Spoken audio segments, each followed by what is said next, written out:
Welcome to our buddy to let the day with us and do the pledge.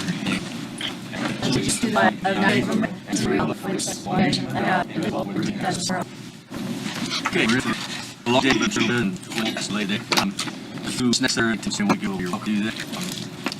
And go to thanks to me. Yeah, the judge would like to come over here and get up and eat that.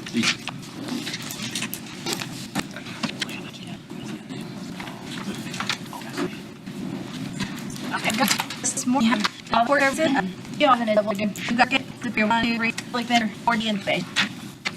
So hurry. I'm here is vacation speeches. That's the pre-plan is location for success. I appreciate it. So, I'll go ahead and start with service budget. Thanks to you. I'm not sure I was just pretty new to these so dues and the question order line me know and I'll answer your question. Due to weary salary, but in there was budget requesting for salaries for possible.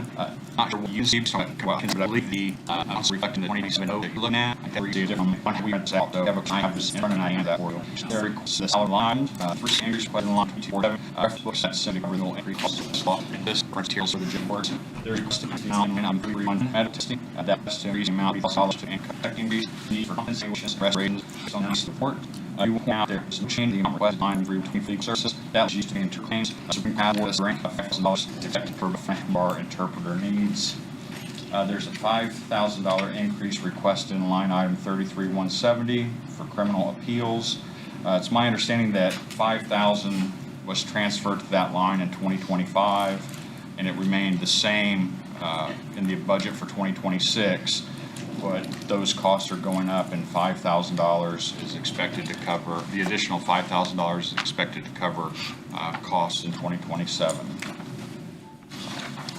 Then the guardian ad litem salaries, line item 3320, contractual professional. Again, that's a 5% increase in line with the request for salary increases for other court employees. Sorry. And then the remaining services line items with increases just reflect normal changes in any associated costs relating to travel or equipment, maintenance, dues, and that sort of thing. And that is all I have on court services. All right. Any questions? Of course, this is all up for, for review. And we usually don't, we will probably set your raises back to 26's amount, and then once we set the raise for everybody, we will put that amount back in there for you. So on the interpreter, you got a grant. Is there going to be any future grants, or is that just once a year you get a grant on that? So we got a grant for $5,000, then after that we are not going to get enough. So the issue with that is, especially in my court, is that with the construction on I-70 and with Hagerstown Court no longer having the traffic cases, Superior 3 now is taking every single speeding ticket, work zones of non-speeding, following too closely with a lot of CDL drivers. And the issue is a lot of the CDL, I'm not saying a lot, but the majority of CDL drivers do not speak English. And so what we're doing is we have a language line that we have to do. And again, it's pretty cheap, but I just don't know how many more years we're going to have construction. And I don't know how many, it just depends on who the state police are pulling over. So that's the increase for the interpreter need. We need it. I mean, if you're going to grant it, you can. If you don't, but I'm just going to tell you, I'm going to probably have to come back to you if you don't get it. And 5,000 is, I think that's about the right request. But again, are they going to extend the construction for more than 5 years? I don't know. So that's why we're asking for it. But there's no opportunity for a second grant. At this time, I don't know, but I'm going to tell you probably not. So I guess I've had my head underneath a rock. I didn't know that Hagerstown was ending their court services. Is that effective the end of this year, or? I think what I was told in Hagerstown is the prosecutor's office notified the town that they weren't going to staff that court. So Yeah, that's a question. I really haven't been told directly, but that's what I'm being told.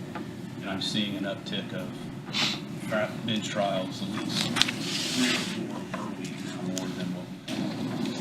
How many increase to be recorded? Here it is. See, are not going to be that high because they take a day. So we're going to take through process have bench trial. Not bench trial last day, last day. There's going to be an increase. Takes time. Then Lane Law Tree Services.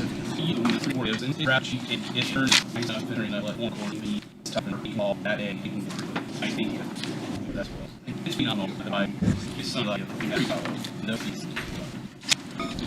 What new, so you're in SMO on that, her name, Valerie, don't she change mine? I did on text. Okay. Well, that should have been on. But either, so. All right, anybody else have anything to say? Last year, you had a budgetary increase that allowed us to hire another person. I wanted to give a quick update on that. This may not be the right place for it, but I know that everybody being together, I just wanted to say how much we appreciate that. And that extra person that we hired as a floater for all 3 courts has really come to fruition. It's been an excellent add to the court staff so that we have the ability to function at full staff with people being on vacation or being out for various reasons. In fact, this person is being used in Superior 2 right now to cover vacations and another vacancy. So I just wanted to say thank you for that. I'm glad it's working out. That's good. Appreciate it. Judge Drake, do you have anything to say to us today? Thanks for being Unless here. there's questions, no, I don't necessarily have anything to add. We appreciate y'all taking time to be here. Thank you. Thank you all.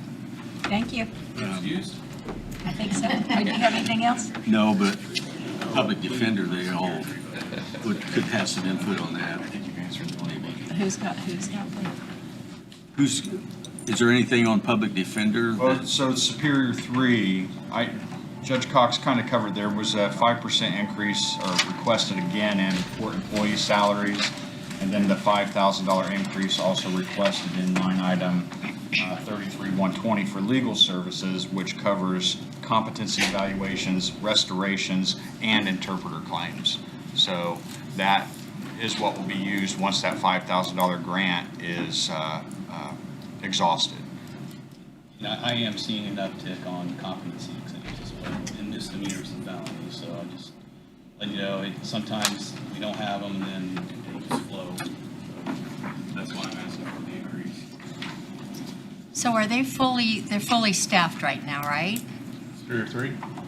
Public defenders. Oh, Do you know, any of you know? you're fully staffed. The Public Defender's Office, yes, they're Okay. But they're also looking for more space, and they're talking to the commissioners about that? Yes, there are ongoing conversations. In fact, Judge Moore just mentioned if we should bring this up, but there are ongoing conversations about what exactly to do with that office, what's the best system, if a chief public defender is warranted, and I think we're all of that opinion, yes, that is something that should happen, but if that does, then the space that they do have would not, you could not fit another person in that I space. try to keep in touch with them from before, and I've talked to a couple of the people over there, so I know that's kind of an issue. So I just thought I would check. Thank you. Vacancy announced yesterday that there'll be a transition from the PD's office to the prosecutor's office, so that'll lead to a vacancy. I didn't even know about that. Oh, So, sorry. Okay. I've been in a jury trial. It's like being on another planet. Yeah. Right. So we had didn't we have a chief public defender officer in the past? No. I don't recall that being the case, at least for the past 20 years. Yeah. I have a question for the Superior 3 budget, criminal appeals, line item 33-170. In 26, you budgeted 10,000. In 27 request, you requested 10,000, but this evening at workshop, we have a transfer request to transfer another 10,000 into that. So is this 10,000 for next year going to be enough? I mean, so here's what's been going on. I mean, we have a lot of termination of parental rights cases in Superior 3, and the DCS has been filing them more. And if you're up, what has happened now, there's been a change in the law about how long cases can be open. So probably in the future, you're probably gonna see more terminating. Just me or since a lot of these things have shadow games, terminating price, it's automatic that there's appeal, because terminating also, and so we're seeing those appeals for quarters. I can't track that, but yeah, I guess I think it would, or I believe, Jason's coming back for asking for a transfer of the money for those cases. So, I would say probably we're gonna need an increase, but at the same time, I like to keep a budget to hopefully think that maybe we won't have as many, but maybe our parents will be better. I appreciate that. I just wanted to earmark that. Yeah. As we work through the entire countywide budget, if there's money to be moved, and your thoughts where we need to put money there. I would appreciate that if you could, absolutely. Appreciate you being conservative, that's awesome. But you know that we are always here if you guys have something that you need, that we're here to help you out with that. Hopefully you just won't have to keep coming back to us. So I have another question dealing with the public defender. You've got the new software in place. That was funded out of the funded, it's increasing in value, but can't be spent for very many things. Have you, how do you expect to handle the cost of that software going forward? Well, I think, and that's one of the ongoing issues that we have as to what is proper to take out of the Supplemental Public Defender Fund. And the way the wording of that statute is, it seems to indicate that it's not for ongoing expenses. And so I believe, didn't we add that to, as a budget line for, Jason may have to help me out. Yeah, so 33,200 in the supplemental public defender fund is paying for that. So that is still coming out of that? Yes. Okay. As far as I know, yeah, that's what I see here. I have talked, well, Sam has talked to me quite a bit about that over the whole process. And I have talked to Senator Rotz about possibility of getting some legislation to open that fund up for some additional uses. So, but I was just wondering if you had covered that in the budget or not. So it's. And we may not have, do you recall, Judge Moore? I believe that we did, and I think That particular line item is designed to cover that subscription. the majority of the expense was the original software licensing, right? The annual fee is much less. Yeah. But it's still a fee that It is. would be good if it could be covered out of that fund rather than, because the last time I looked, it was $500,000 or something there. And we have very little we can do with it. And I don't disagree, and the statute does not give a lot of guidance other than to say that it's not for the ongoing expenses, or it's not to replace it or supplant it, I think is the word that it uses. Okay. Anything else? Thank you for coming. Thank you. Thank you very much. So here's the stuff. Back to work. Thanks. Y'all have a great day. You too. Thank you.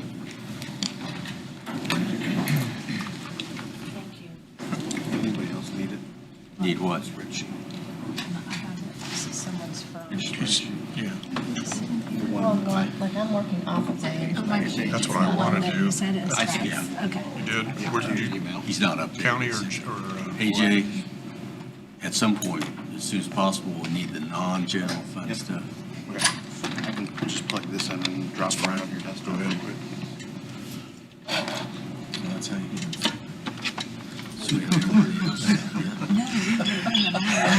IT brings you a virus. Work. They want to see if you trust them.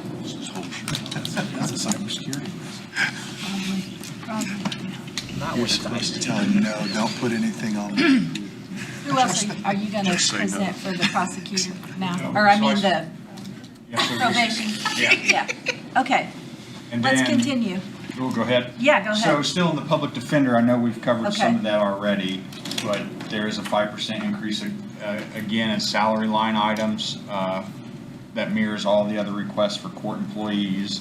And then there's a request to add line item 33050 to cover data plans. And I believe that's for the My5 boxes that were purchased for the public defender's office. Okay. It is 33050. Thank you. That's it on the public defender, and then we talked about the supplemental public defender fund. No changes there, just the line item that covers the software.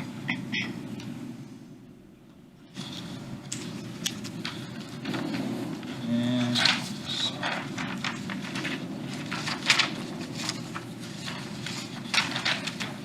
there, again, in 4D is where I'm at now. Is everybody, we have the same page?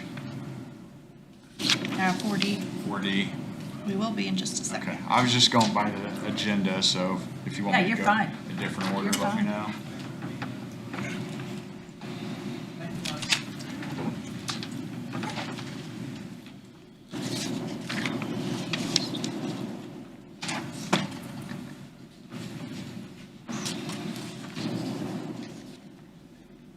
Good. All that, Amy, Thank you. sorry for just two quick notes, two requests for a 5% increase for salaries for court employees. Again, the same request for all court employees across the board. And probation, On the 4D, the social security line and the retirement contributions, 0, but yet there's expenditures in 26 showing on that. so Line 13,650 and 660. I don't see, I see those are the same in 2027. Is that what you're seeing? You guys don't have it in your budget. You didn't in 25 or 20, but you spent out of it in 25 and in 26. But the 0 is the budget. And that's in 13,650 and 13,660? Mm-hmm. You, I'm not seeing the same thing. Right here, right here. Yeah, there's nothing on your budget Well, line at all. Okay, Okay, that's not what yeah. on the sheet, the spreadsheet we have, it shows also expenditures up to the point that this spreadsheet that we have was printed or was, and that's about 2 or 15,000 3 this weeks year. ago. Yesterday. I updated it yesterday. Yeah, but AJ has not. Yeah, well, ours are a few weeks old. And so, They're paying Social Security and retirement out of those two accounts, but there's no budgeted amount in there. But on her sheet, they're not. and it's not How on, would there's no budgeted amount on requested, but yet it shows that we paid 15,000 for social, plus for Social Security and 23 plus for And it's up to retirement. 17 Okay. to 26. I right now. see what Yeah. you're looking at. On Yeah. mine, it shows the same, so it shows 2026 adopted budget of 13,853 in the Social Security line item, and the same request in 2027. That's- Neither one of those show in ours. That's the child support line, and he's talking about. So Amy, we need to check that out with Lau, what's in Lau, and get that straightened out. You're on two different budgets. Yeah, he's talking about the yeah, 40 court, and that's the 40 child support. Oh, sorry. So for tracking, 4D has to report what they spend for perf and the taxes and so Yeah, forth Social and retirement. And so we leave it there and then we move it after they report it, because the only way for me to track it is to Okay. put it in their fund. Just But put the it there. 40 courts, we usually are paying their perf, and the 40 prosecutor child support office, that's the one that 40 pays. So Max, the budget he's on is Yeah. the non-general fund budget, so we Right. don't have a copy. Yeah, sorry about Okay, that. I'm sorry, confusion. I misunderstood. No, You're he's on the general fund for the 4D court, not the Yeah. prosecutor. So is that'll be in the prosecutor's budget? That'll be 8895, I believe, and this is 0660. So are you General. all looking at spreadsheets and I'm looking at what Amy has? I've got both Because here. I have Lau. Oh, no, I'm looking at a I'm like, spreadsheet. wait a minute, who's So looking at what? Okay. the spreadsheet that AJ had, which he Right. just downloaded for Jeff, and we've all had that, is taken off of Lao. Okay. But it was about 3 weeks ago. But I'm just looking at Lau and what Amy has, so, okay, I'm just making sure, thank you. Clear as mud. Oh, yeah, so Yeah, there's we're nothing good. I need to do on that, right? We'll talk more about that after she gets some things together for us. and- Yeah, we'll look at it. Yeah. Okay. So that's it on 4D, and then probation. That one.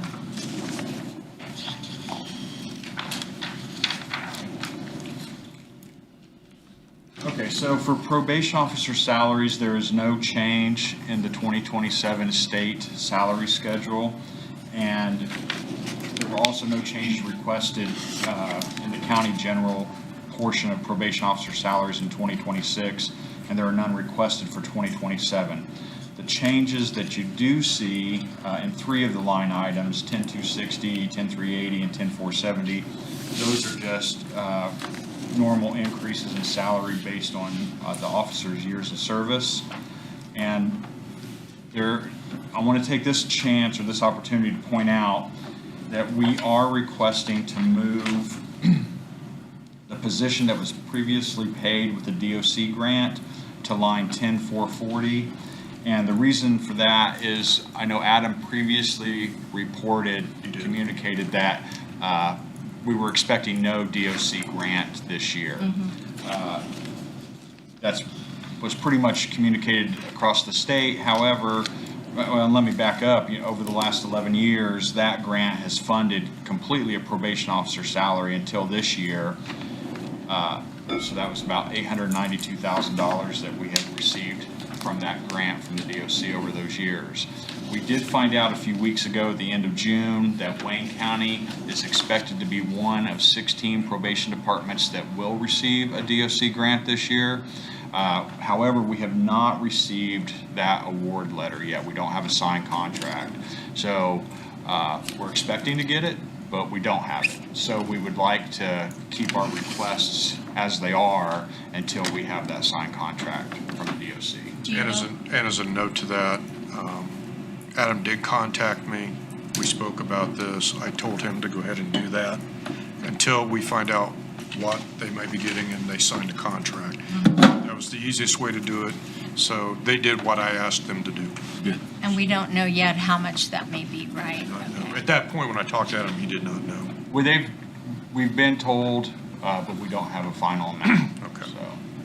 That should happen well before we Yes. finalize all Right. that. anyway, Oh, yeah. so Yeah, certainly. That's good news. Thank you. Yeah, That it is is. good news, One of 16 counties. I think that, we've worked really hard with the DOC to kind of create our policies and procedures based on what they're requesting, and I think that's worked out, at least this year. Yeah. So, okay. Great.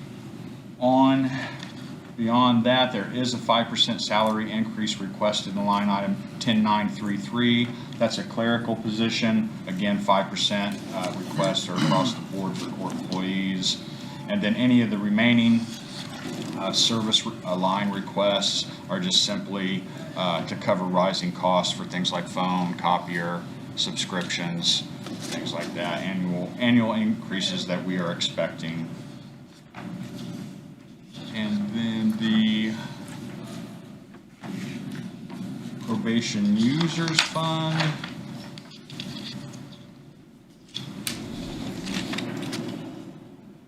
Again, no change in probation officer salary schedule. The line items that you do see a slight increase, that is just reflects years of service.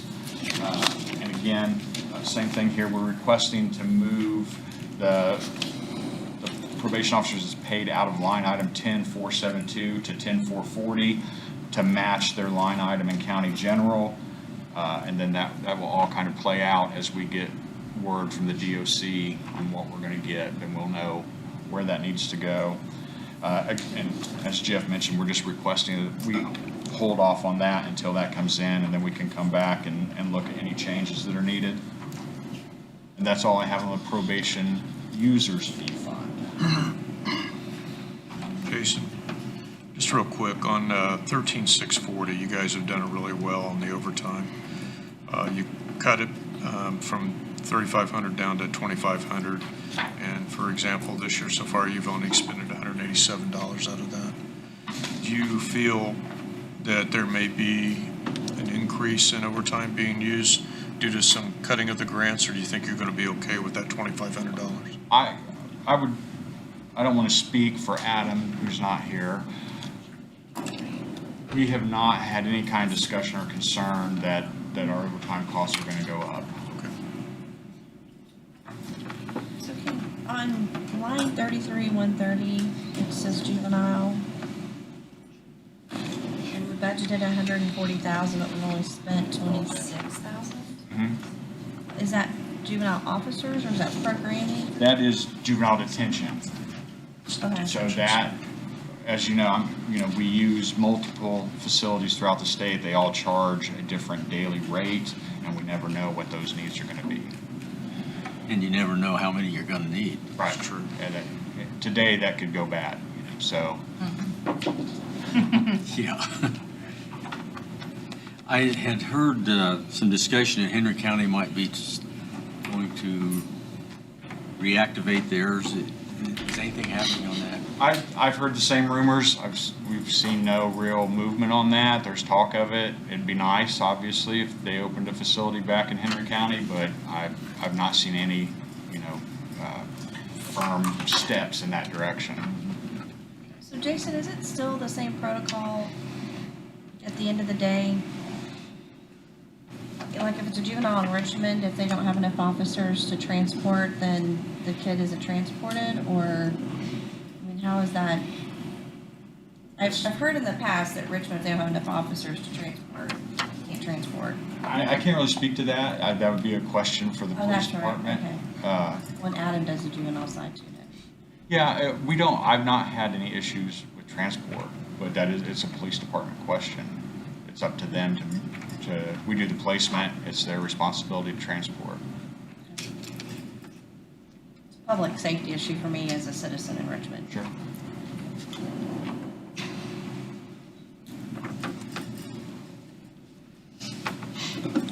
Any other questions about this budget?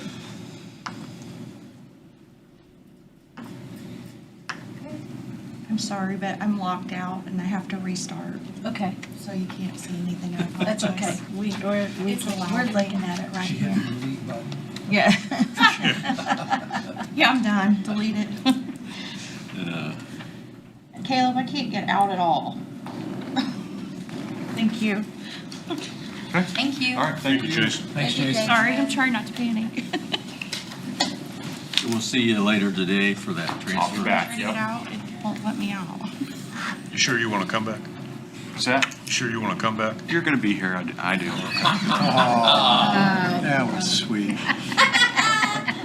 Bye, Jason. So do we really have to break till 9 o'clock? Unless we just call the prosecutor. Well, could we Hop on handle over the here. auditor while he's here? We can. Yeah. Are you prepared, Mark, to talk about your? Changes. No That's what I changes? saw, but let's look at his, and if there's any questions, address those. It's budget. Yeah, I'm just trying to listen to them too. Yep. 0002. Send one exclamation point.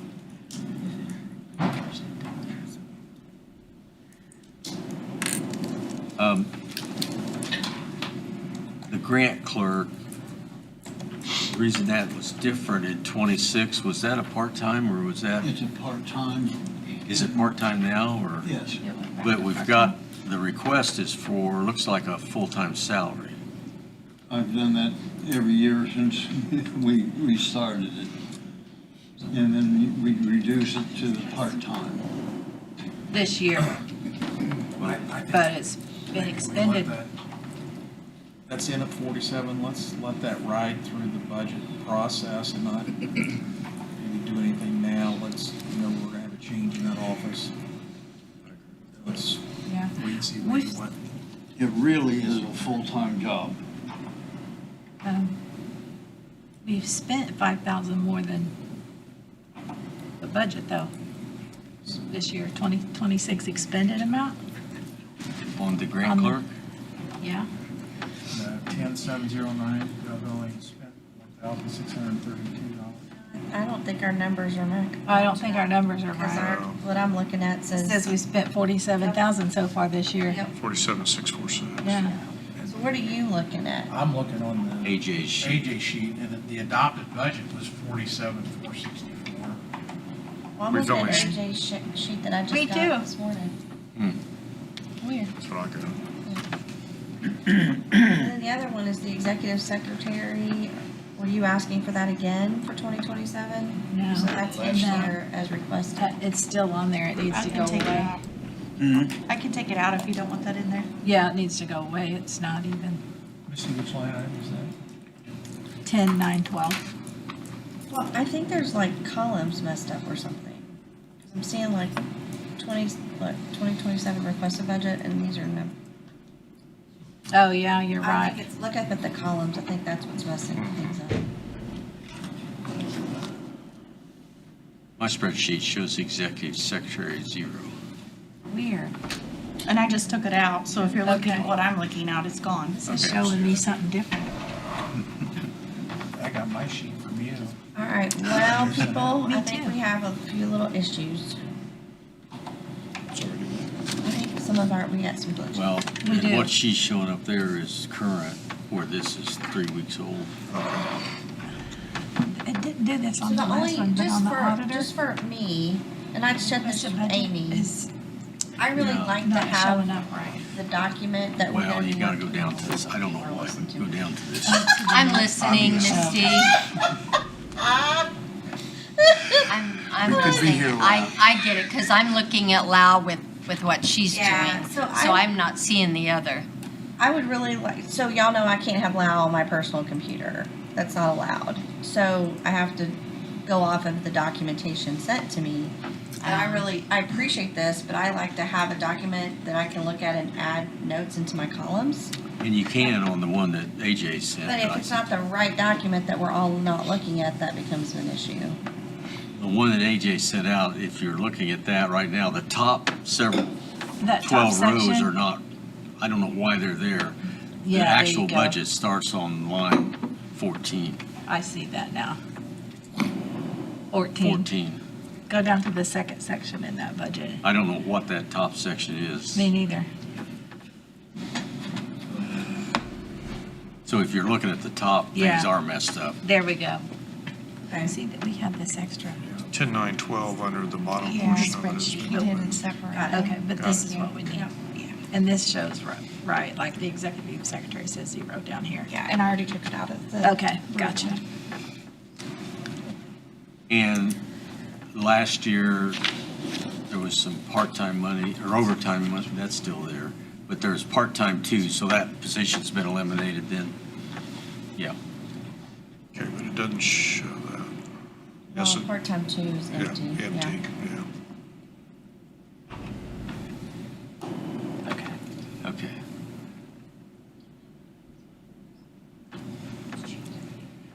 All right. So let's make a note that next year we don't need to wait So an when we hour. decide on the grant clerk, we're gonna leave it part-time, or we're leaving it for going to full-time? The grant clerk, It's gotten reduced to a part-time position this year, so we probably should just. Leave it for right now? Mark, you have reference books $9,000, but That's out of the other budget, plat room. I've already contacted the company that provides those and told them we don't want them anymore. okay, so do we need to take that 9,000 out of there? We have transferred money in that budget from that account last year. From that line item? And so I've like to leave it, but we won't spend it. What line number is that? 22470. Right. Reduce it, do something with Yeah, I it. don't think we should leave it at 9,000. That's my question. But you want that in the plat Transfer room, it right? whenever they feel like it. Yeah. Because but- it's showing on county general. Well, that is county general, the plat room. The plat room has a different fund number. Right, but it's still in county general. Okay. Mark, what's your reasoning for leaving it there if you're not going to use it? Merely to transfer money out of it. To use for other things Yeah, but when that's needed. not how we do things. Which we've done in the past. But I've already contacted the company that provides those books, and they're too expensive. There are other ways of getting access to the laws. If you really want to see one in written copy, you can go over to one of the judge's offices and find it. Didn't we have this conversation last year that those reference books out of this line item are the law books that you and Ron Cross use as references? Yeah, and You're right. these are, we can use online now. We can go Okay. to indiana.gov and. So you really don't need the hard copies, you're saying? Correct. And Ron said the same But the thing. judges do, right? Because it was in one of their But budgets. they have them, so, Right, yeah. but that's what I'm saying, I they think we do, should but just take that line item out. I don't think we need to leave money to be transferred to other things. If it needs to be transferred, then we ought to put it there to start with. Yeah, exactly. That's like a slush fund, and that's, Do we we have a don't do that. consensus we're going to zero that I think we line? should zero that one out. Okay. 22470.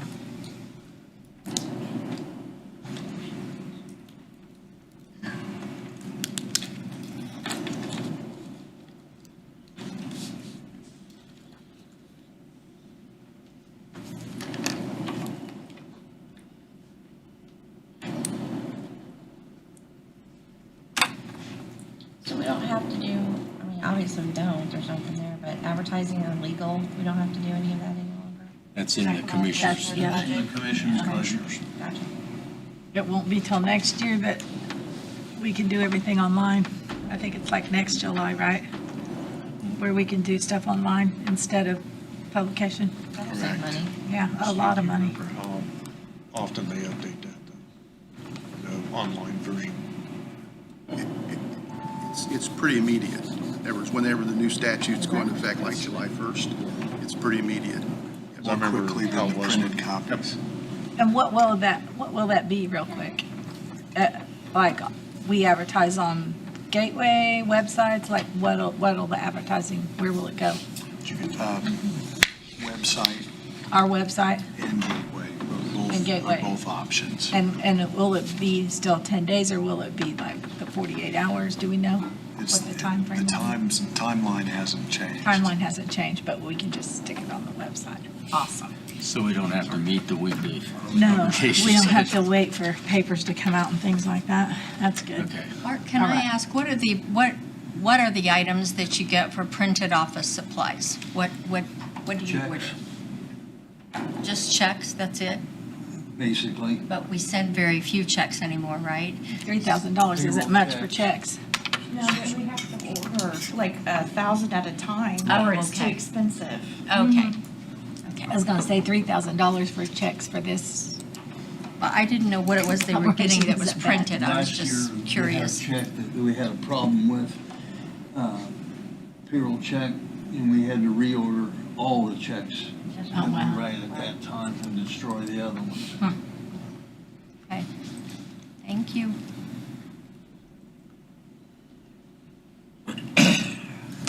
All right, anything else?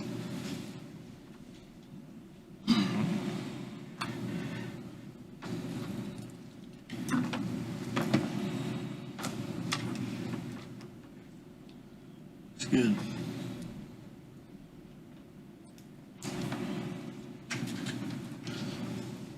And tell Ashley to make her way over here. You say you are. I will, yeah.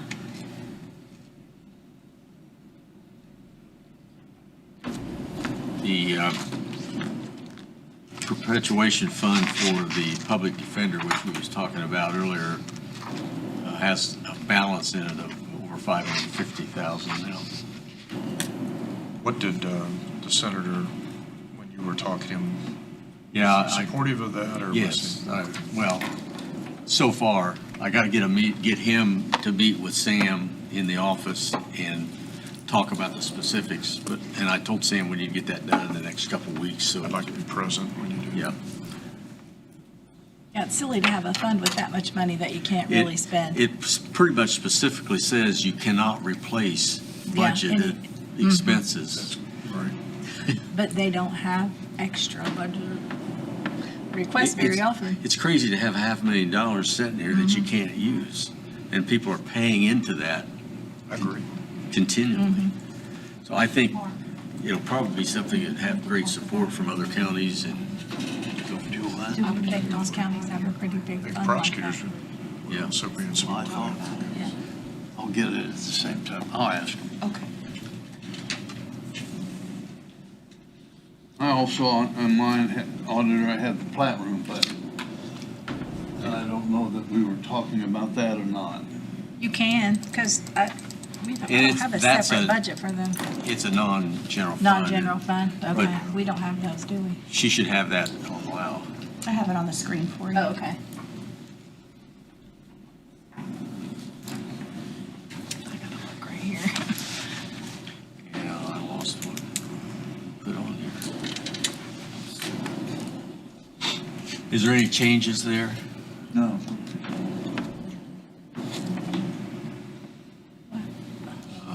Sucks. Is the funding for that still consistent, staying adequate? For now, I didn't make any changes in it.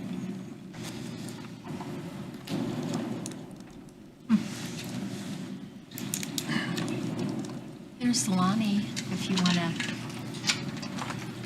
There's Ashley. There they are. She just, I know. We are ready for you. You can just Take go a right front here. row seat. Can I sit next to her? If you want to. Yes. You're not She scared. wants you to. Right here, Lonnie. Sit right there. I just texted you and told you to I just come saw on that over. as I All walked right. in. Morning. Good morning. Morning. Thanks for coming.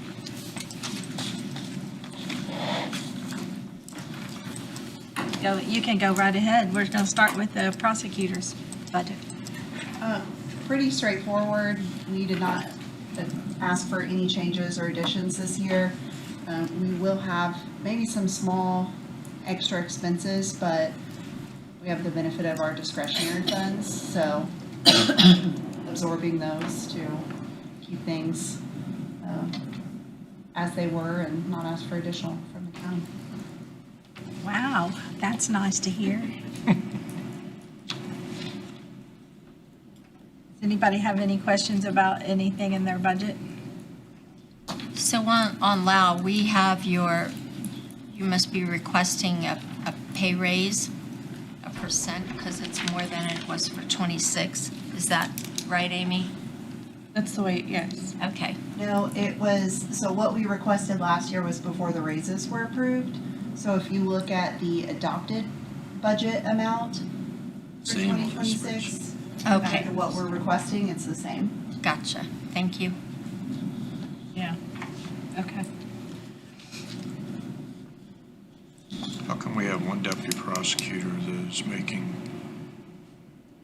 $5,000 more than the rest of them? We've had that for a long time for, actually that was when Lonnie was in Superior 3 as a supervisor. He had that position for many years. And we've now changed it to, as a small incentive I have, to award that to a prosecutor that has some more longevity or is handling complex issues. So we've kind of shifted it from Superior 3 to an incentive to keep a very valuable prosecutor around. As we refer to as a very valuable prosecutor.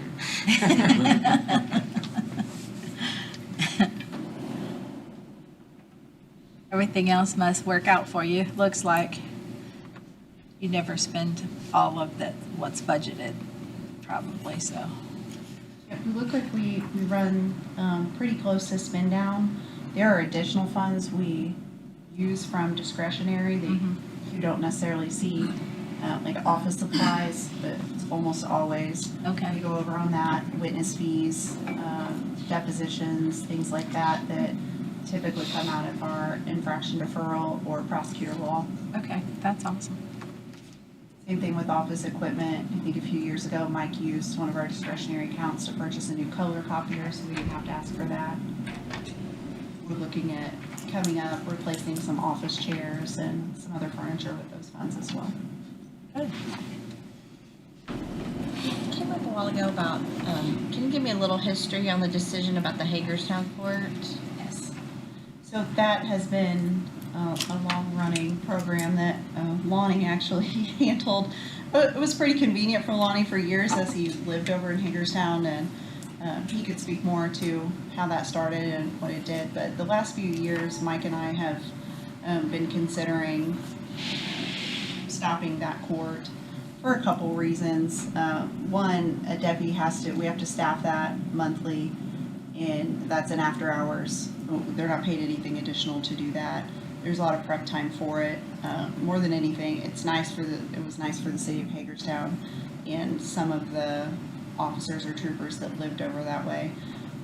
But as time went on, what made sense for our staffing needs and the feedback we were getting on prosecutors, keeping prosecutors, their after hours responsibilities, and the benefit of continuing that program, it no longer made sense for the office. So Mike ultimately made the decision that we would no longer continue that and that everything would be transferred over into Superior 3, where the majority of our infractions are filed anyways. Actually, wasn't there a change in statute also regarding the qualifications of elected judge and when the incumbent was no longer serving and take someone in the bar to be elected as the judge? Wasn't that changed in the statute? That's my understanding, and in the discussions that Mike had with Susan Bell, I think she's nearing retirement, as well as her one staff member is as well. So this seemed like the natural time for us to change that. So that court's gonna go out, be gone, not be a court? I don't know what else they may do there, if a town court capacity. I don't know if they have ordinance violations or other matters that they handle as a town court. That would be outside of our purview, but we will no longer be sending infractions there as of, I believe, September 1st. Thank you. So they can still have their own court if they want to, it just won't be those things that you have to help. Okay, gotcha. All right, looks pretty good. Lonnie, what do you have for us? I mean, the same thing. We didn't do any changes with the general fund. Yeah. I will have ideas that I'll talk over with Jeff because I actually found a person that I thought might be really good for an idea that I have, but I'm not going to waste anybody's time today. But my tweaks would come with the incentive funds, and I don't submit a budget yet on incentive funds. But the use of what's in the budget, that was the ratios. I'm not asking for any changes on those from what we did last year. I will tell you, just because I like to use this opportunity, our numbers are really good. They're really good. So that's making me feel good. And of all the caseworkers, I've had the same caseworkers for over a year now. No change in the caseworker. That's exceptional. So I'm very happy to report that. That's good. That's good. It makes a difference. It does. Yeah. So what we're talking about now is the budget that's paid out of general fund. Is that correct? Yes, that's when we submit the budget, it's from the one out of the general funds. So this is the one that then, when I asked the question previously to the judges about the Social Security and the retirement that shows being paid, but there's no money budgeted for that. I'm not altogether clear on how that gets paid. All right, from here. Amy, do you? I think Amy explained it. Yeah, $88.95 for tracking purposes I have to take it out of 8895, and then at the end of the year or semi-annually, then I transfer it to county general, because you're actually paying it, but they have to track it for the state for their reports. So that's why when you look in Lao, there's those amounts coming out every payday, but they actually get moved to county general. Well, okay. Yeah, because there's a zero in there. There's zero budgets. budget for that. It's showing. It's still showing the 2025 amount in the, Yeah, the sheet that AJ put together from Lao shows money was spent in '25 for Social Security and retirement from this budget. like maybe just the last quarters. Yeah, mine doesn't show You've that. probably already changed it. Yeah, Okay. mine doesn't show that. Yeah, because it looks like the amounts are about like just the last quarter of 25, and it probably got moved. It's too cumbersome to change it every All the payday. time, yeah. So I just do it, Yeah, okay, gotcha. All right, does anybody have any other questions for either one of these lovely people? I love it that you're so proud of your numbers. That makes me happy. No, you should be, and I appreciate both of what they both have done for the budget. Yeah. If everything comes. I'm staying around. Staying around. Have you heard something? But that question about every day for the last few years. Can we put them under oath and just get a commitment to stay? Yeah, really. Well, thank you for coming. I think that's all we need. Thank you.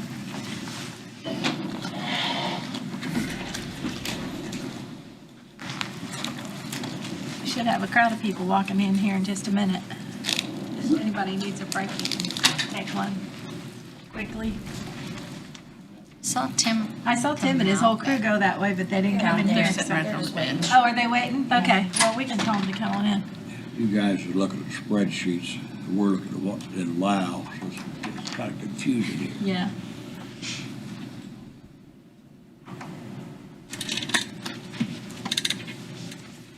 Tell them to come on in, 'cause they're just sitting out there. Yep.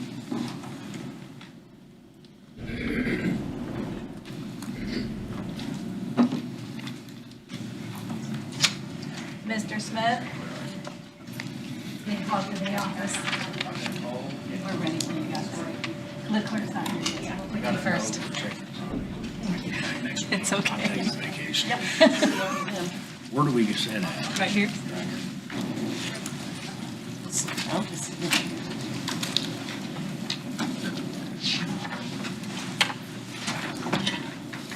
They left you high and dry, didn't they? That's what I'm thinking. I do. Now, you usually come in here and save us money, so what do you got for us today? Well, I've got, He does. I don't know about that. Who's saving the money? I got everyone. Welcome. You reciprocate. Back, no. You got a handout there, just I think it's 3 sheets. So in general, I will say that as far as county general, I'm not asking for any change on county general. Just as a reminder, as we was looking at this, for line items, the 10100 and the 10202, the assessor and chief deputy do have a stipend for the level 3 and the level 2. That's just a reminder that that is in place. Fund 1131, however, the sales disclosure fund, we did just have a couple things, as you may recall, last year we tapped into those monies and helped pay for some of the contractual. So once again, we'd like to do that for you to appropriate budget line item 1131. 22280-000-000, 33200, press zeros. One of the computer supplies and contractual, 2,000 for supplies and 53,000 for contractual out of that sales disclosure fund. it accumulates with each sale that comes in, so we should have enough to take care of that for next year. If we could incorporate that, that would be great. The line, if you'll notice on the paper, there's line 33890 is training and education for sales disclosures, $3,000. We just asked if we can just remove that, roll that out, because to my knowledge, I've never known, I've been to every kind of assessors conference you can think of, and they rarely ever have anything for training on sales disclosures, so we could use those funds elsewhere. So that still was shown as request originally when you submitted your budget, is that correct? As far as in the original budget? Yeah, the one you, It's in the fund, 1131. It's in It's fund not, 1131. it's not on the budget. Yeah, we don't have those numbers. It's in his fund of 1131 on this second page there. See, you took the money out. I knew you would. Well, now I will remind, there's a note on there, I'm not, 27. I saw that. Next year, we're gonna have to probably back up and do something maybe a little different, because we've tapped into that fee twice now, so. Yeah. It accumulates funds, but it doesn't accumulate funds that quickly, so. Yeah. So. Well, we might as well use them when we have them. yeah. I appreciate that. Does anybody have any other questions for the assessor?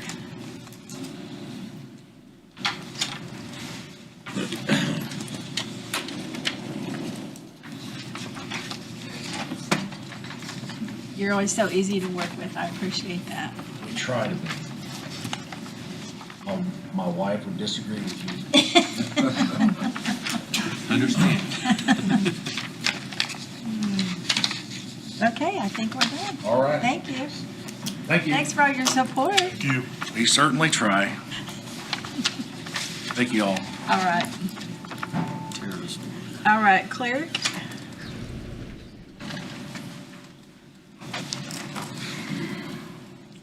Good morning.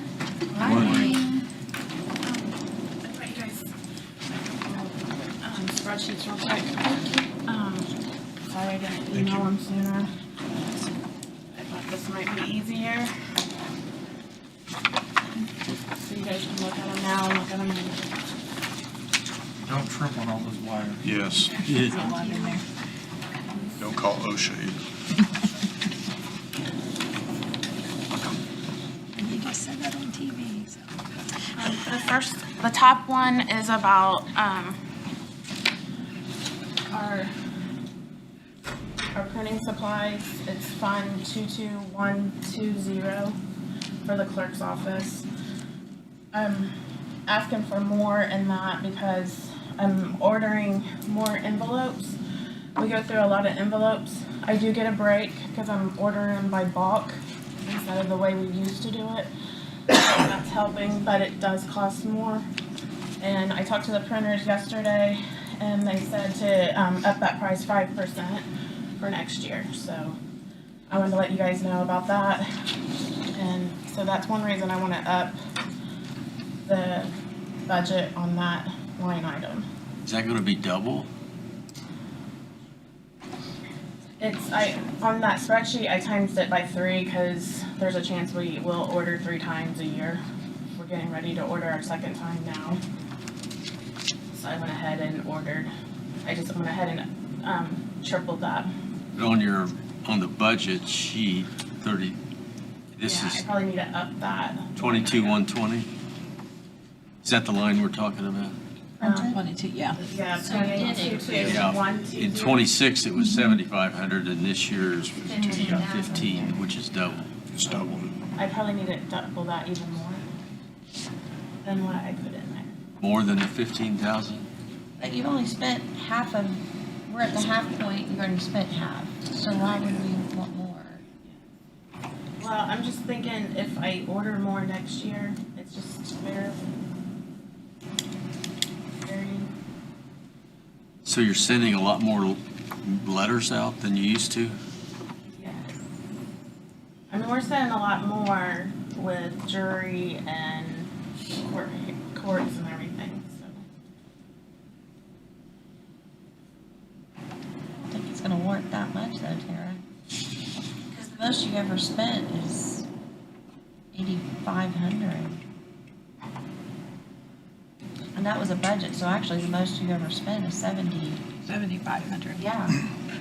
So going all the way, so you've never even come close to 15,000. Just trying to figure out what would warrant. I'm just putting it in there in case. Okay. I don't wanna take a chance. Unless they're gonna do a 5% Under increase. too much or over. Just did the numbers, So that's only 1,500. right. Yeah. Not So would it- 15,000. Would it make sense to increase that 5%? Right. And then if there was additional Right. orders, we could transfer Right. money within Right, Yeah. right. the budget. So, I mean, I agree. Either way, you'll have the money to do what you need to do. so were we saying increase it to 9? Just trying to give you guys an idea of what. Yeah, I would say, Okay. So you're Change it to saying, 9. what? Printed office supplies to 9,000. Right. Allow for the increase. 5% increase, but also give her a little cushion, but then we can go back and revisit it if we have to The later. increase is gonna be 9.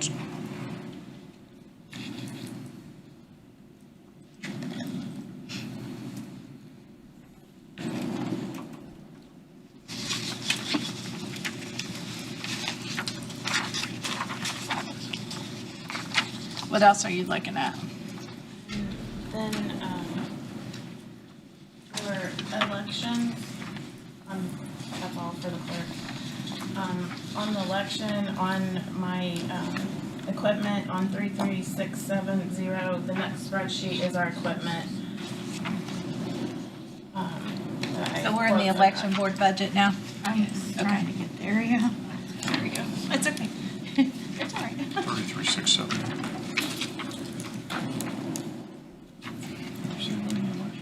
Yeah.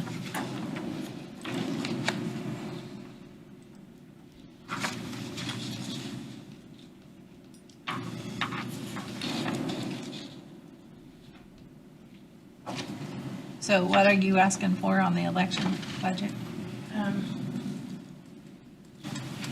So for the equipment part, I was just gonna get the 31. 33,670.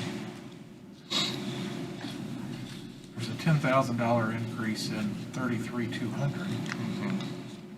I was just giving you a breakout on this spreadsheet of what, it was some of the quotes I've got for the election equipment that we're gonna use next year. I know next year is a city and town, and it's kinda hard because we don't know how many cities are gonna have an election next year. It just depends on how it turns out. So I'm just giving you guys an hour breakout of what we're gonna be, chances what we could be spending. Shouldn't the year of the city elections be less than the year cost-wise than the general election years? Yes. But yet, your budget request shows 12,000 more than last year. Which line item are you at? Yeah. The total, I'm looking at the total down at the bottom.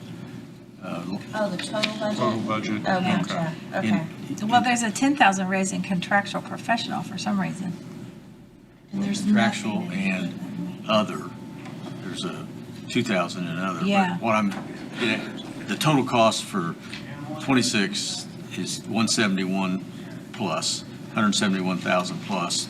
The request for 27 is almost 184,000. Well, in speaking with her prior, you were talking about the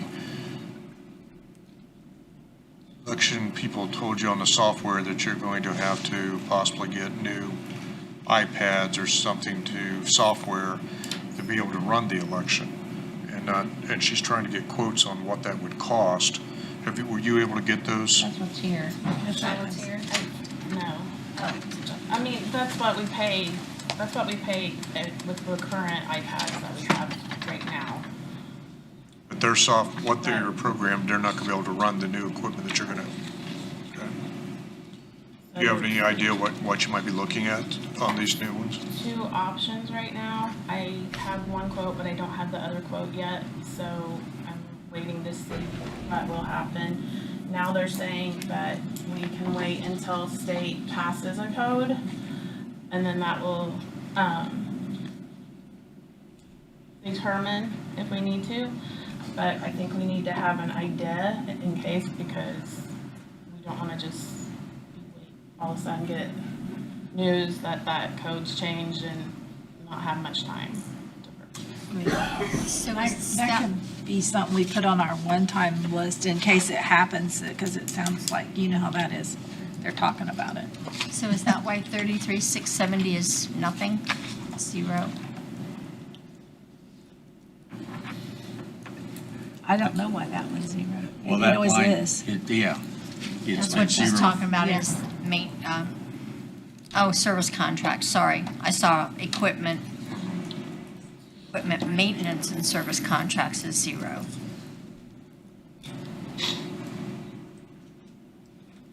So Beth, are you saying in the contractual line item, 670, take that back to equipment maintenance, 50,000? service contracts. Yeah, I mean, Eric, because do you have we don't If we usually. had a requirement for the election, we take that out of the Yeah. one-time time? Yeah, That's let's put contractual that and professional 33,200 back where it Let's was. make sure she understands that, though. Isn't that one? So we're gonna put your Right. contractual Right. professional back to 50. And if they do require you to buy new stuff, you can come to us and we'll have it on our list of our possible one-time expenses. Because it won't be something that just happens every year anyway. Okay? But back to the 33,670, you went from 5,000 to nothing this year. Is that equipment maintenance and service contracts? So I don't know what was in there. Adopted last year. That's been a 0 all the way across. I guess I was Other looking at the equipment, requested other budget equipment. last year, sorry. Last year it was 0. Yeah. Is what you've been using? Well, the Other equipment, what is we, what we have just in case we need it. In case the equipment breaks down or failure or something. but you have $5,000 budget for that and you've never, ever spent that much. So, I mean, I think we need to put that one back to 5 too. There's no reason to raise that. And which line again is that? 33,600. The most they've spent in the last few years is $3,800.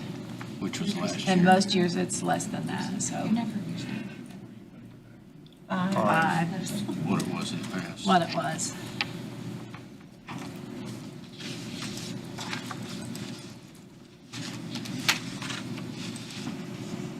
And for the city election, doesn't the cities or towns reimburse? Yeah, don't they have to pay us back? But we pay for it and then bill them, is that what we do? Okay. And then it's counted as part of our miscellaneous income. I don't know how that goes back into our Mark? system. What the city pays for the election, is that counted then in miscellaneous income? Who actually sends the bill to the cities for that? We I think do. we've had that discussion before, and it was very iffy on who did what, and then who makes sure that it gets paid. I make sure that it gets paid. But sending the bill, we do that also. The auditor's office does. Okay, so Tara would then tell you how much it is, and then, We need to know how much it is before the right, bill's sent. from Tara. Her, Yeah, okay. And then you make sure we get reimbursed for those. absolutely. Okay, thank you.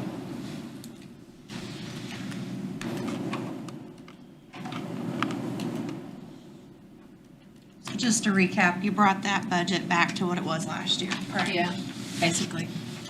Okay. With the understanding that, or you understand if you run into a problem, all you have to do is get back with us so we can take a look to see what we need to do to help you get what you need to. I just want to acknowledge and thank Tara, because there were 2 counties we had 1 county in our congressional district that had to have a special election because of a clerk mistake. And we We almost had a special election in another county because of a clerk mistake. So I don't think people realize What how that much would that ends cost. up costing Yeah.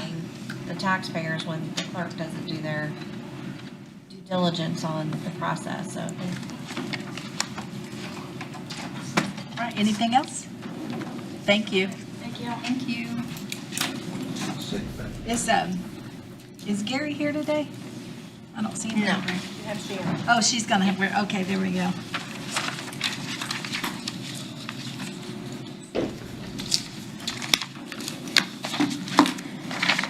This is the township assessor's budget.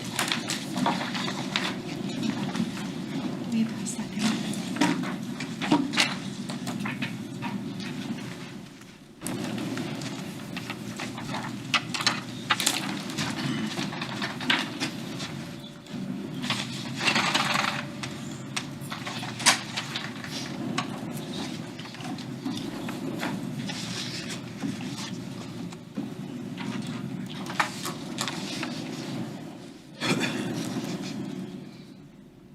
Just note for. That's theirs. That was on there. Those are her, that's her note. That said, those are our copies.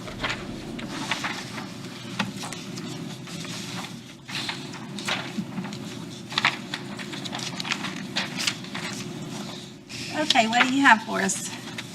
Okay, I've never done this before, so. That's okay. We have an employee, a newer employee from last year that's wanting to pursue his level 1, Okay. which would increase the 33230 travel line by $400 for the hotel. And then the bottom line, the 33890 in the training for $400 for the conference. Okay. And then the 33810 for the dues, the Indiana Assessors Association, he pays 1% of his annual salary, which increased year 4, so it, I want to say it take it up to like $1,089. Okay. Okay, that's good. Somebody wants to pursue getting their levels. Yes. We don't have very many people coming up that are doing that. Right. And it's kind of a prerequisite to do this job.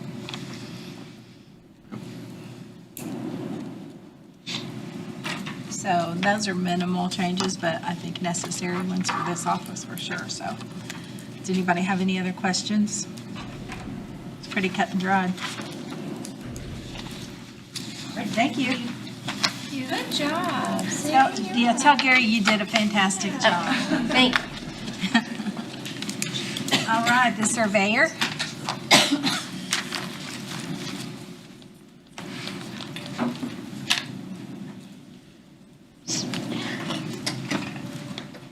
Good morning, Mr. Moore.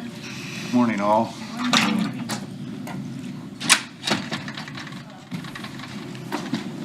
So we basically have the same numbers. We've increased a couple items. One of them was education. Just would like to get a couple people in my office some more seminars if possible.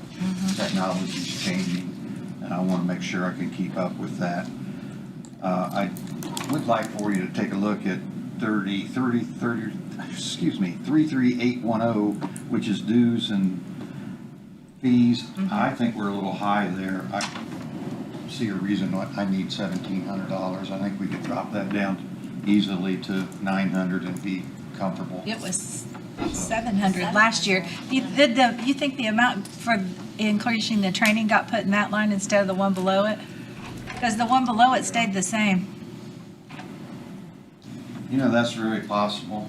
Is that, how much were you gonna up your training and education? I would say just by $500. Okay. So that, you're talking about 33,890. 33,800. Yeah, 33,810 can stay at the $700, right? Yeah, I don't have a problem with that. Okay, and then 33,890 needs to go to 1,500. If we could drop up that to 15, like I Okay. said, and that's just so I can send these two guys to Yeah. some seminars. Beyond that, everything's basically the same unless you have questions. I guess what you did was up your travel, lodging, and meals up there $500. Yeah, and that's just because we can't stay someplace. No, you can't. It's crazy. You know, and Yeah. it's mandatory that I personally have to attend a couple of these conferences a Yeah. year. And I try to take my Rob Clark along as much as I possibly can, so. So your other increase was fuel, gas, fuel, so forth. Correct, and I just think in this coming year, we have the Stone Perpetuation Fund, and the city or the state has changed all their state plane coordinates. So, you know, the 2,000 or 3,000 stones that we have out there, we're gonna have to go put new coordinates on almost all of them. I've tried to figure out how to do that in a computer just to make a transfer, and I can't do it, and I can't find anybody in the state that has the ability to do that as well. So by them changing, just, it's a foot difference. I know this makes no sense, but it's a foot difference. But when it comes to the location of them, if we don't have everything, it should be your construction projects, your state plane, your highway projects, they're all in jeopardy of being off by that 1 foot. So we're out there shooting all of them. So in the past, we've been at corners maybe 400 a year. We're going to have to up that to 1,000, 1,500. So Just do them all in 1 year. hopefully, yeah. So that's the end. Where that's it. Still think that's a pretty good sized increase in gas for travel within the county, but Well, that's not just in the county though. Yeah, I That's was in the gonna say, conferences conferences. too. Well, yeah, and they do go to conferences yeah, and training. it's increased it, well, not as much Max, as I thought. which account you in? 22,210. The gas. Yeah, I don't think it's that much extra Yeah, for that was what you have to do. I was misreading the, Okay. so it's not as much of an increase as I thought. Okay. I think we're good on those. Any other questions for the surveyor? Thank you. Thanks. Thank you. Thank you. You guys have a good day. All right. Is he coming back to us later? Yeah. Only 'cause nobody. Madam Treasurer, we're ready for you. Good morning. Morning. I feel like deja vu from last year because I'm pretty much requesting the same things. In my budget, I'll just lump these two lines together. The office supply line item of 22,110, as well as travel, lodging, and meals 33230. I'm asking an increase on both of those. For office supplies, I'm asking for a full 1,000, and I'm just requesting the amount be returned to the 27-23 budget for office supplies for our office. The reason is inflation. Yeah. And then I'll jump to travel, lodging, and meals, the same thing. I'd like that increase from 800 to 1,000. Again, I'm asking it to be put back to the 2017-2023 budget, simply for inflation. I do try to use, and I do use, unappropriated for state called meetings, as well as the education and training fund for other meetings. I know that might change, be up or down, but if I don't need it, I won't spend it. So I'll just leave that in your hands. Any questions on those two requests? Luckily, they're small increases, so in most cases. Of an already lean budget. I'm sorry? Of an already lean budget. Yes. Yes, it's lean. But we can live within that, that's fine. Appreciate that. 33670, equipment maintenance and supplies. I asked that to go up $200 because prices for the copier keep going up. However, we're utilizing the copier down the hall better. So, it's only $100, but I could probably live with $800 on that with just the $100 increase. It's not much, but again, that's only our utilization. Due subscription and fees, again, asking $100 there because I anticipate an increase for the dues for the Treasurers Association annual dues, and that's beyond my control.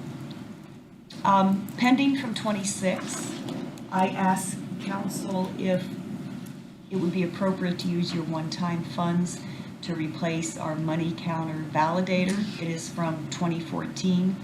I started looking for one. What I want kind of isn't available anymore. They want to keep selling me a check counter that does things I don't want. So I'm still shopping. We have conference in 2 weeks, and I'm going to talk to some folks. I also need to ask the folks in the office what'll work best for them. That would probably be in the $5,000 to $6,000 range, but when it does come time to buy it, I will get several quotes and deal with the commissioners to get their opinion. And that's all I have. We talked about the clerk's office needing one also. They need one also, and that's, If they'll give us a deal on two. I'm not making excuses, but that kind of confused things. Our rep didn't know exactly who needed what, and it just kind of got complicated. But that's all I have, unless you have any questions for me. Any questions, anyone? Well, she offered to take 33,670 down to 800, I believe. It's $100. Yes, I mean, it's only $100 She had a savings. I don't think that's a I good don't want her idea. to have to come back and ask us for $50. I would find it to you, Max, transfer if I need being to. conservative for a second. I know. I think if we need $100 somewhere, We can find it, yeah. I bet I I could, just hate even to in my not take lean it off budget. for somebody to reduce. I mean, she's got a lean budget as it is already. I mean, She she's doesn't had need to a come job. before council asking for like 46 cents or something before, like, let's give her the other $100 to make sure she doesn't have to do that. But you know me, if I don't need it, I won't spend it. You do realize this is She's not a very final. We might have to get that frugal $100 back anyway. Well, and if you do, it's okay. It's Yeah, okay. if she I'll doesn't live by spend it, it's ours. my budget. That's awesome. She's one of the most frugal people I know. That's a Almost compliment. To a fault. Oh, any other questions for the treasurer? Thank you. Appreciate it. Thank you. I think though, while we're changing people here, that it should be noted, if you spend any time at all in this budget, preparing for today, you notice that all of our department heads and all of our elected officials are very frugal in their 27 budget requests. There were no, aha, got you, or monumental requests that we found. I questioned some of the commissioners, but we'll deal with that in a second. Well, IT hadn't been here yet either. I love it, me too. So I thought that was impressive when I went through this. Yeah. They did a great job. IT's usually the biggest hit, but it's kind of, it's the necessary evil of stuff that we do, so. All right, the recorder. Everybody's sending their fill-ins today, aren't they? Yes, It's your Debbie lucky day. apologized. She's not here. She had a grandbaby. Oh, that's cool. And is out of town living her best grandma life. Yeah, that's awesome. On our budget, I asked for a 3% increase on the blueprinting and film and the service contracts. That was easy, wasn't it? That's just due to rising costs of those things, probably? Yeah. Well, so nothing's been spent yet. Am I looking at the right line items? Yeah. So how do we know there's an increase if nothing's been spent yet? Because there always is. We haven't spent anything yet, so I'm trying to figure out what we're doing. So the invoices come after these meetings. Okay. So.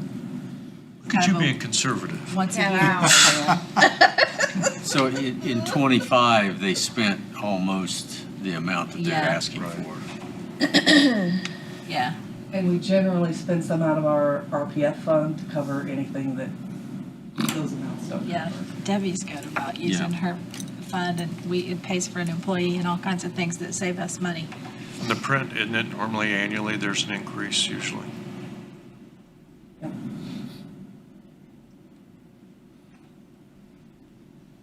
So, I only see, how many people do you have in your office? Just one other besides you and Debbie? 3. 3, so does she pay for those other? Yeah, All out of of her them? fund. All of them? Oh, I thought that was Only just the- one of them. Yeah, it's Okay. only the 2 that's Yeah, out of this. that's awesome. Okay. Looks good. So you have no office supplies for We were 26? paying, we took those over last year. Did you? Okay. So we're using office Okay. supplies, and dues and subscriptions are now coming out of our RPF fund. Awesome. That's great. Thank you very much. Appreciate it. Does anybody have any other questions? Thank you. Thank you, Teresa. Thank you. Her and Debbie spend time at our festivals handing out information on the Docs Pop, Yep.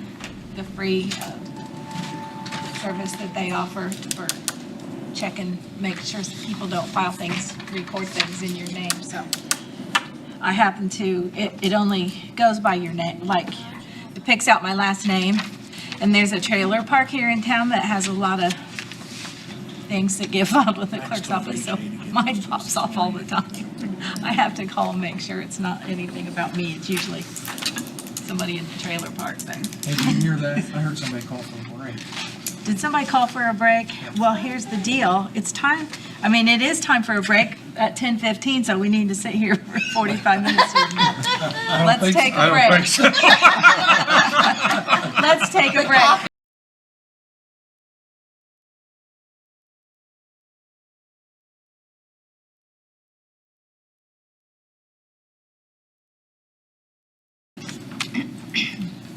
All right, we are back with our budget hearings, and we have Gunty Atkins with us, and we are ready to hear your budget. Okay, I'm here representing the GIS Interlocal, which is a fund that is funded by contributions from 4 partners: Richmond Sanitary District, the City of Richmond, Wayne County Economic Development, and Wayne County. And they're all 4 equal partners. It's a non-general. I really, from last year's budget, I'm a little bit less than last year in terms of requests. I did increase my communications and cell phone because of costs from Comcast have increased, so I've increased that by $1,000. And my GIS maintenance is actually a decrease from last year, but it's still an increase from 25, or this year's budget, I guess. It's a $5,000 decrease from this year's budget, but it is still higher than last year's, and that's because the state is doing some, they're doing an aerial flight for our side of the state. Yeah. And they have an opportunity to buy up some data that they also collect when they do that, like contours and so forth, and we have an opportunity to buy up contours. So I don't have anything specific, but that's kind of what that padding is in there for. Yeah. Last year, you had to pay for something like that, didn't you? A flyover or Well, something? last year, the previous year, we had a problem with our enterprise GIS, which basically is the behind-the-scenes software that operates the GIS. We had to go through a major upgrade on that because the software manufacturer has changed their version of the software, and it retired the old version, and we had to upgrade the It's the way of the servers world. to that. And then this year, the same software company, because of that, we had that additional money for our parcel builder, which is it's the same software company, but it's the software that drives the product that Nancy Jackson uses to update the parcels and create parcels and so forth. And so we had to keep that in there for that project this year. That's a non-county general budget, so you don't have it in your spreadsheets, but does anybody have any other questions? I want to thank you for the great job you guys do in your department. I use that a lot. Great. And lately, there's been a little bit of issue with Schneider Beacon. And I think it's because of probably cyber attacks on their end, but now they have to go through this verification. And if you use it a lot like I do, I'm on it all the time, you'll be searching something, you'll go away, or you get distracted by a phone call, and you come back 15, 20 minutes later, and you go to click on something, it'll say communication error or something like that. And then it refreshes. Yeah. And then it's getting a little frustrating. So we are in discussions with them about that, but at this point, unfortunately, we're kind of limited by there. So if you're seeing some issues, like that. That's on the Schneider end. But if there's anything else that you think you want to see on the website, let me know and I'll see what I can add to it. All right. Good. Any questions? Thank you, Gunty. Thank you. Yep, thank you, Goody. Craig, we are ready for you. IT. You one for me? Yeah. Good morning, Hi. everybody. Morning. Must be moving right along. We are. Nice. Just so you know, people aren't asking for extra money, so, you don't want to spoil things, right? I definitely do that. Oh. Okay, well, I really don't have a request. There's a possible request in the 1000s. There could be a reclassification from a Pat 3 to a Pat 4. Cybersecurity wise, there is a new version of Malwarebytes that offer a managed detection and response additional service on top of what we already have, and an identity threat protection part of it as well. But that upgrades $2,000 and I can cover that. Wow. I was shocked. I thought for sure that was going to be like $10,000. I am also in a threat down AI beta, which is basically we have AI in our Malwarebytes suite. And I'm also in a beta for the AI detection and response. The detection and response basically gives us an insight of our environment of who's using AI, what they're using, and how much they're using. I don't have any prices for those. We are in the middle of the beta, and I will have the quotes after the beta is over. I would assume it's probably not real cheap, just because it's AI and everything is AI today. Can't get away from it.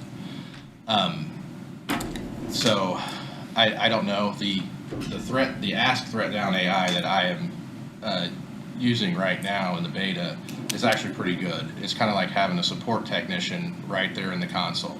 I can ask it real questions, real things. It's giving me real reports.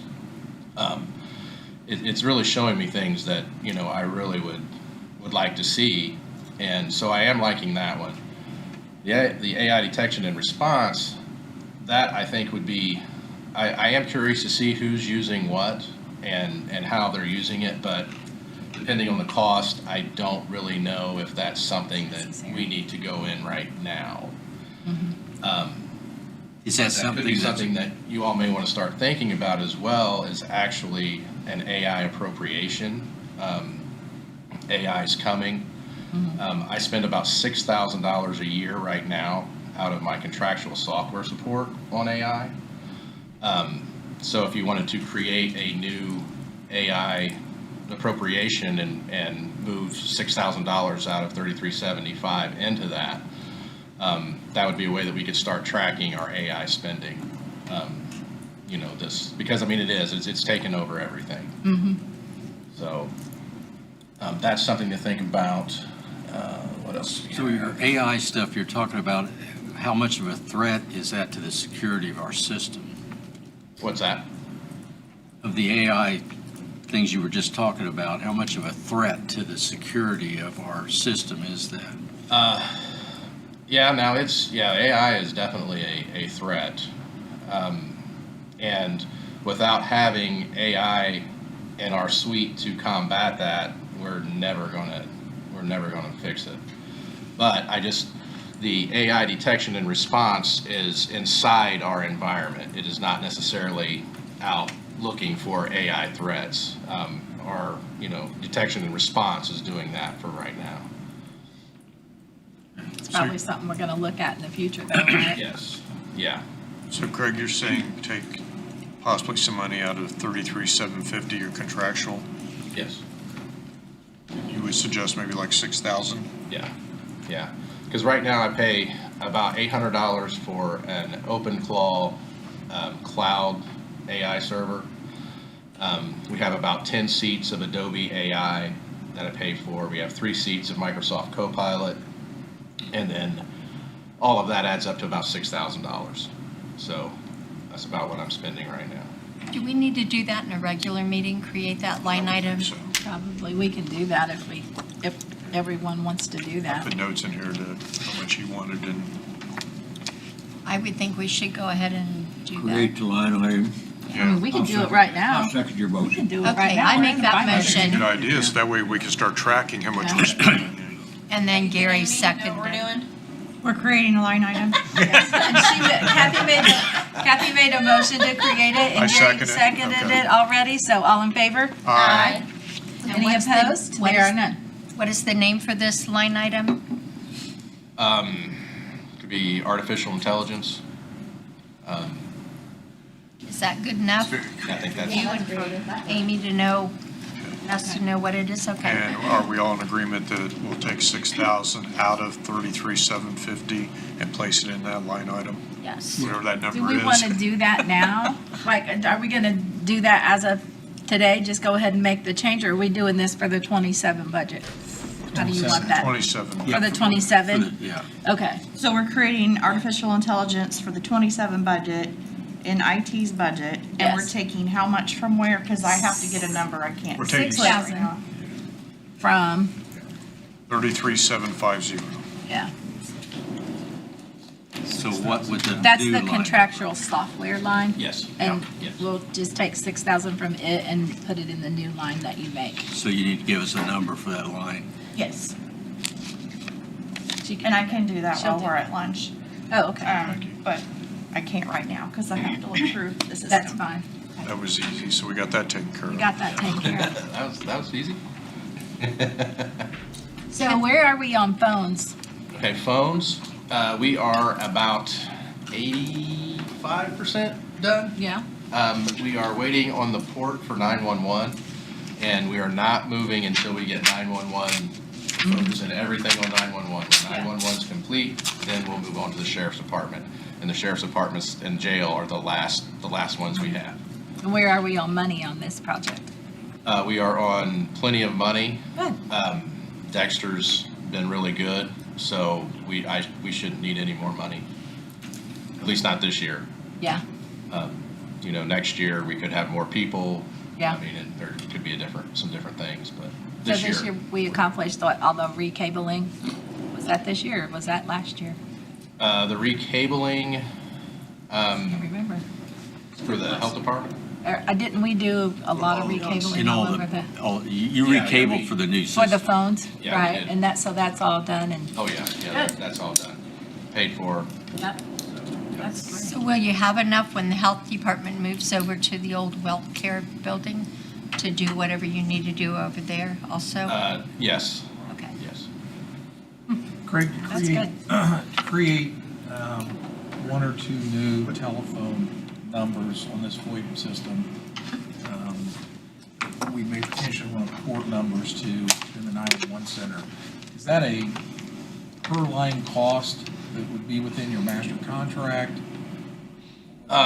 Yeah, I mean, it's just kind of based in there. I don't think Parallax really charges much to do the port, if anything at all. So it's just getting Frontier to port. I mean, that's the biggest thing, is the holdup on that. And I think we're waiting on another meeting with them for the 911 center. So. Thank you. Could I go back to Kathy's question about WellCare? What would you say about money for WellCare?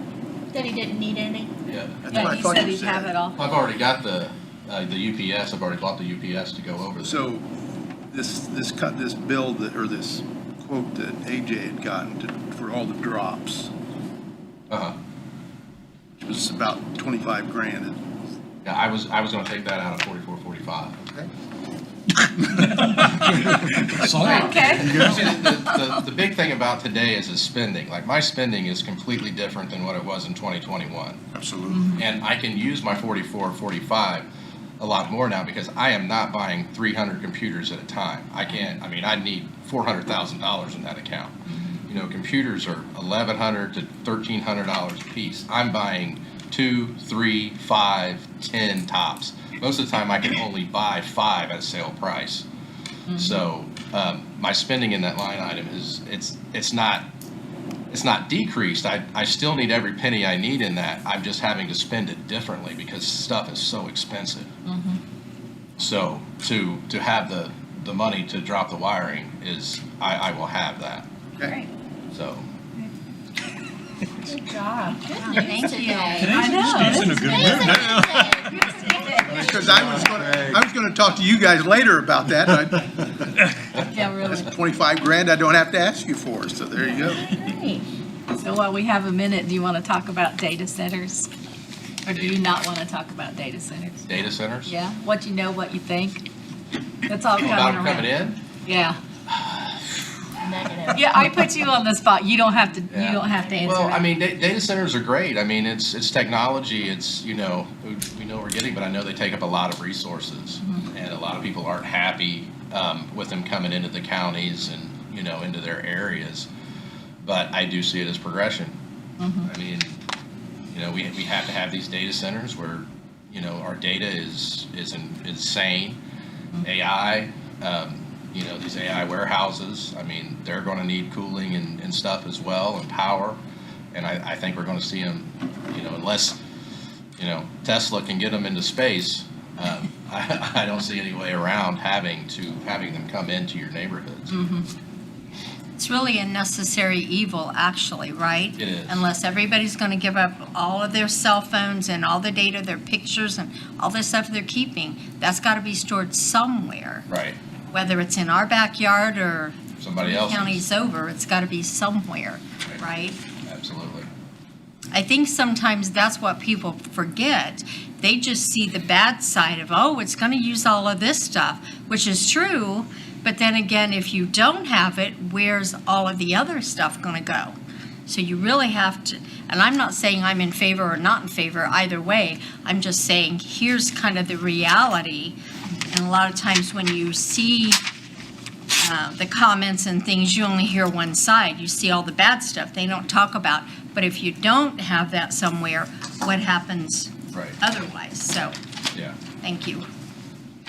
Good answer. That's totally my feelings. You know, if you want technology, you know, you're going to sacrifice privacy, and, you know, you may sacrifice some resources and, you know, an encroachment coming up on the neighborhood. Yeah. Exactly. All I right. think the first step we need to look at is can our electrical system and water supply support this? That needs to be decided day one, I think. Right, yeah, they need to make sure that we have the resources to support it. There's options for that. A lot of them, they can produce their own power and they can produce their own water. They're talking about closed loop systems and all kinds of things, so. Well, I think the key here is going to be good communication between all partners. That's the commissioners, the council, commissioners with the council, council with the commissioners. I've already had a meeting with Tony Foster at RP&L to educate myself a little bit more about them so I understand what I'm looking at. EDC, I mean, we have a lot of things. I guess what I'm trying to say is we need to do our due diligence before we just jump into this. Yeah, because, you know, if you do have a closed loop system, you know, there is bacteria, I mean, it does have to have chemicals that run inside that as well. You know, because that water is gets stagnated and nasty, so that's another thing to think of as well. There will be chemicals. All right. Thank you so much. On another area, the coroner's iPads, Surface, whatever, what's the status of that? Well, the last that I got with Cohero, the coroners have the new app. They are logging into it, and it's using the new iPads. Using the iPads. Okay. Now I have not heard back from Dylan, but according to Cohero, people are logging in every day, and the app is on the iPads. So have you got the service? We have not got the services back yet. But as soon as Dylan says, yes, we're good to go, it's working, everything's great, then we'll take the services back. And then, follow up to that, is it, if cell phones are purchased, is that all run through your office or through the department separately? So cell phones, we have one major Wayne County account, and then most offices have their own sub-account underneath that. Okay. So, so if that, like probation wanted a cell phone, they would go in to the rep and get their own phone. So it's not anything your office manages? Not really. Now, I am the SPOC, so I do get the approval. You know, do you want to approve this? 99.9% of the time, I'm going to approve it. But that's really about all I have. Most of the departments run their own cell phones. And do we have a policy that you know of that if they're changing out new phones, those need to be returned back? I am not aware of any policy. Okay. My department buys our phones, so there's nothing to ever change back and forth, and the county just pays for our service. Okay. So, To your knowledge, was the purchasing policy updated that required all information technology purchases to be coordinated with your office? I mean, department heads, elected officials can't go out and buy their own computers and iPads and. now I don't know if that's in the purchase policy, but yeah, that's the way it should be. It was asked the purchase policy to be amended. Has that been done? Probably not. We're gonna ask again. Okay, last time I asked for a policy to be amended, commissioners didn't do it because they didn't want to. Is this something that commissioners would discuss and consider? I have no recollection of that conversation. I didn't say you personally. No, I don't recall the conversation, so I'll need to look I don't think it into needs to be amended simply because the purchasing policy covers all assets, whether it's technology, whether it's vehicles, whatever. So it just needs to be followed. There's an idea. I think we're good. We'll look into it. I don't recall this particular issue. Thank you. You're welcome. Well, when it's not followed, it needs to be addressed then. Absolutely. Okay. Can I ask you, Craig, I can't remember, I was the SPOC for a while, and they can't, and that's been a while ago, but they can't buy a phone unless they talk to you. They can, I'm trying to go back and, from my experience, I get an email only when the order goes through. okay. And then once that order goes through, then I say, yes, go ahead, and then it completes the purchase. So even if Steve wants to buy one for whatever department, and he orders it, he can't actually get it till you still say, okay, even if he didn't call and say, Craig, I want to do, okay. So it's actually, that protection is there, it's just most departments may not know that. Right. Okay, thank you. So when an office buys new phones, do you take the old phones, or what's the situation on that? Yeah, usually no. Probation, the sheriff's department, they will bring us boxes of phones back, and then they leave it for us to destroy, or do whatever with. That's really the only phones that I've really gotten back. And there's no trade-in value No. on those? No, they're usually pretty old, out-of-date iPhones and iPads that, can't even get to the store anymore. Yeah, because a lot of times now when you go buy a phone, you get like a $250 credit if to turn in your old one to them. I hope we're not doing that and turning in phones that have anything on them. Yeah, I mean, as far as I know, we're not. Like I said, the two biggest ones that have cell phones would be the sheriff's department and Yeah. the prosecutors and probation, and they always bring their phones They bring them back. back to you. But the coroner did not in this case. Exactly. The coroner is the reason I was asking that. Okay, yeah, You no, I lock have your not own seen phones a and that coroner never phone. even came through you, did it? So is it, I mean, I know this is my one and done kind of budget experience here, but, or my last one, but does that go through, for that act being the spot, does that go through the auditor's office? So like if somebody goes, hey, I'm purchasing this. Back in the day, how I inherited that, I can't even tell you.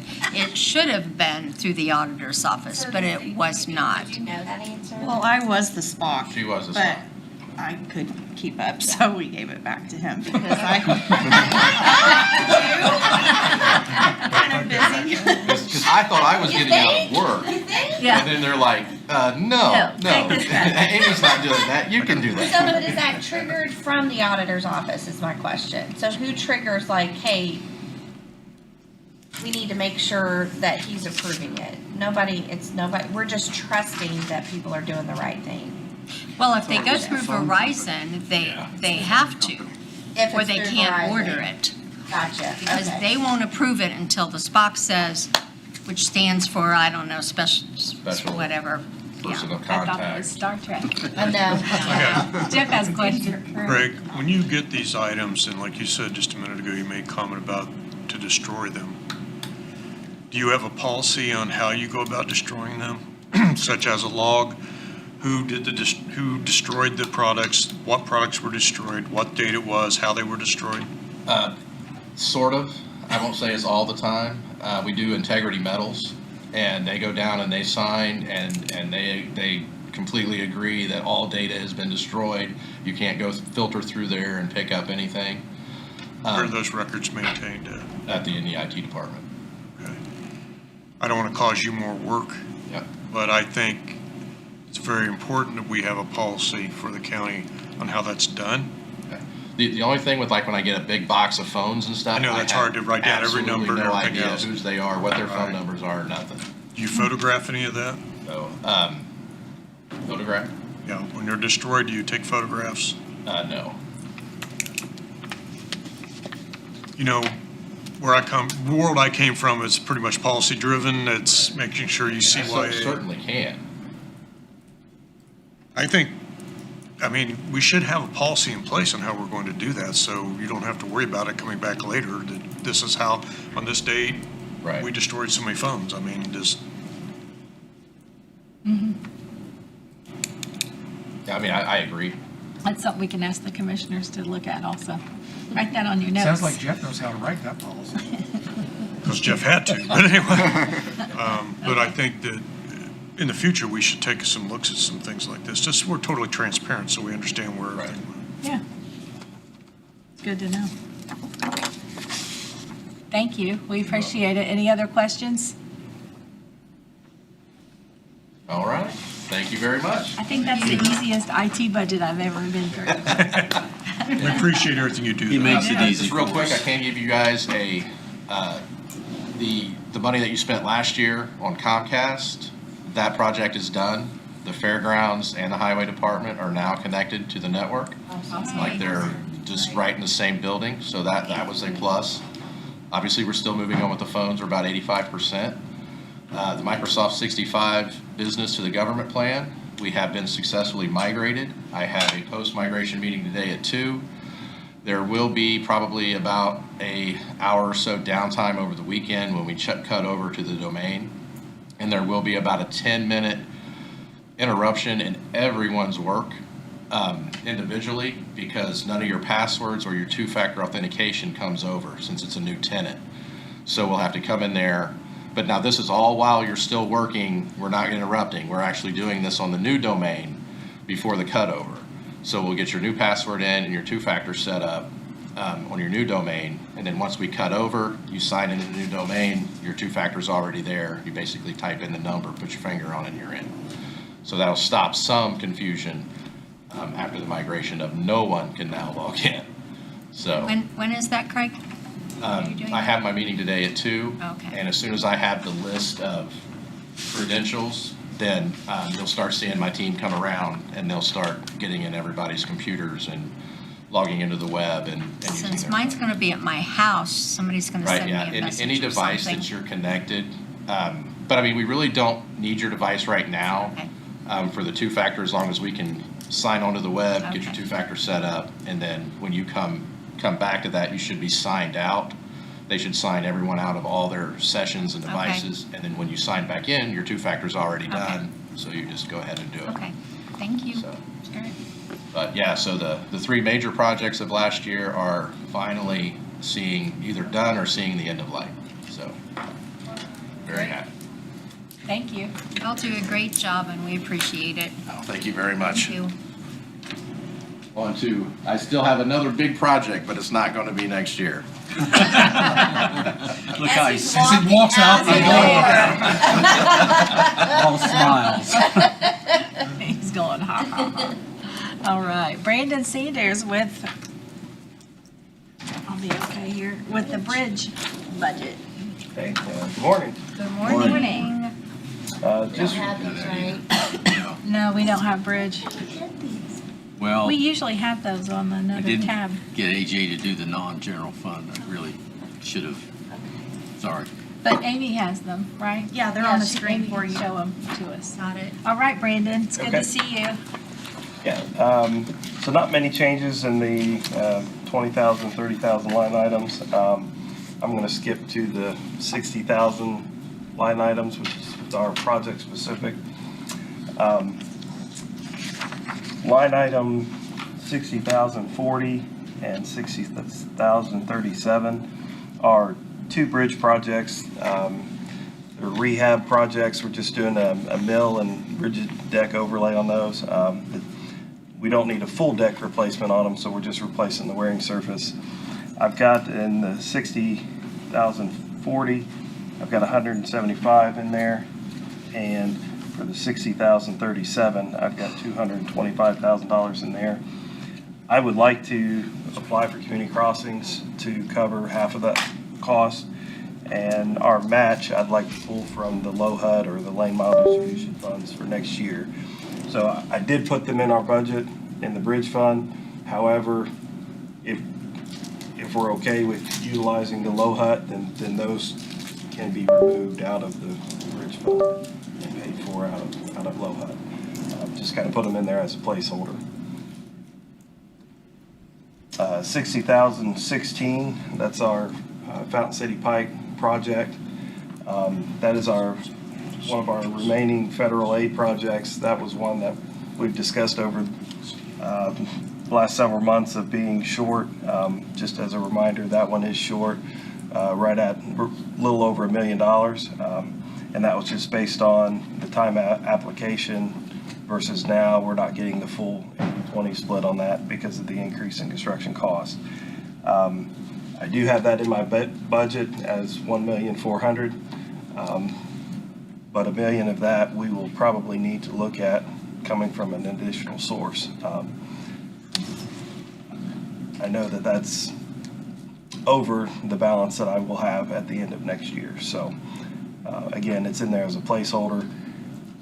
We can adjust it as necessary. I feel like that's gonna happen more and more. I'm sorry? I feel like that's gonna happen more and more, isn't it? Yes, yeah, especially with our federal aid projects. We do have 3 more that have not gone to letting yet, so when those go to letting.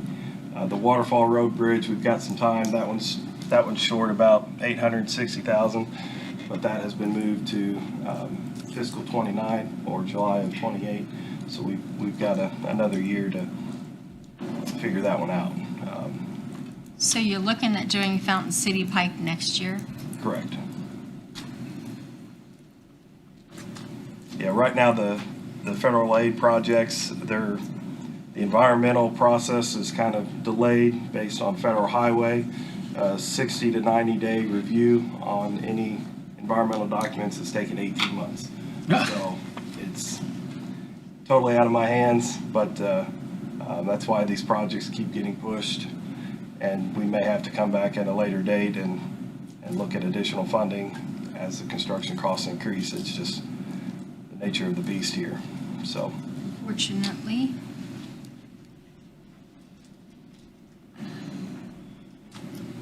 Does anybody have any other questions for Brandon? Other than to say you do a great job with what you do have. We really appreciate it. When you say that. So basically, we'll probably have one-time money.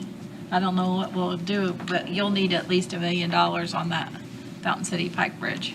correct. I'm Yeah, gonna- there's So I'm always, gonna count that in our one-time. But we should have some more lane miles. Yeah. Yes, we should get another distribution next year. I don't know if, I think we were projecting 1.5 for next year. They did change that and they gave us some this year, so I don't know if that's gonna be a reduction in next year, if we're gonna get the whole 1.5 next year. And it also will depend on any other counties or municipalities that enact the wheel tax that would qualify, so that number would come down even more, so. I noticed on Indianapolis TV, there's been a lot of wheel tax happening in other entities. We'll count on 1 million and then it'll be less and that'll make us happy. How's that? And there's always the opportunity for NDOT to, at the time of letting, they've got extra money. Yeah. So we can hope for that, but I don't want to plan for that. Yeah. Yeah, it's not a guarantee. It's always good to be able to reduce what you need. So are you in the bridge inspection phase again, or we're? Yes, this is the year that we inspect all of our bridges, our 230 bridges. So for next year, it's going to be a reduced amount because we go into the special bridges that are needed to be looked at every year. So that's quite a bit less than what we pay this year and 2 years from now. And that is the 80-20 split, the full 80-20 split from NDOT. So who inspects the bridges?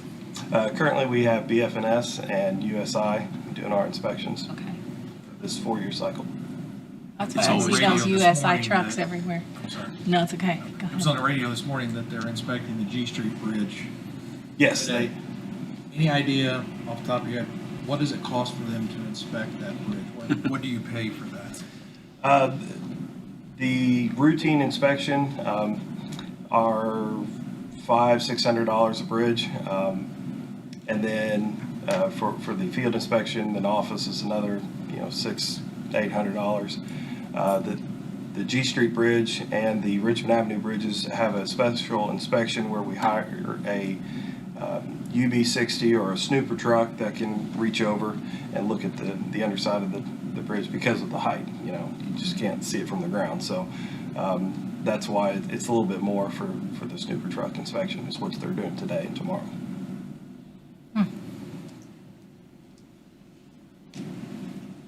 Any other questions? I guess we're good. All right. Thank you. Thank you. We have Mike Sharp from Highway. Hello. Good morning. So on the highway budget, I'll just kind of say up front, we haven't gotten our projections from the state yet, which they normally don't come in until the 1st of August. So once we get that, obviously we probably will have to make some adjustments from that. So I tried to put it in as a higher budget, knowing that we're probably going to end up having to cut it, but you can't go the opposite way. So that's kind of why we did it that way. But we didn't make a lot of changes. The first budget in the NBH administration, I lowered $1,000 out of the overtime budget. The office personnel is using more comp time than they are using the overtime, so just lowered it down by $1,000. And then in the maintenance and repair for the NBH, the bituminous, I increased it by $1,038,517. I think that puts it right at the $2 million even mark. That's probably where we'll cut back where we have to, if we have to, depending on what the projections come in at. And then under the general and undistributed, made no changes in that line, in that budget for next year. Then local road and street, I did increase that one by $61,500, and that's for the other road equipment.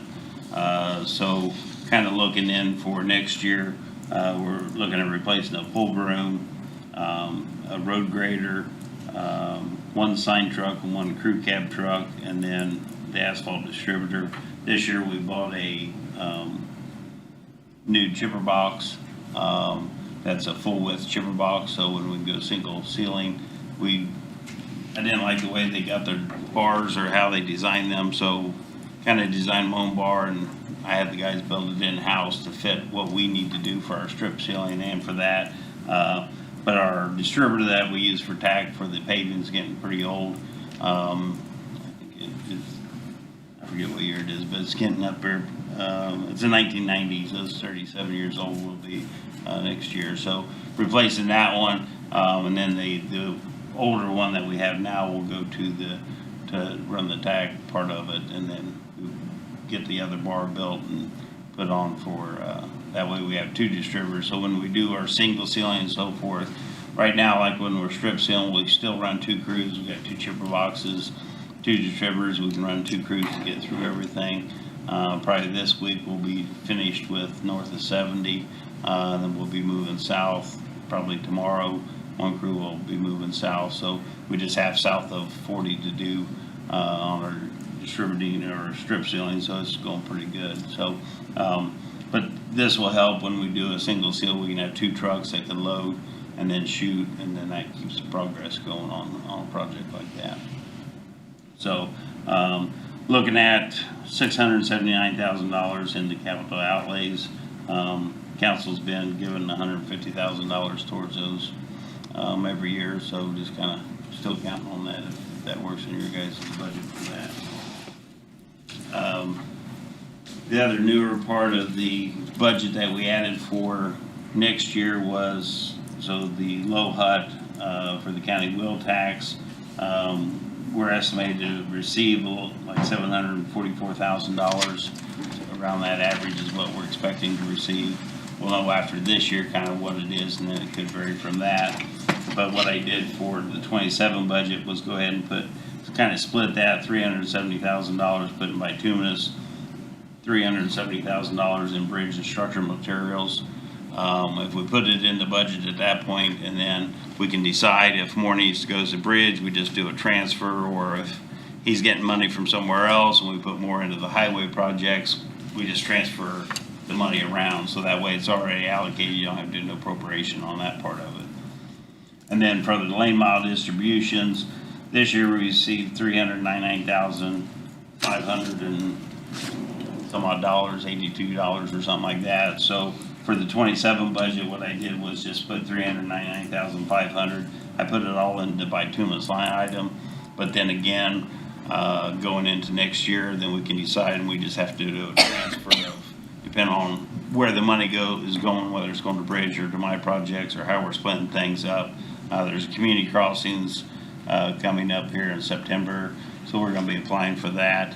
I think you have to deduct what lane mile distribution you get from that. So, and then we also have to look at, we won't quite hit that $1 million mark because Brandon's got a project, but then with my project, since we do it in-house, we can only go up to $350,000, and that would include your equipment, your labor, and your materials, even though we only get materials back. So that's why we won't quite hit the $1 million mark, but we will for what we can go in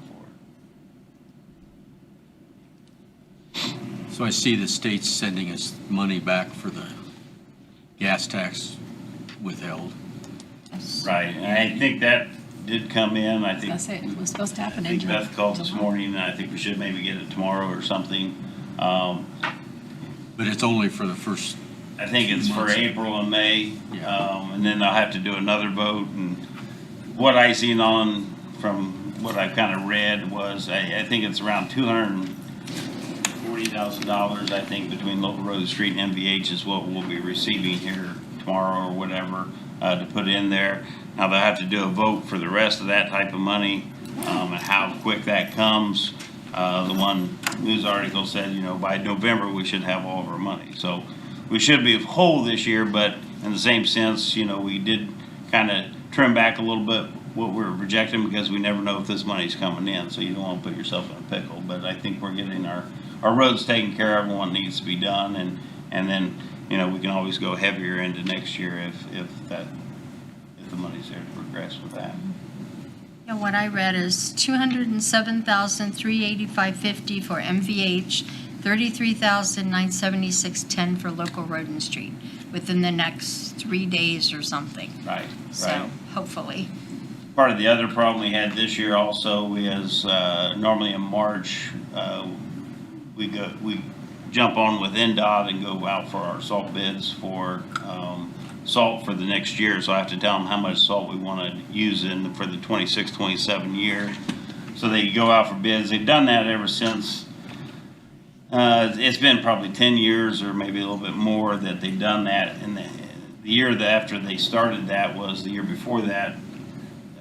We always put out our bids ourselves and went out for those. But there was a salt shortage throughout Indiana and maybe the United States or something. So we never ran out of salt. We always kept everything there, but we were very close. Most people ran out of salt. That's kind of why we built that dome, to where we could figure out how much we need, and it makes it a lot better, because back then we just had a 300-ton barn to hold our salt and try to make it work. But this year we put it out there. The state put the bid out twice, and they did not receive any bids for the Greenfield district, which we are in, for salt. So you're basically on your own. So I did start working on trying to find salt. I did find some salt.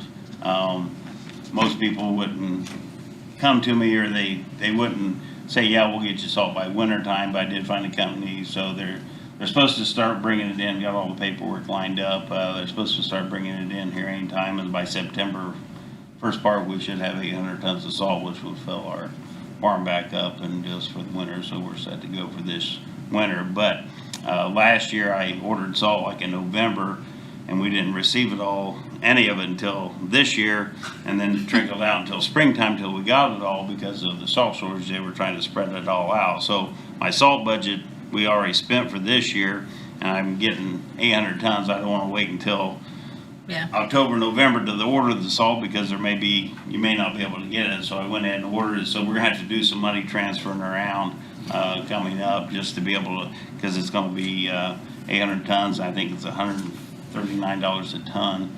Last year I think we paid $93 a ton. But I looked at the trucking. We could have got it a lot cheaper. I think for like $70-some a ton if we went up to Chicago to get it. But by the time I did the figuring of the mileage, if we went up to get it ourselves, it was going to cost me more to go up and get it, because it would be a tank of fuel in our trucks. It cost me more to go get it, and the time and everything to go get it, than just have them deliver it. They could do it cheaper than what we could. So, but at least we're going to be covered for this year. But that's going to be $100 and some thousand. I'm going to have to transfer out of our bituminous anyway to get the salt bulk. Okay. Why do you think we were left out of that? You said the Greenfield area or whatever was left out. Why? They wouldn't guarantee. So in the salt bid, you've got to put in how much you want. You can go 80% below, or 120, or 20% below, or 20% above what you put in, and nobody would guarantee that they could supply the salt and meet the demands of what the Greenfield district wanted. I just wondered. I thought, well, what did we do wrong? What happened? So that covers everybody in the Greenfield district, even NDOT themselves. So NDOT did not get a salt bid for themselves. So they're working on trying to get salt, I'm sure, from somewhere. All the cities and counties, not only in Wayne County, but everybody in the Greenfield district is going to be hurt by this. That's why I'm thinking, okay, if there's already salt shortage and they won't want to do it, we want to hurry up and try to get it verified and get it in our barn, so we have it and we're covered for this winter. So I'm pretty confident that will happen now. Especially when winter comes, we'll be happy you did that. Right. Thank you. We appreciate what you've done for a lot of years, and I just have a question about succession. Do you have people coming up that you feel are going to be able to continue your kinds of practices and procedures? I hope. No, that's not a good answer. Yeah, I got 2 or 3 guys, Just, I mean, I'm not trying to get rid of you tomorrow or anything, but it's something to think about. No, I think there are some people, some of the higher up people are not far behind my age, or they may be older than me, so how long they'll stay after that, I don't know who. But I think there are some younger guys that I'm trying to work with, and we're trying to learn them in the process. I started out the bottom when I started out there and worked my way up. So I think if you know the bottom side of it, you can do a better job when you're at the top side. So that's kind of what I'm working for. Is I've got some guys that are in my mind that I think I'd like to work with, to see whether they're interested or not. I don't know, but yeah, there are some guys there that I That's think good. can There's handle the there's task. a It's big just a baton matter to of getting pass. them to learn it. Yeah, we don't want to turn into one of the surrounding counties when you're gone. We want to make sure that we I still continue to live here, have. so I don't want to see that either. I know. You might have to work till you're 80. 80's not that far out. Well, as I've often said, for those of us that live near a county line, we see every day the advantages of the roads that we have here. The condition and the upkeep, it's just great.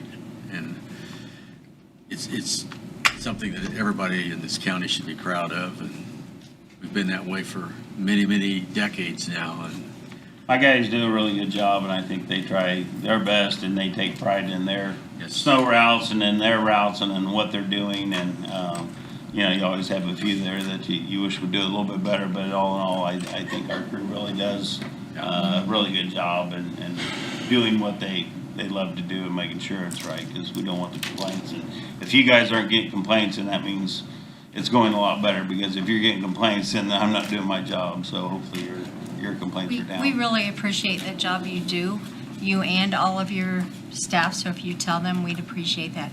But I want to take the opportunity to say thank you for the snowplow project. I've already been asked twice, are you going to do that again this year?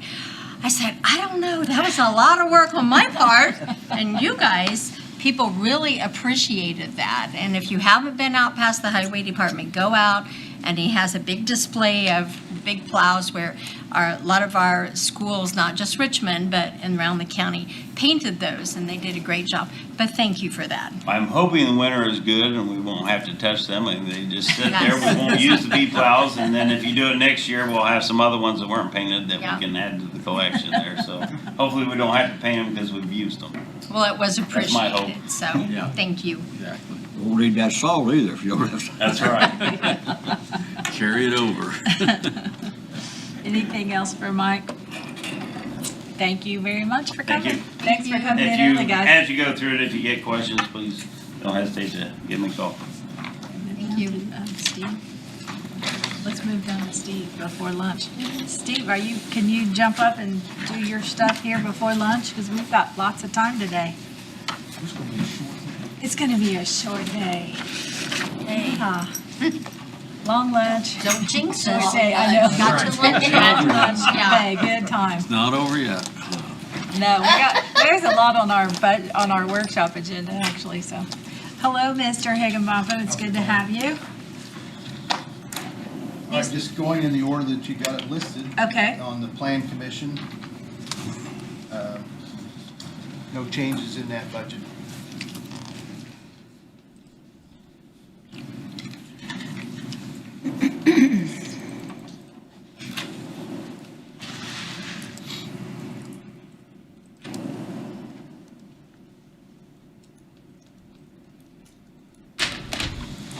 And Beth, in response to your question about data centers, Yeah?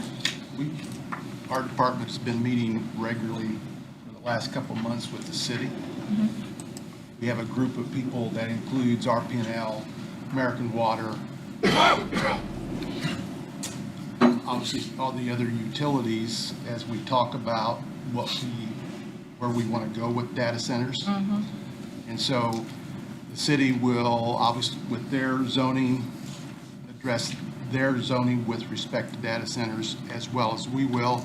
And hopefully we'll have something compatible so that it's pretty well the same across the county. So we've been meeting for a couple months. Our Plan Commission will be discussing this in August. And we'll have an ordinance probably before the fourth quarter. Oh, yeah? About what you will and will not allow and Yes. all that kind of stuff? And the parameters. Okay. Anything on the Plan Commission? As we go through the rest of these budgets, there are a couple of increases. As you know, our budgets are pretty reactionary. Not much discretionary spending through these budgets. Utilities, repairs, those types of things, supplies, are affected by things that are beyond our control. But when we look at the fairgrounds budget, there's a couple of increases that we have put in here. One is for overtime. Again, that is dictated by simply the amount of events that we have out there. The fuel and contractual and utilities. We ran short last year in utilities. For example, this year, we took not just for the fairgrounds, but for all utilities. February was, we took a big hit in February. Really? Because the electric generation is impacted by the natural gas prices. And when they had extra cold weather in the south and the southwest of the United States, they shipped natural gas down to there, and it impacted our prices. Our utility bill for February was almost triple what it normally was. Oh my word. Yeah. And the usage was the same. So Crazy. and then, like during the fair in June, we get reimbursed for a portion of the month from the 4-H fair, but that goes back into the general fund, so we pay for it out of our budget, and so we don't get that extra money back into my appropriation. So we'll address that later on the year, and then You'll get it one way or another. one way or the other, yeah. So utility costs have gone up. Our usage hasn't necessarily gone up across the board. But we've certainly been impacted by natural fuel prices. Mm-hmm.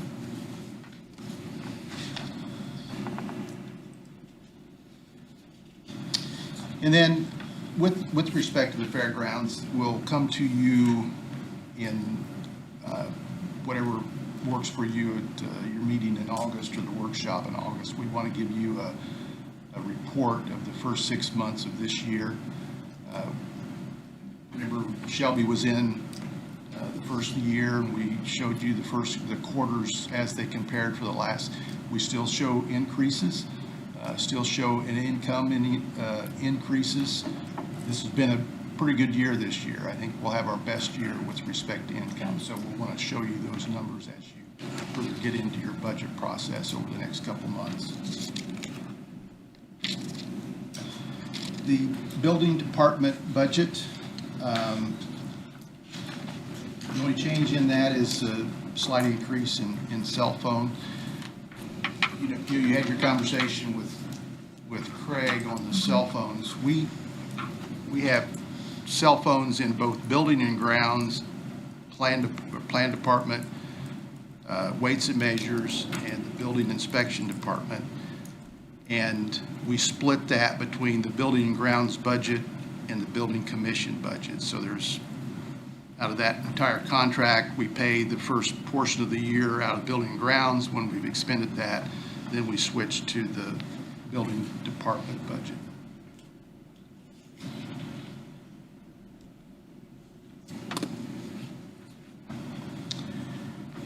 And then the next one on your list is the unsafe building.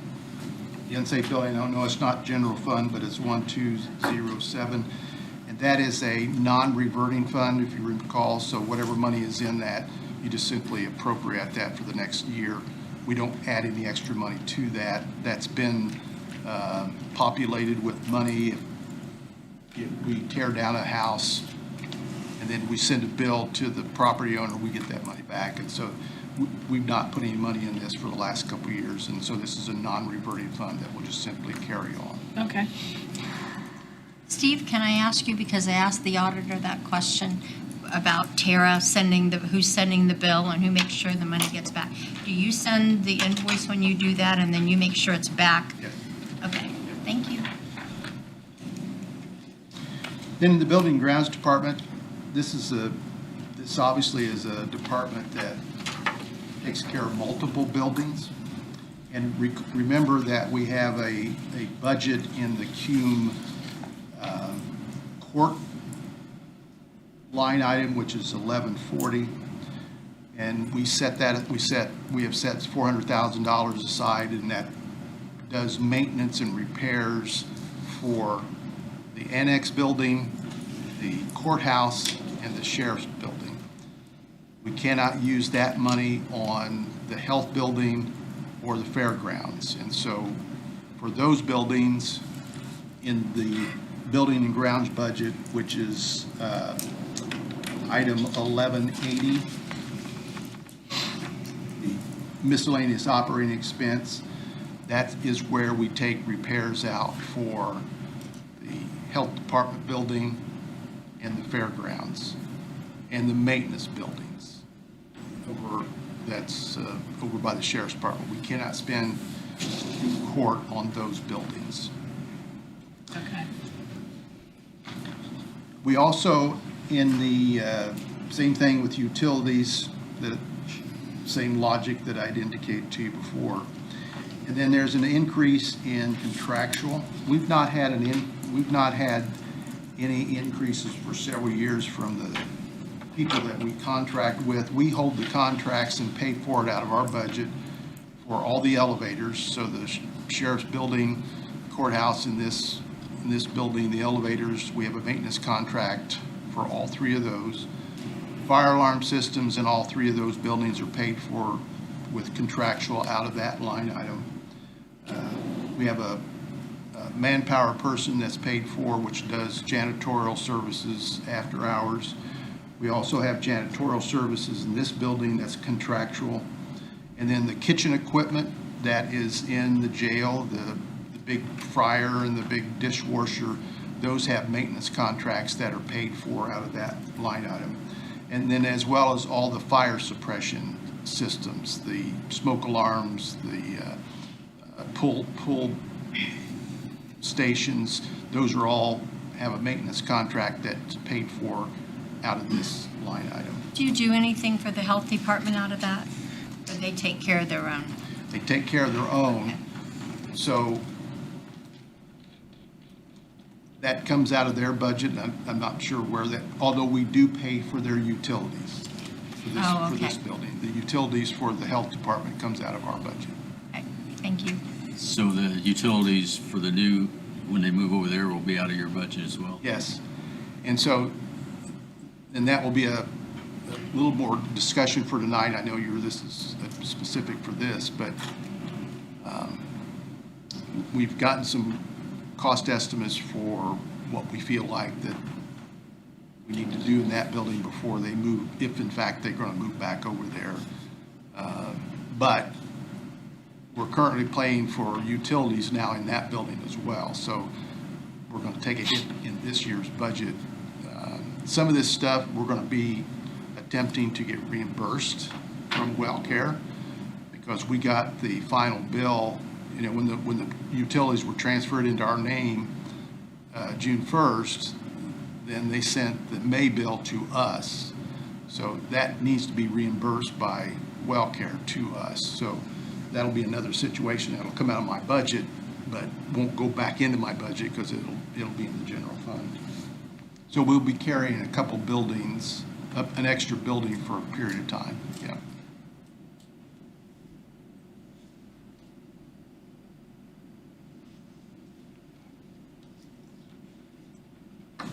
Any questions? In buildings and grounds, I see increased miscellaneous by 10,000. Yeah, so remember that, and that is because we can't spend CUME court on fairgrounds building maintenance or the health department. So that's just increased usage. And I wanted to, I'm sorry I didn't do this before we came today, but we typically budget, or we've done 400,000 for the last couple of years in the CUME court.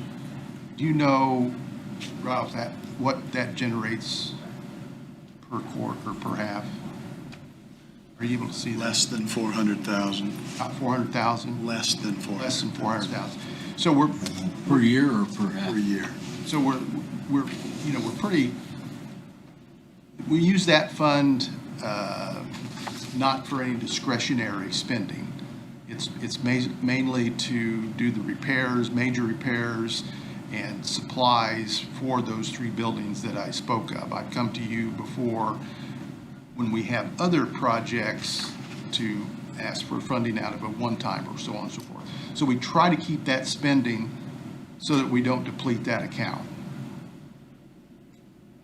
We're mindful that it has a limited income, so we try not to spend more than that income that's generated.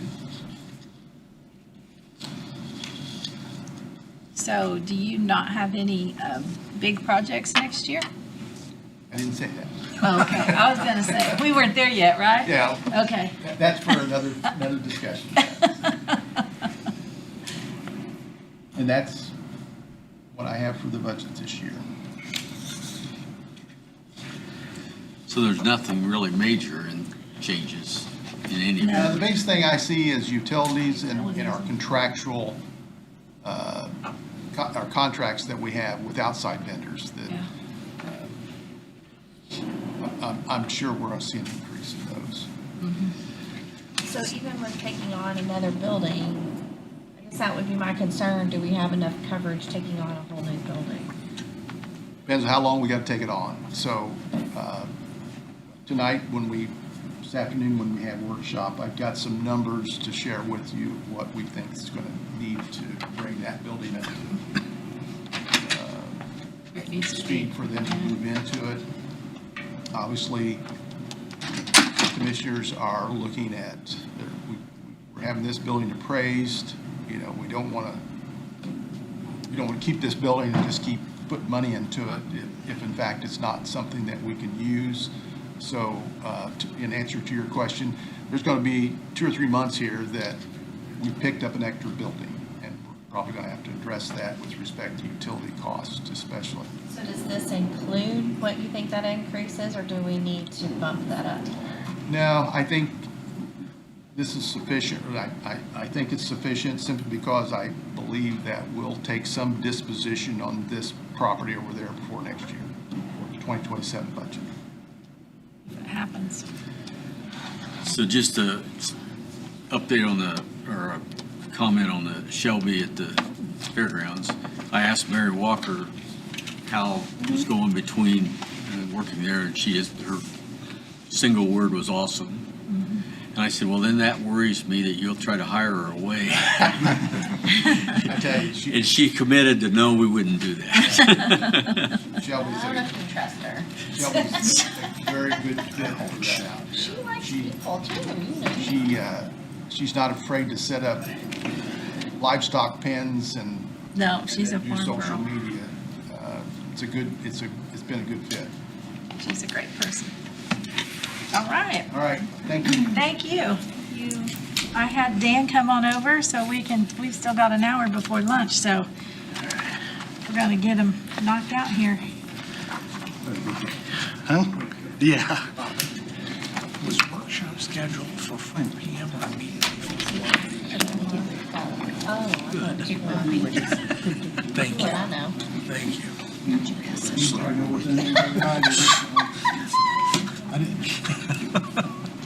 We have Dan Burke from the Health Department. Good to see you, Dan. Nice to see you guys. Thank you. So I have just a document there going around, kind of gives you an insight, maybe my thought process. It's a scary one, but it's in there. As to why I set up the 2 budgets that are in Lao right now, the way I set them up. Okay. You started Whichever one they want to. We'll just do 11:59, I guess. Okay. We don't have those, do we? No, but it's Okay. on the screen, I'm sorry. No, it's okay. We just didn't get those in our spreadsheet this time. When will we be able to get some of those to add to the spreadsheet we have, the spreadsheet? AJ will get that done quickly. He'll up, We'll have it for next. as soon as she says she's got everything updated from today's discussion, he'll get those out. So I would expect that quickly. And add the non-general ones? Yes. Okay. Because we usually have 2 tabs of. Yeah. Okay. All right. All right, we'll start off with 11:59. This is the health department's budget. This has no.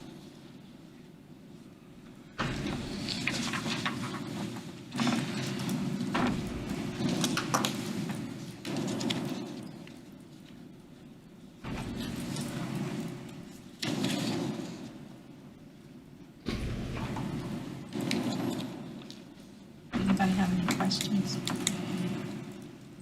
It's pretty cut and dry Yeah. there. The next one is 1161, and this is the Health First Indiana proposed budget. The legislator goes off the 2-year budget for the state, and with what they set for that 2-year cycle for 2026 and 2027, the health department would receive $420,000, $622 per budget year. So in 2027, we'll receive that $420,000 in addition to any carryover that I will have from that budget. In the first document I had handed out, it shows the original appropriated amount this year, and that anything above the $420,000 was a carryover that is being spent through different contractual partnerships, but I do suspect to have a carryover into the 27 year on top of the $420,000. This budget does employ one of our medical assistants, and he is our outreach coordinator. He's very vital to the department. He goes to all the community events. He's bilingual, so he translates for us. And then his benefits are paid out of this fund as well. And we pay a lot of medical and dental supplies, or medical supplies, we don't have any dental, out of this fund. Pay for the fuel in our vehicles out of the fund. Contractual health officer. Pay for legal services, or communication, whether it's office phones or landline or cell phones or the internet. We pay for all of our liability and comp insurance out of this, and not only the county, but we have to supply insurance for Dr. Bells and our physician assistant Rachel as well, out of these funds. So this fund was created to improve the health and health outcomes of Wayne County residents. So we have not put any office supplies, things. All the funds are related to the health outcome of the residents here in Wayne County, not for other items. So the original spreadsheet I sent or gave to you, we use those funds for all office supplies and things of that nature it takes to run an operation. There are no increases, I believe, in the budget line. I think I did increase like Social Security and things due to the income increase from last year. Other than that, there are no increases.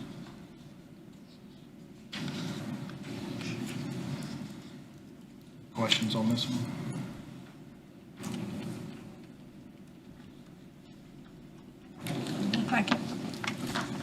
Any questions on the spreadsheet I've given you at the beginning?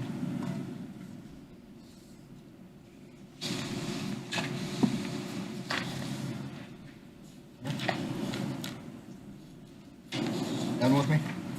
Are you all done? That's it. I mean, these are the only, day. the other budgets that are on the spreadsheet. Yeah. I'll send those to the auditor's office in November-ish when I know, closer to what my carryover is going to be. But they're all budgets that will be, once they're spent, they're exhausted. They're not Okay. alternating revenue or anything. We do the harm reduction fund, the second on the list there, though, as a clinic, is, can be used at the clinic. The building we're in now was modified to be a clinic, and it's really a clinic, and it's really not suitable for a clinic. The rooms are too small for, a nurse, and then a physician assistant and a patient. There's not a whole lot of room there.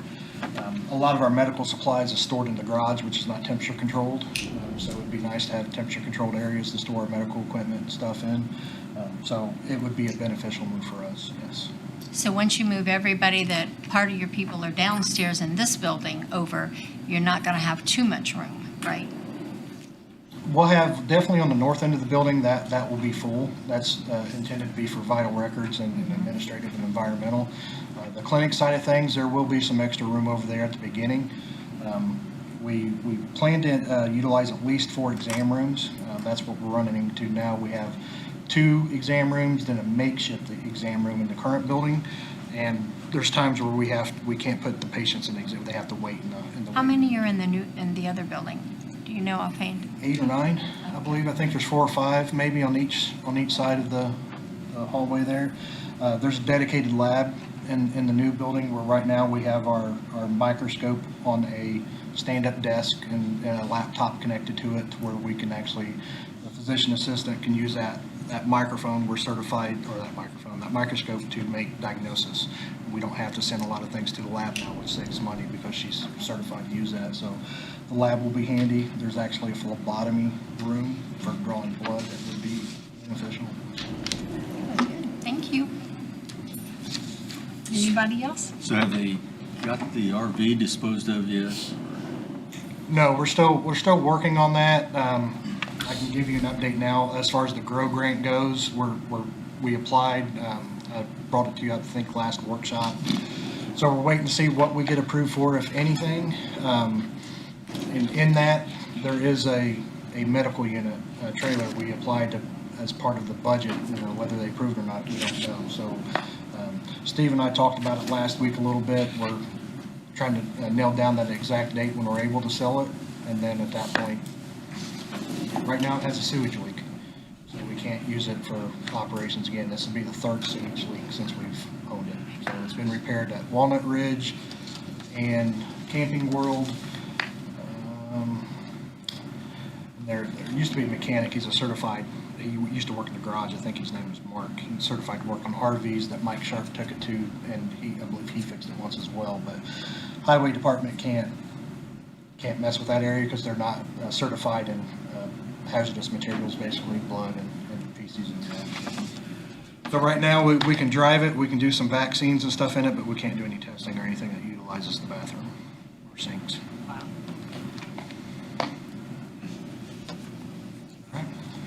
Have a good day. Thanks for coming early. Appreciate it. It didn't even take 10 minutes. I love this. We usually have these big, long discussions with these people. Next year we'll count on going quick. Yeah. That's what I was getting ready to say. I was saving them for later if we had to, but can the commissioners present their budget? I guess I would prefer not to, because I don't know whether Commissioner Dwinger was planning to be here for Okay. that presentation. Oh, he was going to come but later. I don't know for sure, so Okay. if you want me to, I can So, do that, but your head, no, he's not. not. No, he won't be here till workshop at least. Okay. But workshop, we were going to do as soon as we're done with budgets, and that might be like 2 o'clock today, so. So do you want me to Should go ahead? probably tell them they need to come this afternoon and not wait till 3 o'clock. We've called 6 everybody o'clock. else in. I know, I've called them all in. Yeah. Matthew. Okay. About Matthew. We only have EMA, well, we've got tourism and EDC we'll do right after lunch, but, So Mary will be really happy she has more time. She was worried about her. well, Yes, we're not she- going to tell her we're running early. She won't know. I was gonna text her. No, she won't know that. That's who I was on the phone with. She won't know that. Because her 15 minutes is 30, so it'll be fine. I love her to death. I know just, we it's do. how it goes. All right, we have Commissioner Jeff Plaster, who has their budget. I do. And we do have a few changes. All right. Of course, the commissioners have the Social Security and retirement in our budget. And so that, when you decide what changes you're going to make to salaries, we'll need to evaluate whether we need to increase those based on, so if you gave a 5% increase, we need to increase those line items. There is a little wiggle room you'll see right now, so we'll just need to take a look at that and make sure that we have money available. I believe we have made the necessary changes for insurance. I think we're in pretty good shape there. So you're referencing 33,460 on that? Sorry? Is that line 33,460? 33, yeah, I wasn't quite down there yet, but yes, 33,460 to go to 700,000. We think will accommodate everything, including, remember that we renew our insurance in July, and so for 2027, the first 6 months will be at this new rate, and then the last 6 months will be at the new adjusted rate starting next July. So we think we've built in enough there. It depends on what the increase is next year. We've been in the 8 to 12% for the last couple of years in increases there. If you see, I think I have. Going back a page, Max, the 33,230 is travel, lodging, and meals. We're requesting an increase from 2,500. We're at the end of June, we were at 2,446. The current commissioners are attending more meetings than the previous commissioners, so we're recommending an increase from 2,500 to 5,000 there.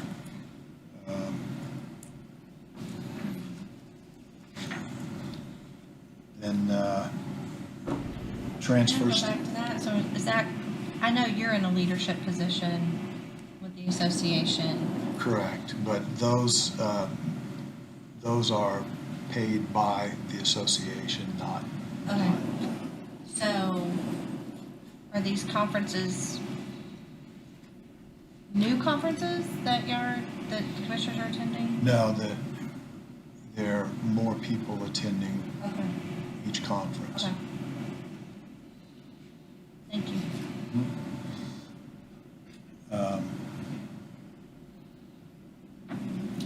On line 33, 120, legal services, we're recommending the same rate, $90,000. However, having said that, we are recommending an additional line item. If I can find it here. Is that in here? Is that the top? Is that the top? That 20,000 at the top? It's 20,000 is what we're gonna have. It's at the very top. For transition. Very top. Unappropriated. Is that for? For transitioning from our current county attorney to a new county attorney. Ron is anticipating full retirement or greatly cutting back after the end of 2027. So that $90,000 would be Ron's contract for next year. This $20,000 for transitional expenditures would be to bring on a new person that would work with Ron in that transition year before becoming the county attorney when Ron transitions out.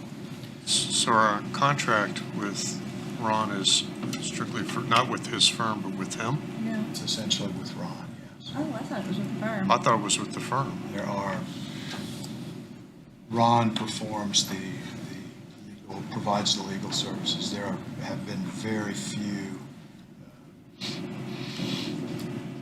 few situations where anybody else from the firm has provided legal services for us. There was a transition with the health department a couple years ago. Ron became the attorney for the health department as well. That was a separate contract under the health department. That position has changed to one of the other attorneys in the firm. That's a separate contract. Jeff, I'm just curious, why do you want a separate line for that? Why not just make that 110? To stipulate what is paid to Ron on a monthly basis versus what would be paid and how we would bill this new contract, which doesn't For yet tracking exist it for tracking. easier, okay. And this the new transitional person, who's picking that? Are the commissioners picking someone, or? Well, my anticipation would be that the commissioners and council jointly would go through that process. As you well know, for many, many years, the council and commissioners have shared the same attorney. Yeah. And I would anticipate that continuing. It doesn't have to be that way, and it isn't that way in many other counties, but that would certainly be my expectation. And we'll have to start a process and see where we end up. So is this something that would, I mean, I know contract services don't have to be bid out. At least I don't think they do unless it's a certain amount. I mean, is this something? This would not have to be bid, but I think our intention would be to open it to people that at least that we want to invite to talk to us. I don't know that we would want to do it. This is a new experience for us. You know? Right. Ron's been the attorney for 20 years, and prior to that, there was an attorney for an extended period of time. So it's not something we do very often. It is a service, so it doesn't have to be bid, but we need to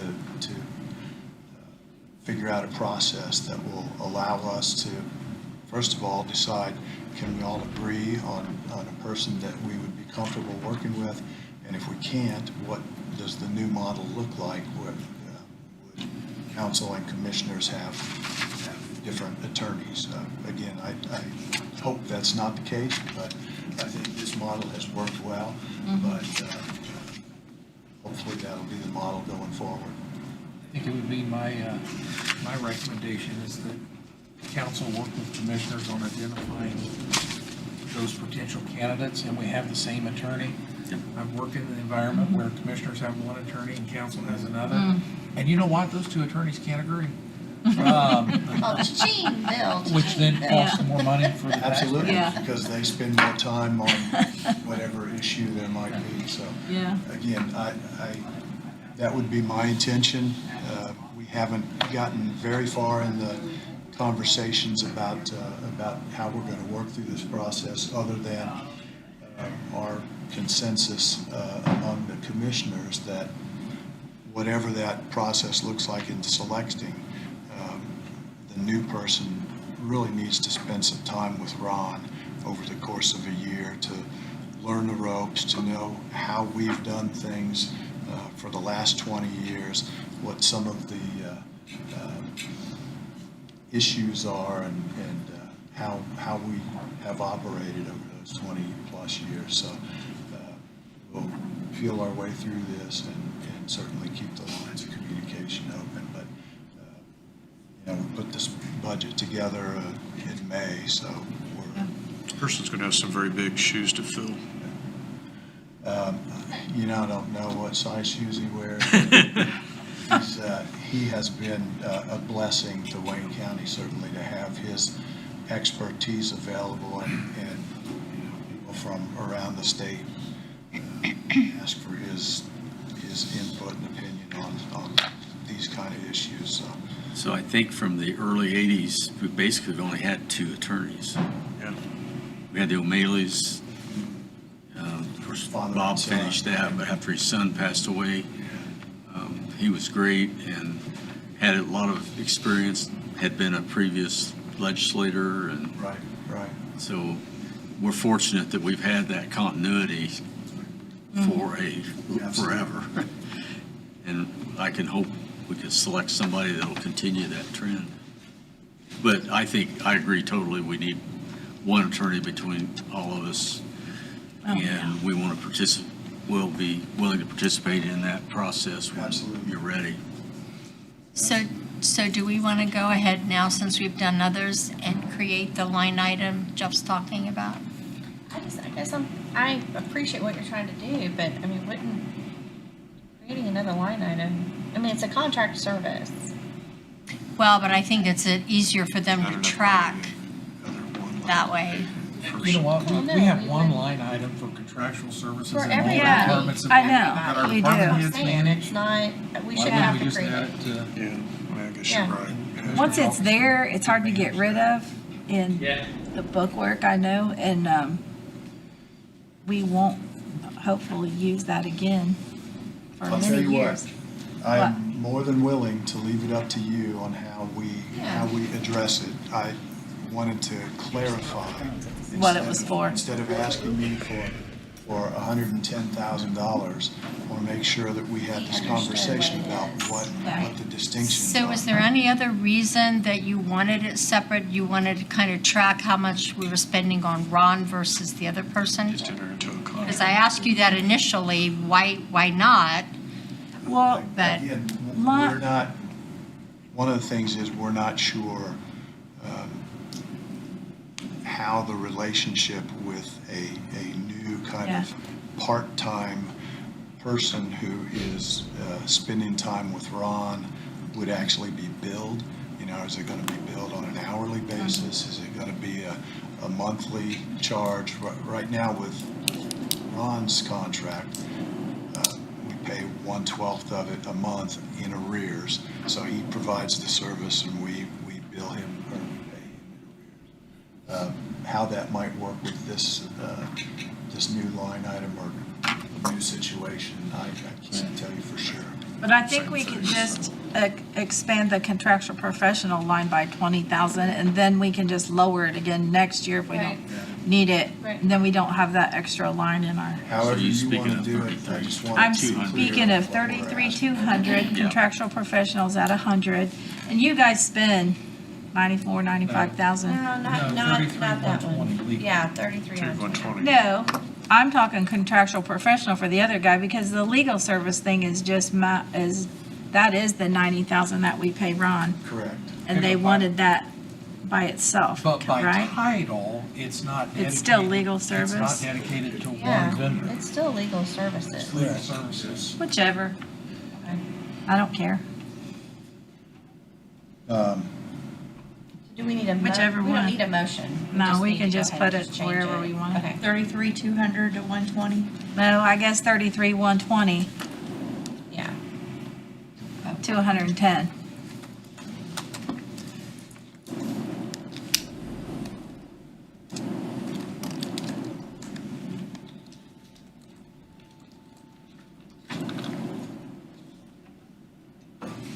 So you'll notice that there already is another line item, 33,320, contract litigation services. So that's got $10,000, and that typically is where we pay things that are outside of Ron's purview, where we need another attorney to step in and represent us in litigation. We pay out of that. So it depends on the year as to how much of that money we spend. We haven't spent much this year. I think we probably should leave that one for now. It's been that way for several years, certainly.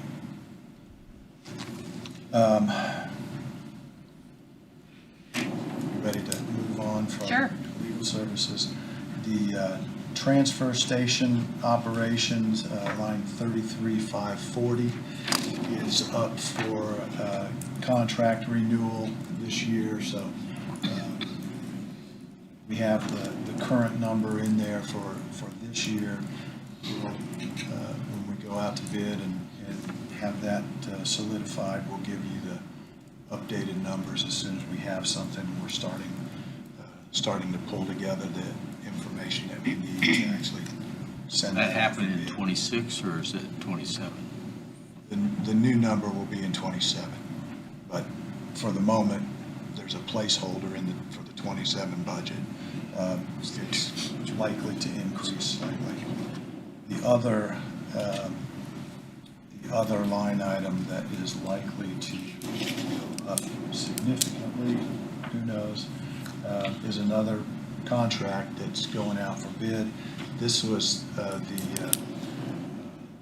ambulance service, which we have had the luxury of a 5-year contract with Reed Health for the part of the ambulance service that we subsidize. This is 2026 is the 5th year of that contract, so this will be going out for renewal as well. The first 3 years of that contract were at a constant rate. Year 4 and 5 had a slight escalator, but we've started those conversations, and there's a group headed by Matthew that is looking at what do we need to do here. We're started on that process, and our intention is to have a recommendation well ahead of your budget approval time, so that we have a number certain that can be worked into that budget approval. Will that be bid out, or how are you going to? And again, it's a service, so it doesn't technically have to be, but Matthew is looking at and having conversations with providers in the area. I'm not involved in that, but Barry. Can I speak to that? Sure. That committee's headed by Matthew. Steve is on it, I'm on it, Brad Dwinger. We've had one meeting, we've discussed, because it is a service, we've discussed the advantages to either go into a competitive bid or doing just a solicitation for renewal with the current provider. Request of interest have been sent to qualified providers, and we have our next meeting tomorrow that Matthew will share with us those results, and then that decision will be made for recommendation back to commissioners on how to proceed with that. And while I agree with. I'm sorry. I agree with Jeff. We have enjoyed a 5-year contract with Reed at a significant savings as to what I see across the state for EMS service. And with the hospital being here, obviously it's of interest to Reed to continue serving the community and having those patients through their doors. But in our committee, we talked, and obviously being involved in public safety, Reed has provided a tremendous level of service as RFD for EMS service inside the city, medical care. And, that price, we know is going to go up. We don't know what it is yet. We've prepared for it, but I don't think we'll have the same deal we had the first 3 years. Well, never sell short Reed's capacity to serve the community. True. Yeah. So there may be a reduction there for all we know, right? Dream on. Mr. Optimist. I like that. Yeah. I like that. Just planting the seeds, guys. I like that. I will have to agree with Barry. We got tremendous service out of Reed. Oh, yeah. A lot of times I'll pull into a scene, they'll be right behind me, sometimes they'll be ahead of me. I only remember one time, and the Hagerstown ambulance was on another run, they had to get an ambulance up from another facility, slowed it down a little bit, but normally they're right there about the same time we get there, so.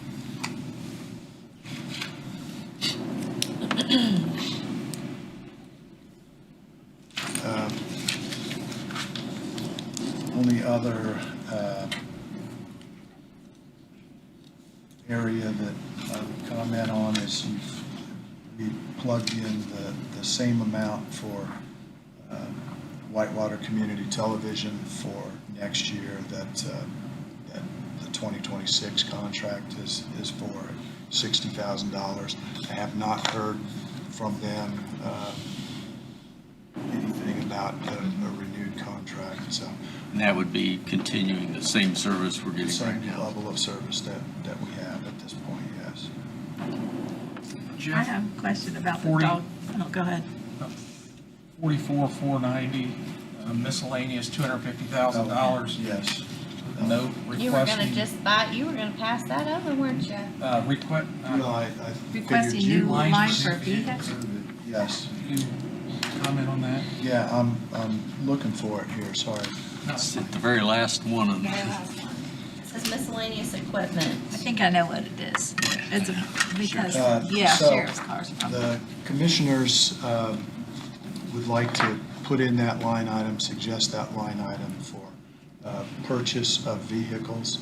And so it's a request from the commissioners that money be made available so that commissioners can pursue purchase of new vehicles. Are you mean sheriff's vehicles? I think the idea was any vehicle that needs to be purchased, but I didn't recall that it was specifically sheriff's vehicles. I don't know how many years ago, it was before our time on council, that council pulled that money back in. Fleet committee was established. Yeah. And I'll commend Steve. He runs a very tight ship in that fleet committee, and those of us that are on that. It's a recommendation body. I was reminded of that to commissioners. I think that process works extremely well for reviewing vehicles and work that Mike does in the sheriff's department. But at a time that we know that we're going to continue facing a change in the landscape of revenue, I'd be opposed to putting money back in the commissioner's budget for purchasing of vehicles. I think we leave that in council's budget at our one-time. We always do it out of one And when time. the fleet committee Yeah. makes the recommendation that you buy X number of cars, Yeah. we then control that. Barry, do they purchase the ones like the county cars that, for instance, when we go to conference, we take a county car? Do the commissioners, it's not a sheriff's car, Well, and they it's not a health purchase all of department. them, but it's through Steve. Okay, but I mean, it's like the others are in their Don't buy those budgets. that often. But, okay. Most of the pool, or some of the pool cars are transferred out of another department to that as well. Have been, certainly. I would concur. If I'm not mistaken, weren't you on council when money was transferred out of the commissioners? I was the president. That's what I thought, just There was clarification. probably a no vote on this line item. That's okay. He wants to control that money. What are you talking No, about? he doesn't. So I would say we put that back to zero. I agree. Yeah. We'll make the other people mad. And the other commissioners weren't here to We will- appeal it, We so will make it work. It's worked well It's worked well. for the last several years. Is it a thank you for the timing issue? opportunity for us to give you more money, though. You know, Is the reasoning, my mouth got really dry when I was talking about it. I'm sorry, is the reasoning, the other commissioners aren't here? Just from your discussions, was it the reasoning of like a time issue where it's easier to I just think buy them out of it goes here? back to COVID and the challenges that we've had in getting particularly sheriff's vehicles. Yeah. And perhaps a more streamlined way of going through this. But I Yeah. think the idea of a list of one-time purchases where you identify Yeah. we're allocating this much to this car and this much to that car and so on is what we've done. Yeah. I think that, if I recall correctly from yesterday's fleet meeting, that the recommendation for 27 is Sheriff's Department thinks they're going to need like 5 vehicles. So we'll put that on our one-time. But also the associated equipment, because we equip each one of those vehicles, which is 17 to 27,000. Yeah, it's usually per 50 to vehicle, 75,000 for depending that. on what stuff can be changed out, Mhm. what needs to be bought new.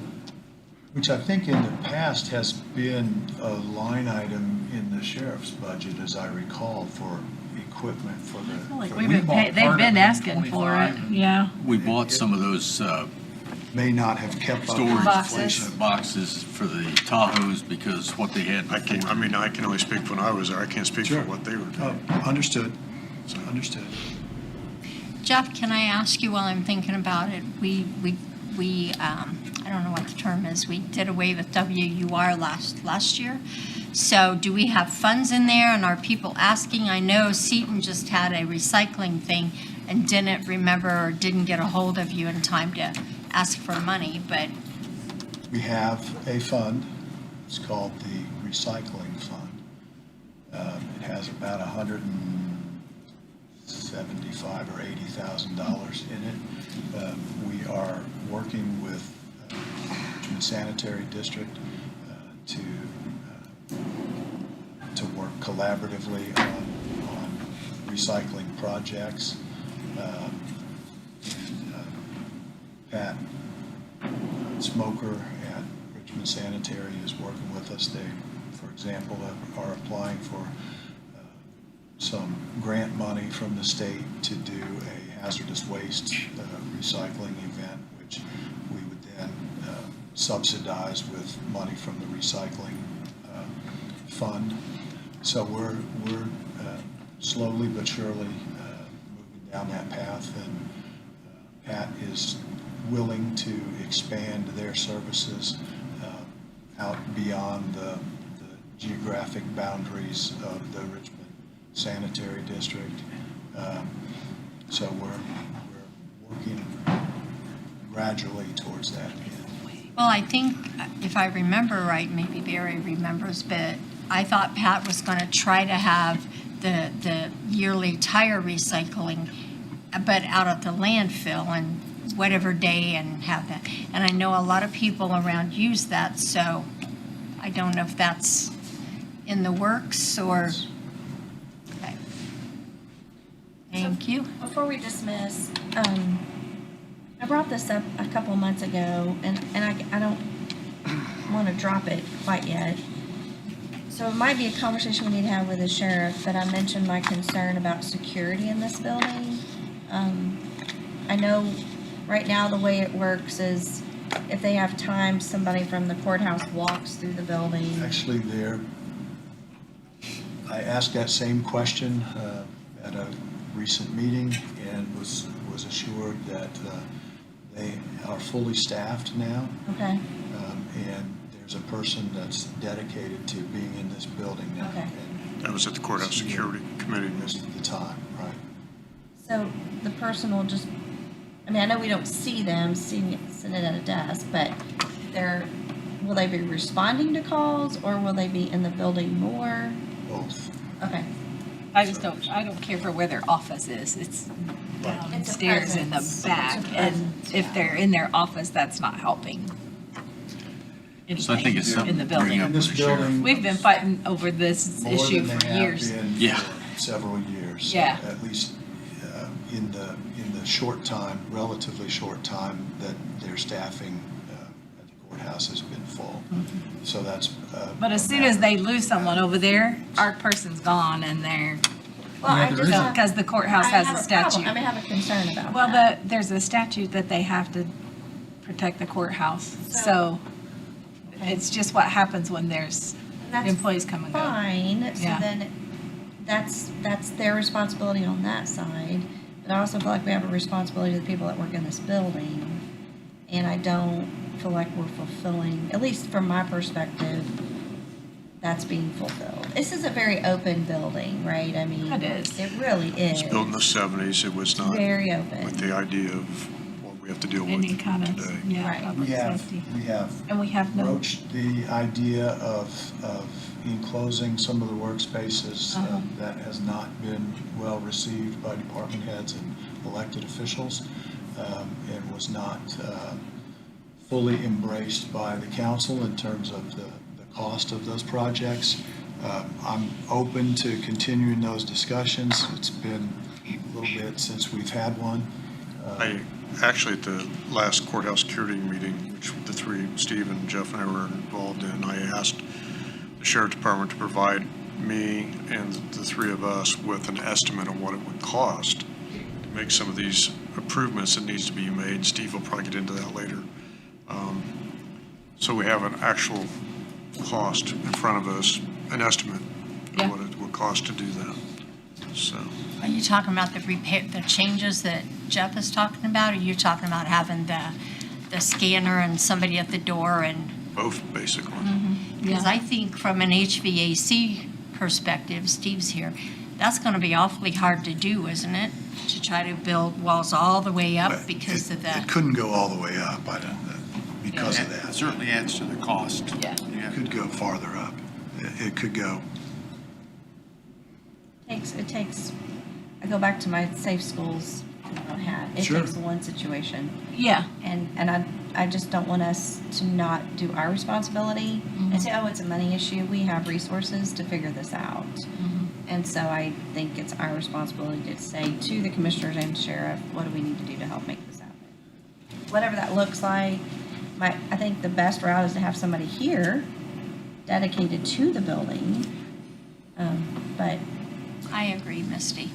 I work full-time in this building, so more than most people, well, Jeff's worked in the other building, but yeah. Well, these are things that we can talk about later, but the other thing, and Absolutely. Jeff hit on it, and I had to deal with it as well.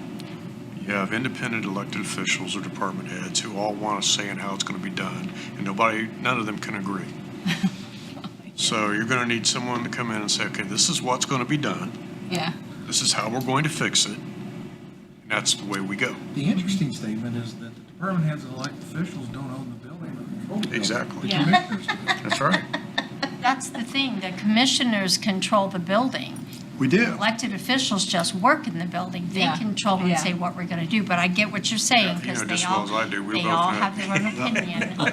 True. That's easy for me to say. Yeah. well, it's fine. I'm like I said, I have a few months left, so you might hear about it every meeting. And so I'm like, I think time that is would be up. special, Misty. Okay. Well, I just think that Misty needs to attend the next courthouse security That's meeting. fine. Well, it's.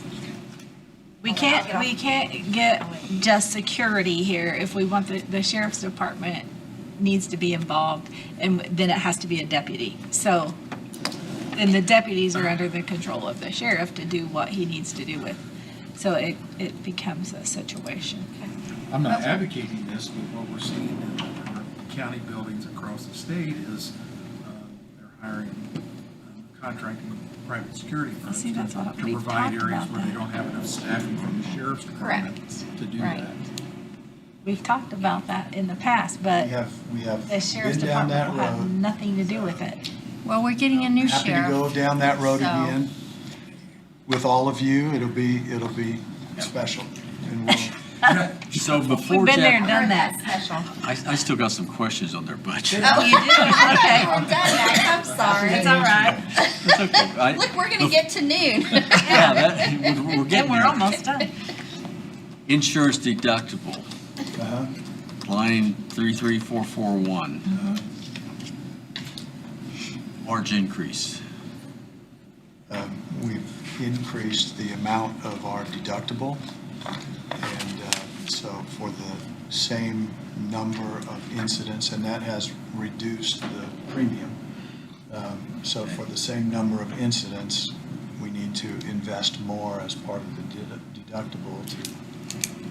So you expect more deductible expense because of that? Correct. Okay.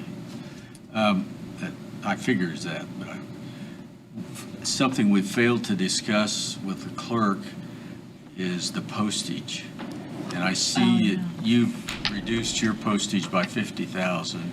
You reduced our postage by Well. 50,000. So, and that went to the clerk, and that's But fine. we have I not think. addressed the line item in the clerk to cover that, have we? Didn't we switch? We gave it to her. Yeah, We but- switched it over. But it's not in her 27. It's Yeah, not not in the 27 budget. 27 budget So that she requested. Okay. you're okay because I think we're we're doing good. that. I just think we need to make sure we've got that to cover in the Yeah. clerk's budget. Yeah, we do. Yeah,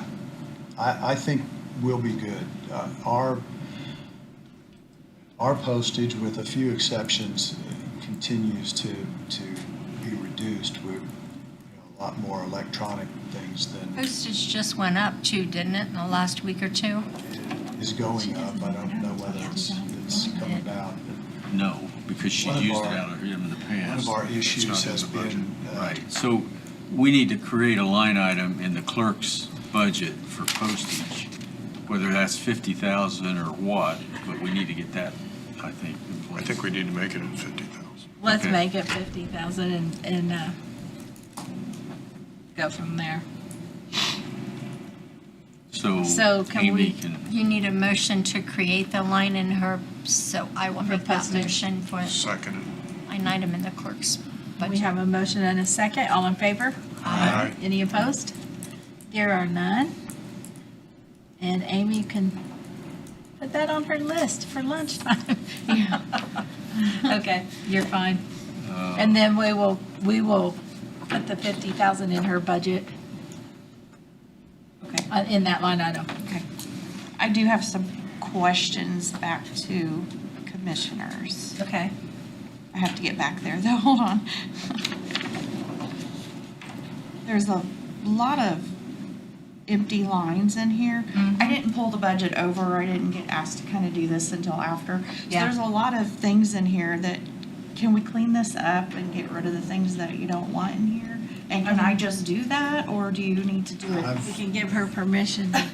I've always been told that you couldn't eliminate the I line know, item. me I'm not too. eliminating the line item, I'm just eliminating it out of the new budget. So the line Not the item in the same. system would still be there. It wouldn't be there next year. It wouldn't be in your budget next year, but I can pull it back in. It doesn't disappear. So This there's doesn't still- show up there's on still this, a all the line zero item. lines that we never What use. shows up on this Yeah, I mean, spreadsheet, it's, So like you have tires and garage and motor supplies, that's Those- probably from when those we were had a transferred over mechanic. to the sheriff's office. Yeah. So we could get rid of that. Yeah. Okay.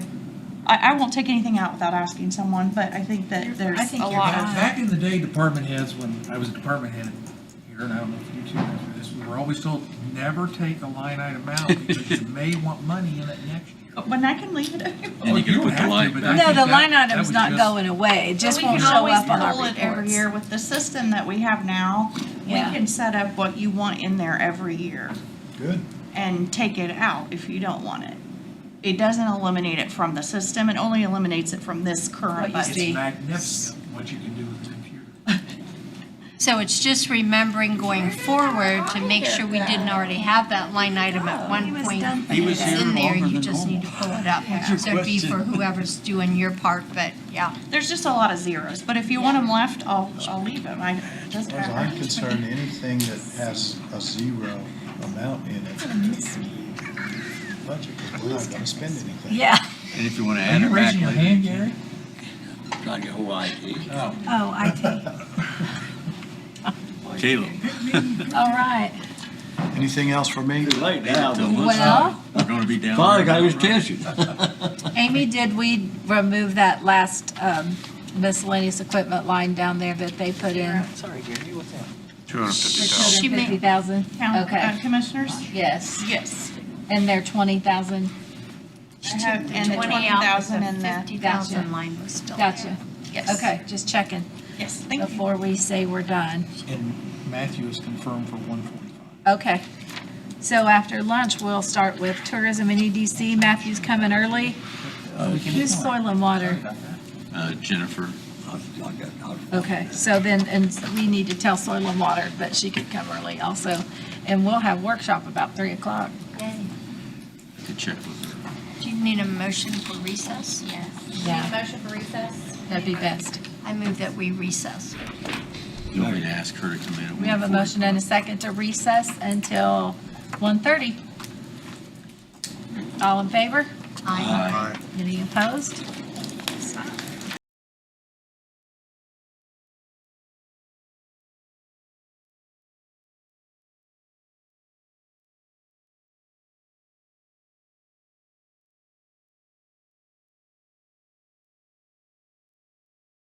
Recess on the budget hearings of the Finance Committee.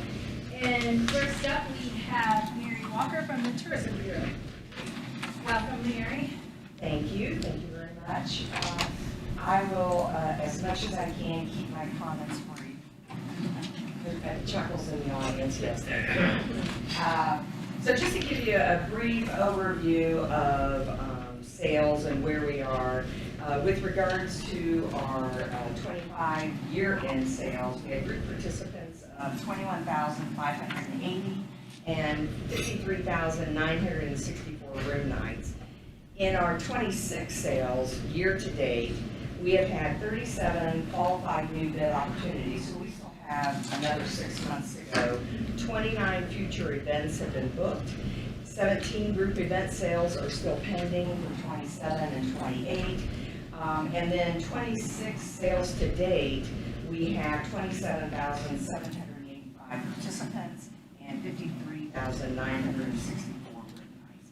So when we're in a group sale business, we look at participants, and those participants don't include spouses, partners, nor spectators. So they really are just the group event participants. And then, of course, the room nights are the number of days, number of nights that they're staying, types of participants.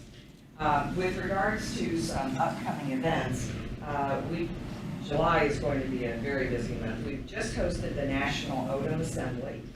We have the National Trappers Association coming in, starting actually a few days ago, yes, on the 19th. We've got the Midwest Truck Nationals starting on the 31st, going to August 2nd. National Model T Homecoming, August 5th, and of course the UKC, which we've been really fortunate to have for the last 30 plus years. And kudos to Shelby and Brad and everyone at the fairgrounds because they did a fantastic job. They'll be coming on Labor Day weekend. With regards to the leisure, we look at leisure, we do digital marketing. We've really started to get into our digital marketing campaign where we work with a company that we look at and target locations that are a drive time. So it's not necessarily Dayton, Indianapolis, Cincinnati. Those may be secondary markets, but we really try to target those areas coming north, down, or across 70 both ways. And just to give you an idea of the statistics, we do quite a bit of an analytical, so that we can understand where we are, what we're doing. From a website referral clicks, we've had 112,332, and this is just as of actually July 20th. And so you'll see in the budget where our postage has gone up, and really that is part and parcel to the inquiries that we have received from the digital marketing campaigns. I mean, it's been explosive. When we do cost per click, we are looking, our numbers are 18 cents. Compared to the industry average of 0.63 cents. So we're well below, which is a great thing. The click-through rate, we have a 3.61% compared to the average of 3.57. And click-through rate, display ads, I won't get into all of this. There's a lot of, if anyone has an interest, I would love to sit down and show you what we're doing and how we're doing it because it truly is paying off. In addition to the inquiries, we also look at our landing pages, websites, because the whole goal is to also get them to the website. So I have those numbers. I won't belabor you with those. Another part that we do in the leisure market is earned media articles. And that is working with media writers to write articles about us. We don't pay them. They can write anything that they want. And it's just amazing because we've never had a bad article. And we can't pay for that kind of publicity because it's free. And so and the way we try to measure that is we look at the size of whatever the article is, what that would cost at that particular magazine or the newspaper, or a lot of it too is also via the digital means. but we look and see what would that cost if we had to buy it. So to give you an idea of 2025 earned media articles, it was over $100,000, 103,000. Year to date, we're already at 59,948. So that is something that is truly relationship building, and it's just really been an awesome thing that I think has immeasurable results. Lastly, I wanted to share our economic impact report. We do one every year with the state of Indiana. The last one that has been done, they haven't done the 25 yet, was 2024. And to give you an idea of, we've been doing this since 2012. So over a 12-year period, they define a visitor as 50 miles out. So all of the statistics that are in the economic impact report are 50 mile out. And they are able, through their various tools, to knock out people that are Richmond, that are neighboring counties, so 50 miles out. From 2012 to 2024, each of those years we've done the report, we have increased our economic impact by 119.27%. In 2024, our economic impact is $185.5 million. Our tourism spending growth is up 8.4% over our 2023 numbers. Our tourism spend per capita ranking, we rank 17 out of 92 counties, and our county ranking of tourism spending is 16 out of 92 counties. So when I mentioned the 119.27%, our 2012 report, which was our first one, was 84.6 million. Now we're at 185.5. Okay. Anyone have any questions?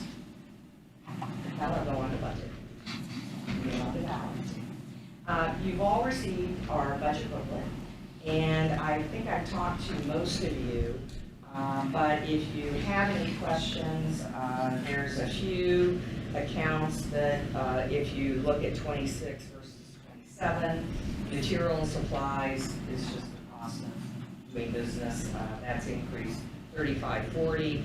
Outside services increased almost $7,000, and that's due to primarily technology expenses. We're continuing to look at ways to have things that we're doing secure and ways that we can reach out. You'll notice in telephone, we had a minus 1,050. That was our antiquated fax line. So we've, Frontier isn't looking, but we nixed Frontier, and now we pay $10 a month, which is awesome. With regards to convention marketing, you'll see that that's up. That's primarily due to we put more money in lead generation. So in order to get our sales bookings, we have to generate the qualified leads to match our facilities. And so when we look at bidding and generating and qualifying, it's really something that helps us move forward and heighten our numbers. Tourism marketing, you'll see that we increased that $15,000, and primarily the large part of that is in 26 we're going to finish our visitors guide, which is a substantial printed piece as well as digital, and so we won't be repeating that in 2027. And then we've also, before we did the digital marketing campaigns, we did Facebook posts and we would pay for posts, so forth and so on. So we essentially nixed that because we're doing digital and it's a further outreach. I mentioned postage. We've upped that almost $10,000, and that's expressly because, one, the UPS cost is higher, but truly because of the inquiries of wanting information about Wayne County. So those are kind of the highlights of the budget. I'll go through the individual categories. Administrative is $133,384. Supplies is $14,565. Other services and charges is $119,990. Capital outlays is $50,000, and promotion is $932,061, for a total proposed budget of $1,250,000.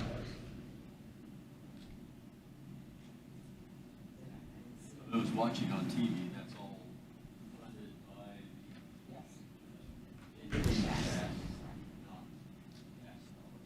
Yes, and the innkeeper's tax, just to briefly explain that, is that that's the visitors who stay at the hotels, motels, campgrounds, Airbnbs, et cetera. So it's, the local people do not pay that. Thanks, guys. Any questions?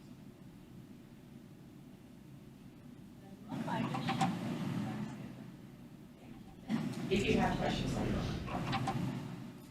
I enjoy serving under Mary on the tourism board. I've been there for years now. It's gonna be hard. This department's gonna be like highway and others we're looking at. Mary's been there for many years. And Thank you. she said since she was 12.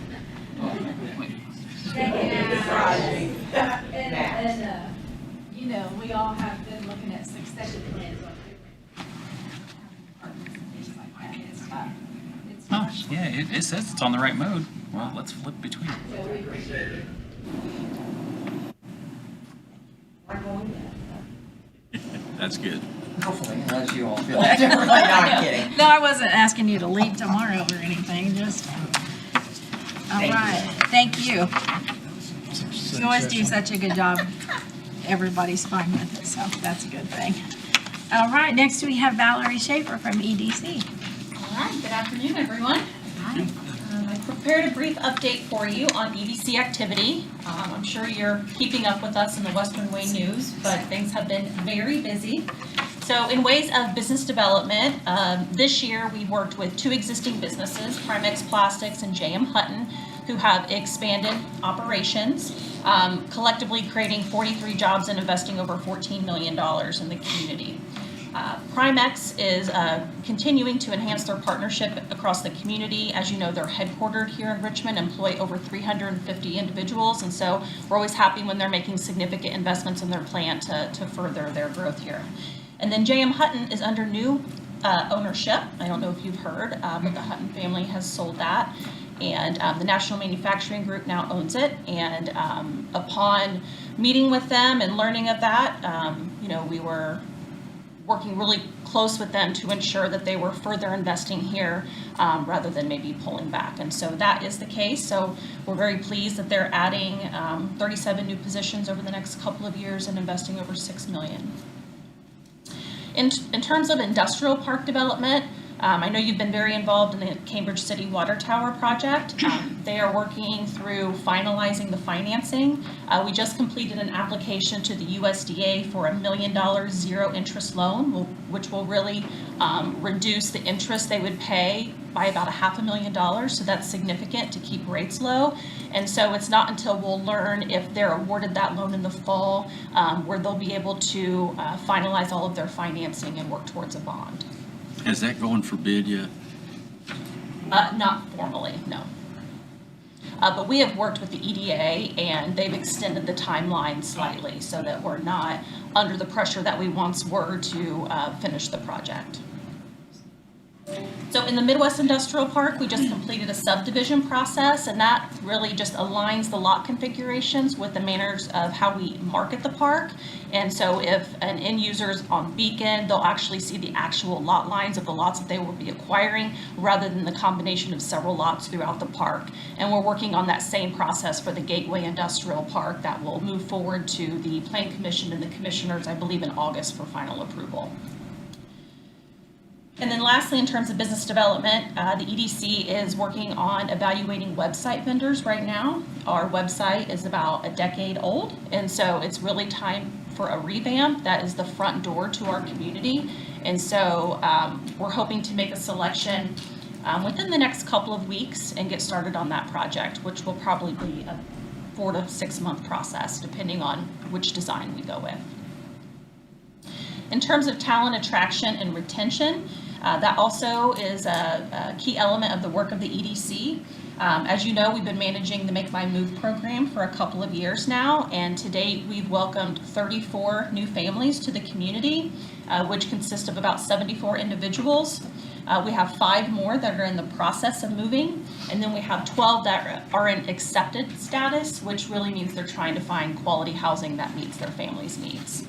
So overall, the average household income is about $124,000, and the actual movers that were approved for the program, their average personal income is $103,000. So top states are Ohio, Florida, California, Illinois, and Tennessee that they're moving from to relocate here to Wayne County.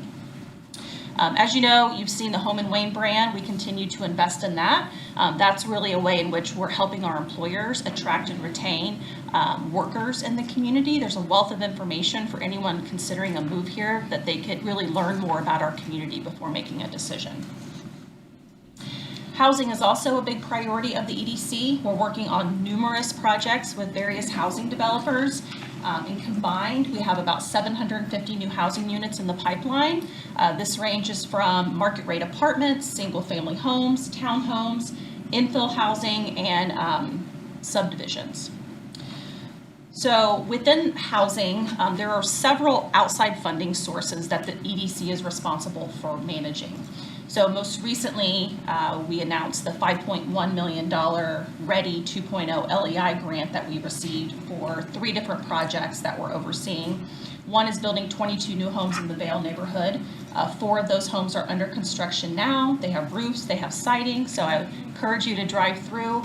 Those should be done around September, and we have one of those homes pre-reserved for a home buyer already.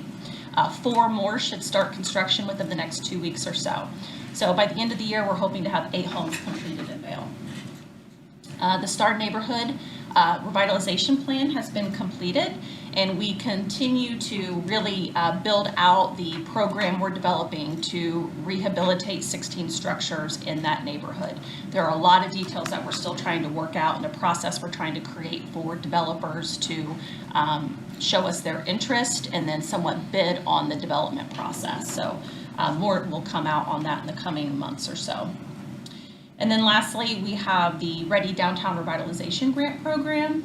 As a result of that, we're hoping in total to have 20 new housing units across downtown areas across the county. But our first of 3 rounds of the grant is currently open. Those close on Monday at noon. And we've had a lot of inquiries, so we're expecting several applications in this first round of the grant. The EDC is also overseeing AP Development's Legacy on Main project, which is one of Earlham's Revitalized Richmond projects. We're the responsible party to ensure that that project is executed as the development agreement outlines, and that will result in 105 new apartments among 6 historic buildings across downtown Richmond. And then the Housing Accelerator program is moving forward.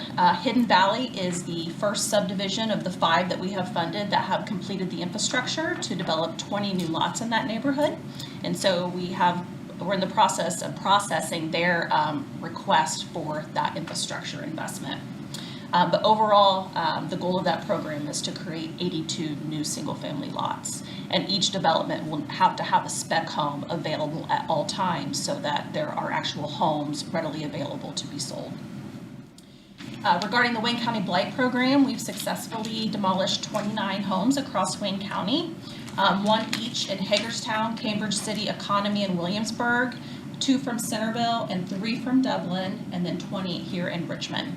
So we still have a handful of homes that are going through the unsafe building process that we hope to be demolished by the end of the year, which is the end of the program currently. But as you recall, any unused funds that communities are able to utilize, we are diverting to the Star Neighborhood Revitalization Program to tear down any auxiliary structures or additions that were not original to the home. A lot of these homes are large enough already. We don't need those additions that would make them even more costly. And then the Wayne County Land Bank has officially been formed. All the board appointments have been made, and so they've had 2 meetings to date where they've been working to adopt bylaws, elect officers, define their mission statement, assign the committees. Now they're working through the budget process, and so we should expect that their treasurer, who is Kyle Clark, council's appointment, will be working on invoicing all of the financing partners. So you should expect to see that within the coming weeks, so that they can actually open a bank account and have some funding to be able to hire a part-time employee to help advance the work of the land bank. Lastly, I am preparing to send out an RFP for a new 5-year strategic plan for the EDC. I have that ready to go to get out this week. But as you recall, our last plan was finished in 2020 and we started implementing it in 2021. And I'm happy to report that we've completed nearly every goal set forth in that plan. There are a couple strategies that we haven't been able to execute because of a lot of them require partner engagement and cooperation that we've just not been able to align, but I foresee that moving into the next 5-year plan. So once a consultant is selected, my plan is to come back to commissioners and council and present that contract for your approval and seek funding from the Consolidated Edit Fund to hire that consultant. I did want to point out that in your packet on the last page, I do have our most current version of our consolidated edit obligations. As of June 30th, I was able to obtain the cash balance, and then you'll see all of our current obligations that have already been approved from Consolidated Edit. So that leaves $2,392,000 that we have available for new projects today. And that does not account for the new funding that comes in every month, roughly about $165,000 we receive monthly into that fund. So with that, I'm happy to answer any questions about my update. It's exciting. It is. We've been talking about housing. We've been talking about housing for the last 10 to 12 years at least. So it's good to see it actually happening. Yeah, it's taken some time to build the programs and the support and a process for evaluating opportunities, but you know, we really have a lot of great projects in progress, and it's just a matter of getting several of them over the finish line so we have housing units available. Because honestly, that has been the biggest barrier in Make My Move and attracting people to this community. It's just a challenge finding housing. We typically only have about 100 homes on the market. And then apartment units lease up like that. I just had an update from Jake Powers, who owns Chester Heights Apartments. They're in the process of adding on 3 new buildings with 96 new units back there. And each of the 3 buildings, one will be done in October, the next in November, and then the following one in December. The first 2 buildings are already pre-leased. Awesome. Wow. And he said 70% of their tenants are coming from outside of Wayne County. So it really does demonstrate that people will move here if there's the right opportunities for them to live. You must be getting the attention of developers, because not a week goes by that I'm not getting a phone call from a developer wanting to buy my land. Really? Yeah, it's not for sale, by the way. Well, send them my way. I'll find them some other land. I did just finalize selling my house out in the country, and people moved from Georgia that were originally from here, moved back. So we just gained like 4 more residents. That's so, awesome. Yeah, I Love was to hear glad. that. Okay, well, I'll move into our budget. I sent you all our budget estimate and comparisons for 2026. So in total, we're looking at a 2.1% increase as compared to 2026 for a total budget of $829,312.53. Overall, a big portion of that increase is in salaries and wages, as well as employee health insurance. So in total, personnel services is increasing by $22,461.15 over last year. However, total supplies has a nominal increase of $1,425. And then moving into other services and charges, we're actually seeing a decrease of $310.76, and then a decrease of about $6,000 in capital outlays. We have a really regular schedule of replacing IT equipment, and so we have no IT equipment no computers we need to buy next year. 2026, we just bought a new copier, so we're really good on equipment right now. Happy to answer any questions if there's anything you would like more detail on.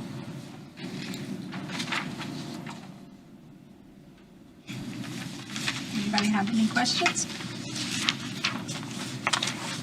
I will make a comment. My first year on council, Commissioners told EDC, keep it under $1 million to get it approved, so. Val's doing a pretty good job. Yes, she does. Thanks for all your work. I know, you put in a lot of hours, I'm sure. Well, I have a great team. That's Very good. capable team. That's good. There's just so many meetings to attend and. Yeah, I have a lot of regularly scheduled meetings. Yes, yes. I'm usually the holdup when people are trying to schedule something. Well, thank you. I appreciate both of you coming today and All right. bringing some of your staff and. Thank you.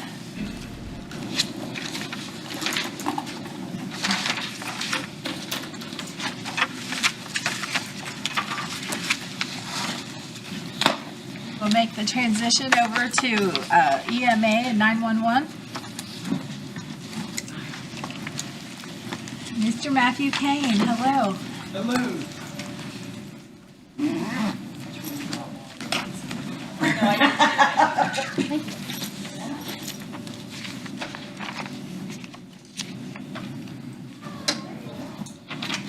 Okay, we've got several complex projects going on in our neck of the woods, if you haven't been apprised. The good news is for the purpose that we're here today for budgets, it's fairly straightforward. And I had sent an email with a letter kind of explaining some of the changes, but wanted to make sure we give an opportunity if there were any questions. Just highlight the major changes, I assume, is kind of how we're tackling things. Okay, perfect.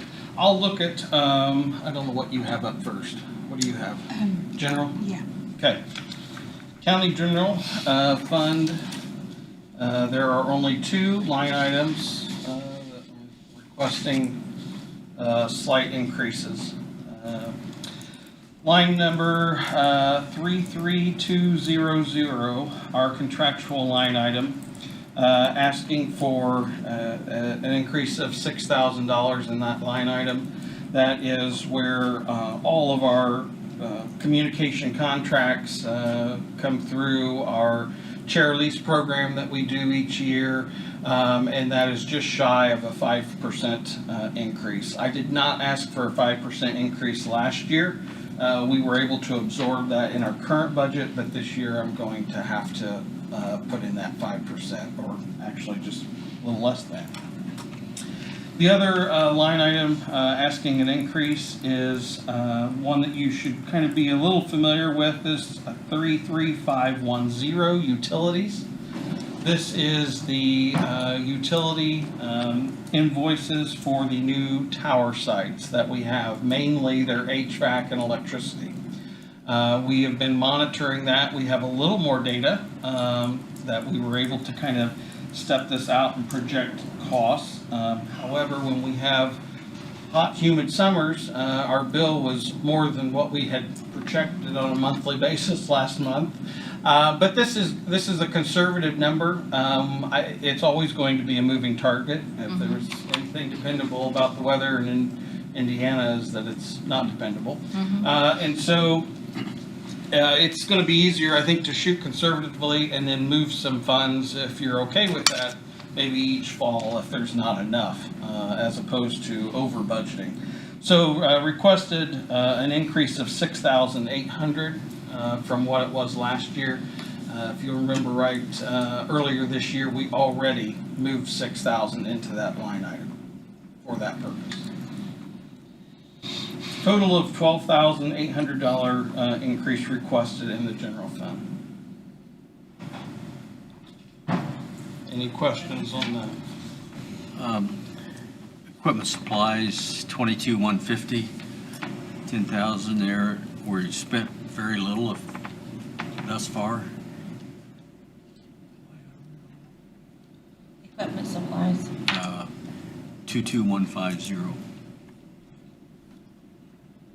In the past, they've spent I was close going to to the say, is it just 10,000. because I possibly haven't had a invoice come due until the fall, or Okay. it's going to be hard for me to see that, so I, In the past, you've spent almost 10,000 every year, so. okay. fits It's- properly. Yeah, I see that now. I probably have an invoice that comes in the fall that we just haven't paid yet this year.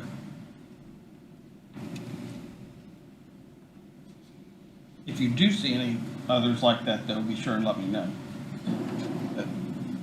They will. I thought I'd combed through it pretty good, but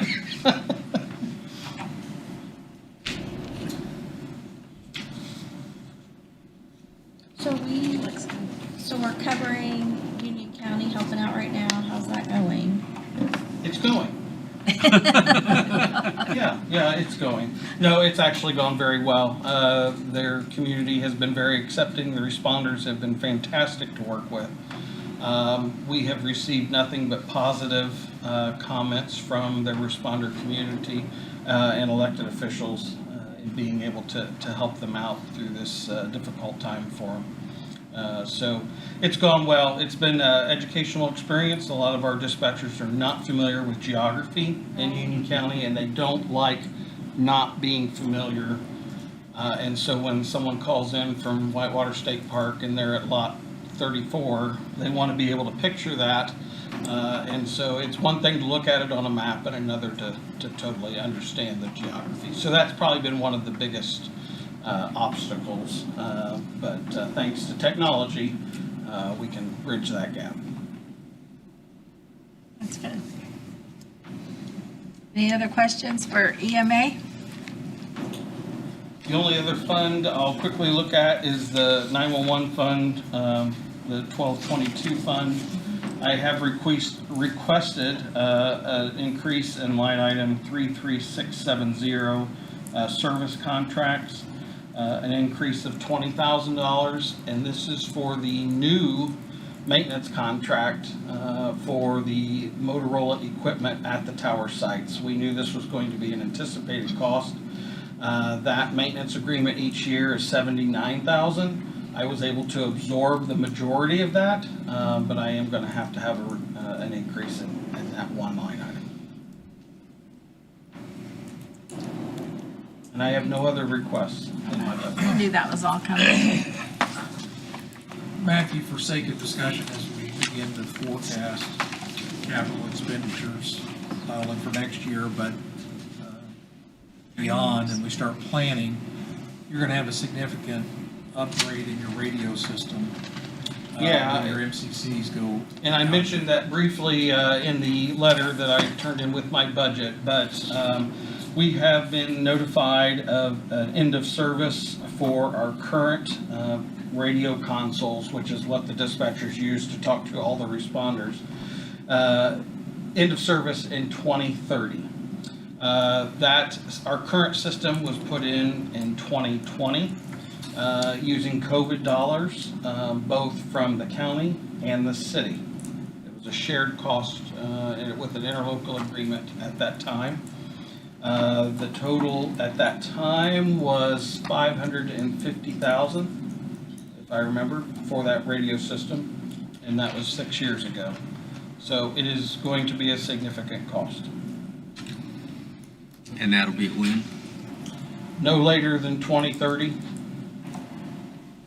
Of course, they're offering incentives now to switch early to avoid the rush with discounts and that kind of thing, but I've told them that we've got too many other projects going on.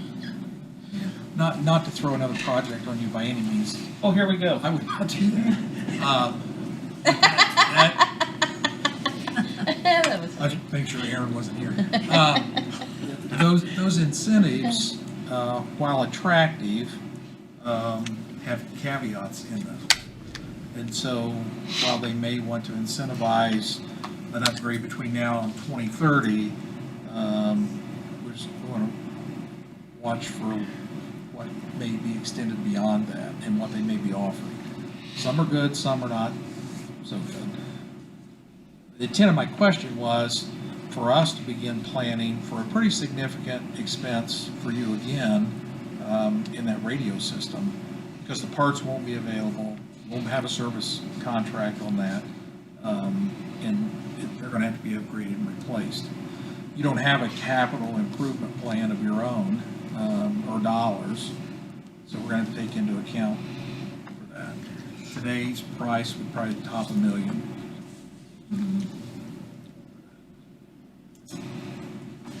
We'll have to keep that in mind I mean, it'll probably be a one-time expense for us, but that's a big part of our one-time money, so. All true. We are very good at making the most and making things last. The old system that we had in the dispatch center is currently down in EMA, and we're still keeping that thing going. It's got some duct tape on it, but it's still holding together, and it's a great backup fail over if we've got to use it, and we have. So we're pretty good at being very resourceful, including going to other counties and saying, hey, we'll take your extra stuff. Well, I want to commend Matthew and Aaron and their entire staff. They've had a lot thrown on them in the last 24 months. A lot of projects, this radio project's going on 3 years. Some other projects that we've done now down there, but on top of that, they've encountered construction on I-70. Wrecks, fatalities, just a mess that they've had to handle downstairs, and they've done a tremendous job. And by covering for Union County during peak call times. And so please share with your staff our appreciation. I'll do that. They are the rock stars. They're killing it every day, every night, and doing so with a smile on their face most of the time. But they have also had some frustrating days as well. Sure. Any other questions? Thank you. Appreciate you coming. Thank you. So, Only other thing we have soil and water. Bobby, They're supposed to be here at 2:30. Max, did you say the Purdue budget was going to be presented On the 5th. on the 5th? Okay. A new sheriff and coroner were right about that. and just a little bit about that. Gary and I have met with Justin, the extension agent, and they've taken their regional approach statewide now. There's been some things in the press about it, but they've got a new formula for figuring the cost of that. Significant increase for us is what they're looking at. Not very much more than what we paid for up until last year, but it is more than that, but it's well over double what we are paying this year.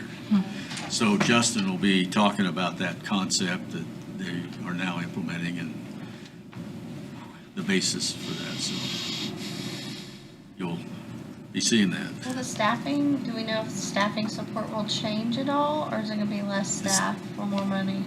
The staff Director is going to be a floater. Wait, Jason, just going to be a floater. It's what, 3 counties, 4 counties? I think it's 3, but I'm not sure. But he's going to float. The office staff and everybody else out there is going to be the same. The money that they're going to ask for is based on the population of the county. Not based on 4-H'ers or, no? They're based it on the population. So the 4-H... Some counties going to get by real cheap, you know what I'm saying? The 4-H agent will remain here as a full-time for our county. Justin, even though he will be floating, his office will be here, I believe, and the secretary for the office that we pay out of our budget.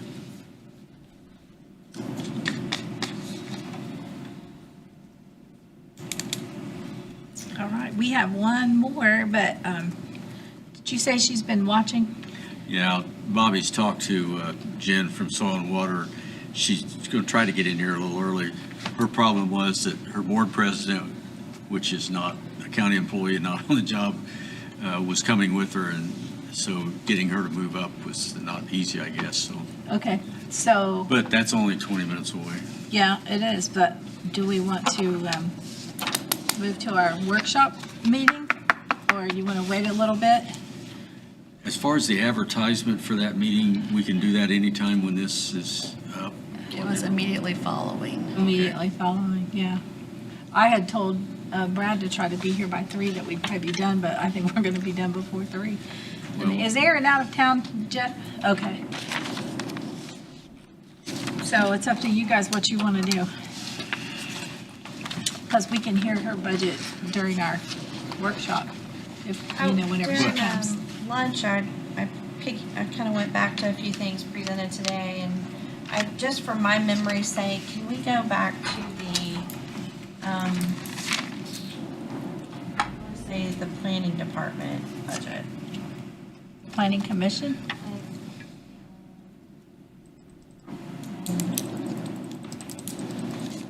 So, and somebody just look at me and say, Misty, stop talking. Misty, stop. Yeah, I know, right? But I just want to make sure. So there's the position for the department for that office. There wasn't a budget item in there. Oh, there's no money in there, is there? Right. So I could not remember. Okay, so. Yeah. Need to stop talking about it, or? I think that was our restructuring Yeah. proposal from a couple years ago that never got filled. Yeah. Okay. It's now eliminated. It has a 0. It does have a 0, and I just wanted to make sure we were all comfortable with it having a 0. So the If you plan wanna- administrator is still So the the number in there position. is fine with me. The plan administrator line is the gal that runs the Well, we office. had some other positions bebop through all these conversations last year, so I just, Yes. I wanted to make sure that still needed to. All those blanks is Steve's responsibility anymore. All the zeros. There is still a transitional issue there at some point, so, Okay, but you will have transitioned by then, probably. I will have transitioned by then. I might still come to Thanks for meetings bringing and it up. popcorn and just kind of watch. You're welcome to. Ask questions. You know, the audience is not allowed to participate unless recognized by the chair. Yes, I do know. But you know, cue cards are really good. You know, like post-board cue cards. Don't poke the bear. That's why you're in the middle. While we're waiting here, soil and water budget. Now, the education coordinator, the contract between soil and water, Union County, Commissioner Sanitary, calls for contract automatic renewal as long as the salary don't go up above 5%.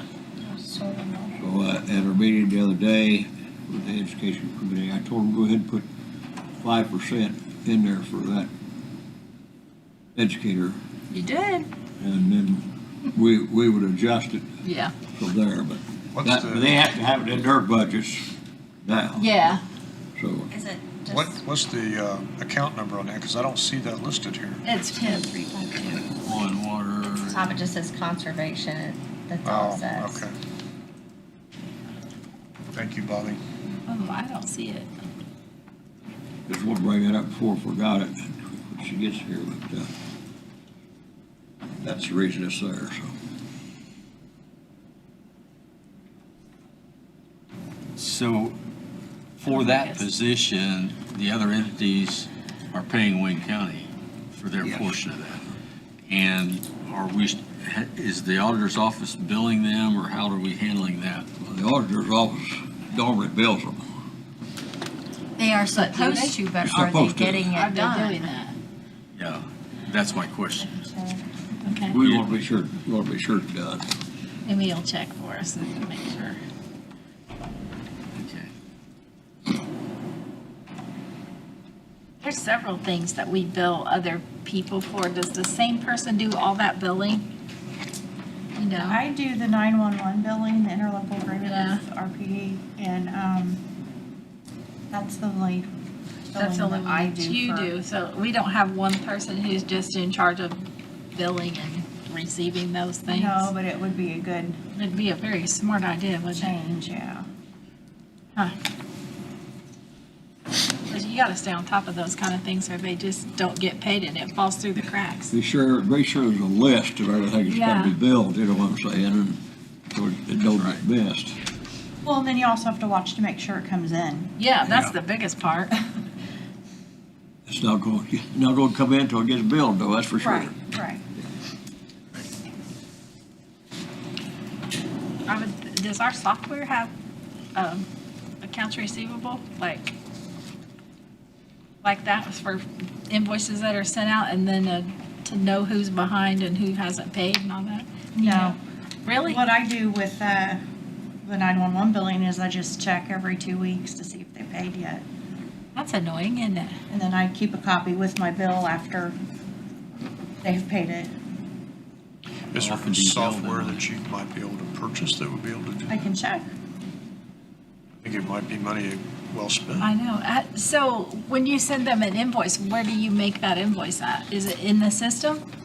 No, I pull the information from Lao and I type up Do you really? a form. That Because seems you so have to, antiquated. yeah, but you have to also adjust what we're billing them for every year because the Yeah. insurance changes depending on who's employed, who's not, Yeah. what they carry. There's a whole backside to that billing. Mhm. It's, I don't know, but I can But check. Loud doesn't have a suite inside Not their that I know stuff of. that's for, okay. Probably But I can not. check. That's kind of surprises me. So in the auditor's budget for next year, did we just do away with a part-time person? I think he there- said that there was one that's zero. Part-time number 2, Yeah. I He mean- agreed that that was not filled. and I was wondering, I know he's not here now, but he won't be doing this budget next year either, if we should leave that part-time position there for the new auditor's discretion?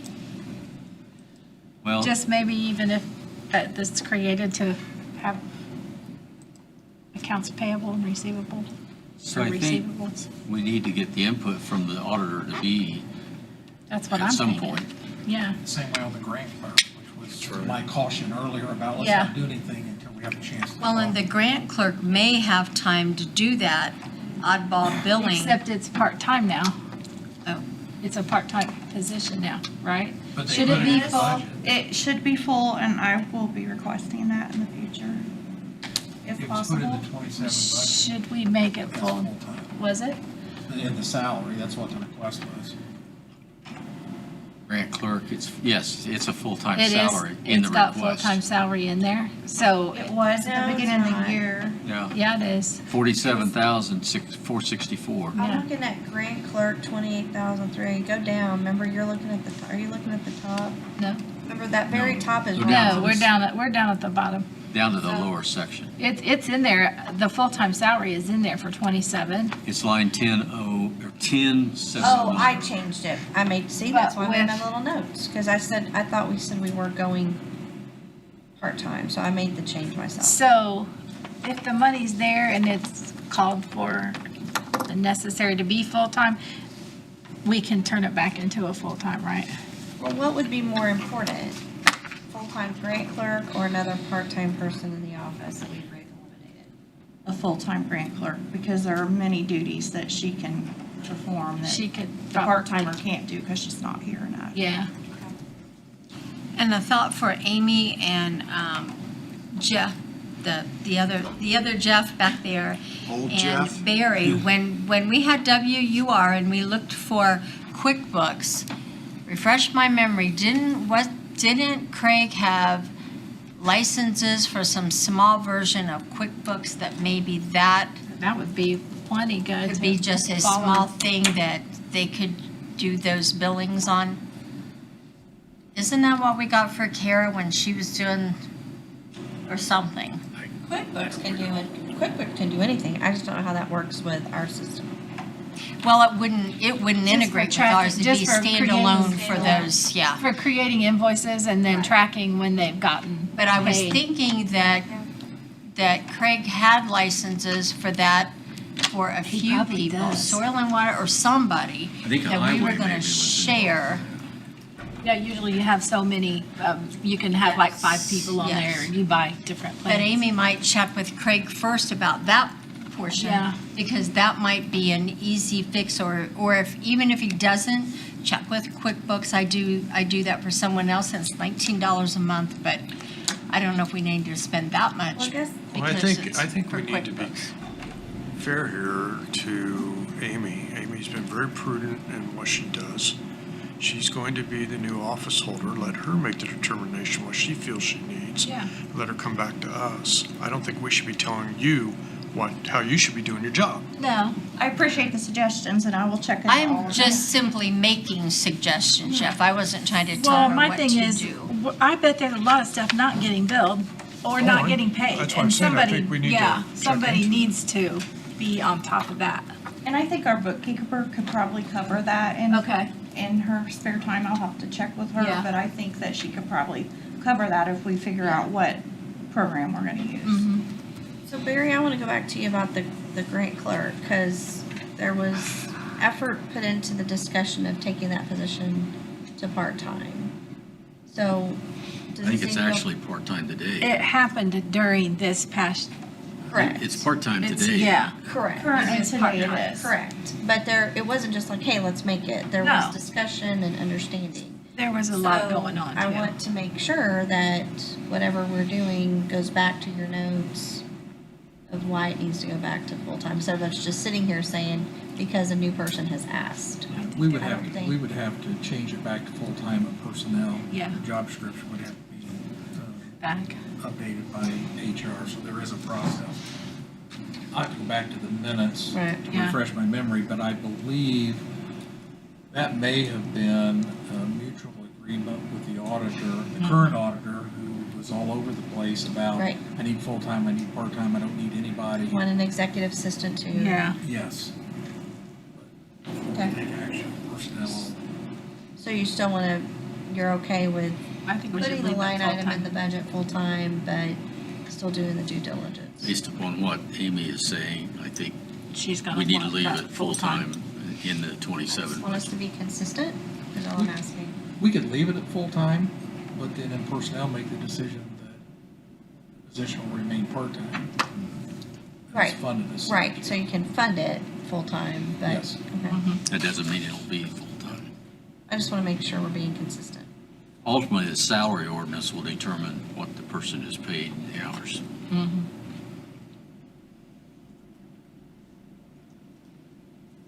Does anybody have any other questions about today? It's been pretty cut and dried. I can go back over the stuff that we talked about one-time money for, just to refresh be your memory. So the clerk, possibly could be required to get some new election equipment. We don't know that for sure. That's just a possible one-time expense. The treasurer, needs a money counter, And which it's- she said was $5,000 to $6,000. And The clerk says they need one too. Yeah. If they don't do their diligence and figure out what they want, and, I mean, we'll deal with it as that comes along. The $150,000 that we usually give to the highway department for capital outlays. Did you say 100,000? 150. 5 cars plus equipment for the sheriff's department. And then, the bid could be probably in the few. yeah, The minutes, whether we request, So, and put a little gas ring here, but there's some we're gonna do, remember, cut, we can probably hit, but the rest of it's gonna be answering it. so you got any more? I don't think it's acted on the officer department. Next year? Next year. It's leaving through that. Remember that, okay. Yeah, you get goals that were deleted. The there, pull them up, hit on and fund, and with his warnings, fund. He's a grant from the trailer, the fiber group. Include proxy. The rock gonna be transferred. But not new. Did you say maybe anytime? Not yet. Okay, yes. Do it, you're no. So, Brandon supposed is one, the bridge. Okay. And he's using for bridge and authority. So, good. Once take them, start doing time. He's going to get back for him. What's her story short? We haven't got the, What's the way out? well, Money. the multiple claims not done to anyone. So what does that be? If them, it would remember that. They had and distributed some, which we left figure out. And so we don't know off of what we're judged to be straight in the or not. So it'll be shit. It's like the area that are able to, if I can news, it's not, our story is very, you know, probably the case around, including American from the tax. So Perry County does not, as mayor did. Mayor County does not have a over that much is actually a lot of else. The Marriott T, they made of others, so it don't take care of that, makes just money they use that. So to make up with 50 on it. Right. What it is. So we'll need any rules about the cost of everyone for some raise. So like, yeah, it's usually around 200, but we just have so good doing what it is. Before we start asking for them to review the report, just my little meet the middle is listed increase and look at last year. We could then just give it more flexibility on each review that. If we know about on the point, this year's report and other problem because we have the middle year's report is a good day. That's what you got in this case. No. That's right. We give our guests to the position so forth. We'll just, we have them. Still, They're still. we get. Okay, yes, you did. And also, may not that, longevity. Do a smash for you, but we now have probably always or whatever. I have a question. I don't recall where $500 annually that we give food that's around come baseline. Yeah, but I just wanted that. Say the like popular blood, but I don't see that, and I also think okay. I have to with the extra see how it's going to be for it. Right now, just be shocked. I would see. I think how it's before. They can get out. This there's a problem. And I'm just again, I don't know that the blood state for about based on everything on work and then whole best work, but also feedback pressure coming from the testing impact. Stage annual cases before. In there, there's never been perforce. It's only can't have before is there for the past. And we'll be make decisions that impact all the other units on it. We will keep on us. Should have been Count for us. I would love to hear so many all the town. I mean, I started out here to with me and they wonder who has every there's one yeah. And around that well, mutual counties. Well, right now, how relationships work communities. yeah. I was trying to figure out we really we can answer just about that and preaching it up. There vendors we didn't even raise. Yeah. So it's like now you're kind of that in the history you're close $1,000. Yeah. But here I thought they work about sure. I mean, a lot of people get lost all that. You have to go and do what you can think that. I think maybe about 2000 less. Well, I understand now, and we are you, and I don't know at all, but it really job description is always it's changing that. I guess maybe needs. It's very simple for September. I mean, so you have mine and others. That's all you guys. I have a question for Kim. We can't measure the airport. We can't have a to take that. We have. No, the culture. Slide. Thank you. We have a talk too. A lot in our disability one. So we're taking that over. Yeah. Ask proof stuff. That's the word. We are just wonder with day and our watching. So we run and I run all the hell you for. Others got do a little bit. My word runs a lot and just thank you. This background was modern local actually and or you know the take and free programming. I want to should spend money for technics free hedge now. So I largely want to like that change value and your value at least for college and men's or any other take folks free Texas service. So most we got work for positive aspect. I mean we're not our agent but just for money and change for our head the association and a shirt up from brain training the Indian differences constantly training that remain service provides people just service training credit. That can fund all of our education for innovators or other institutions and low environmental service electric for HK we have a program creating that provided assistance for cross and home habitat. I'm sure this year in over $70. Program is made for purposes. We are seeing externalities that would be matter.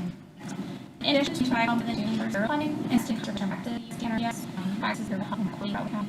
Latter are sort of property stored water. The good bring 100,000 that that's a hardship where sea restricted the energy water, i.e., for knowledge, we are developing a major plan, all of County Peak, and another one for forest survival.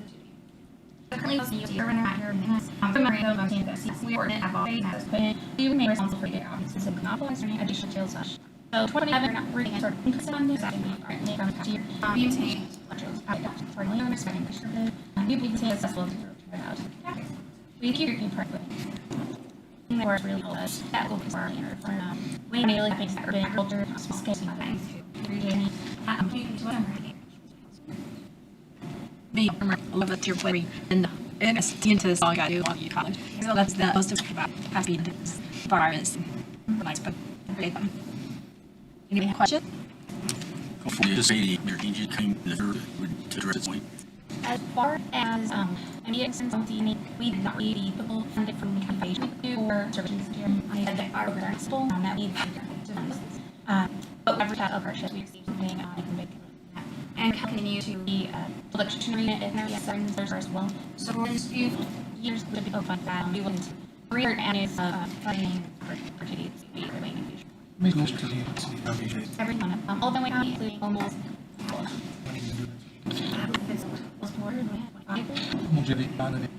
Your commitment. I have worked with us, you said this after, I have you see that. It's just so excited to see you know for this. Really, just love it. Very, very big. Thank you so much, and we appreciate it. Thanks. I think we have another phrase of, well, that's actually, I mean, but I'm going to this is good. Now, another thing, and then also, yeah, in there. Was the resources there? Speech of your treasure. She resources that has Down there, there's a just at looking at whether master than some are. Also, I can say, but we also, when I hear job, I mean, it's equal to 80,000. Okay. It's 932. And we put it out for that. So far, we got reimbursement to them. Yeah. It's when it was 2 years, you had to. He emails everyone once a week, so. Conflict with that person being there. Well, it's 5 because that it kind of stops saying something someday. But it does depend on the line items, what we said, citizens. That's a lot of stuff. Yeah. Yeah, we need all that. Like, the first my act. Still, I think it's had to find the check in the south. It's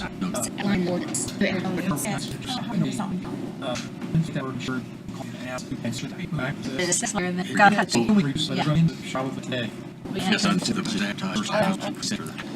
the one time. 3950. Sure, we did a billion, and then we cut through the So, like that's probably cool. If you didn't get the emails from the chief, the growth, for 6%, that's all dollars from collect. So, I'll turn to that's there. that's good. It's still good, 29. Something that we'll probably do with insurance, we have to go to the contract function 30.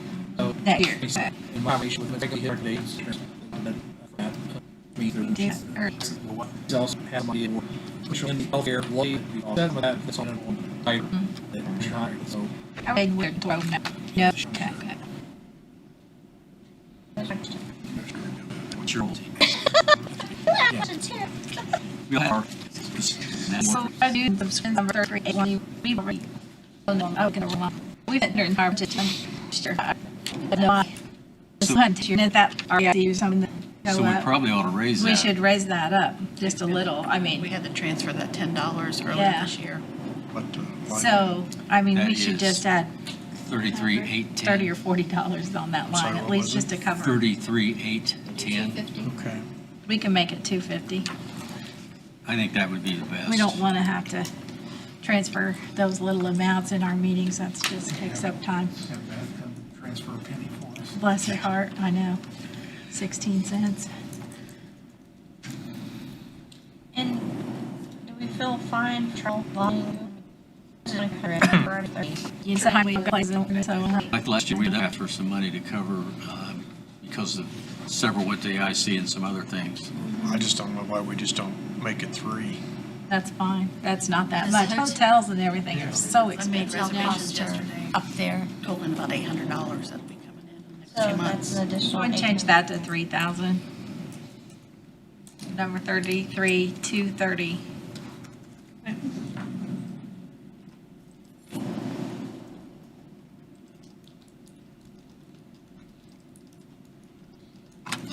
Any other questions on budget? Well, so, sorry. That's okay. 2025, we had 36,000 in contracts. We did 25,000 for this year. Which line are you talking about? Oh, it's the contract professionals. So 33, 200. I don't, y'all know better than I do. Do we have any outstanding contracts? Well, I've got a note here which I feel to see, we need to adjust that to cover the financial consultant that we're gonna be Oh, yeah. talking Okay. about. So why don't we wait till we get an agreement with whoever we select, and we'll know what that'll be, and then we can So I'll highlight up that. it to match that.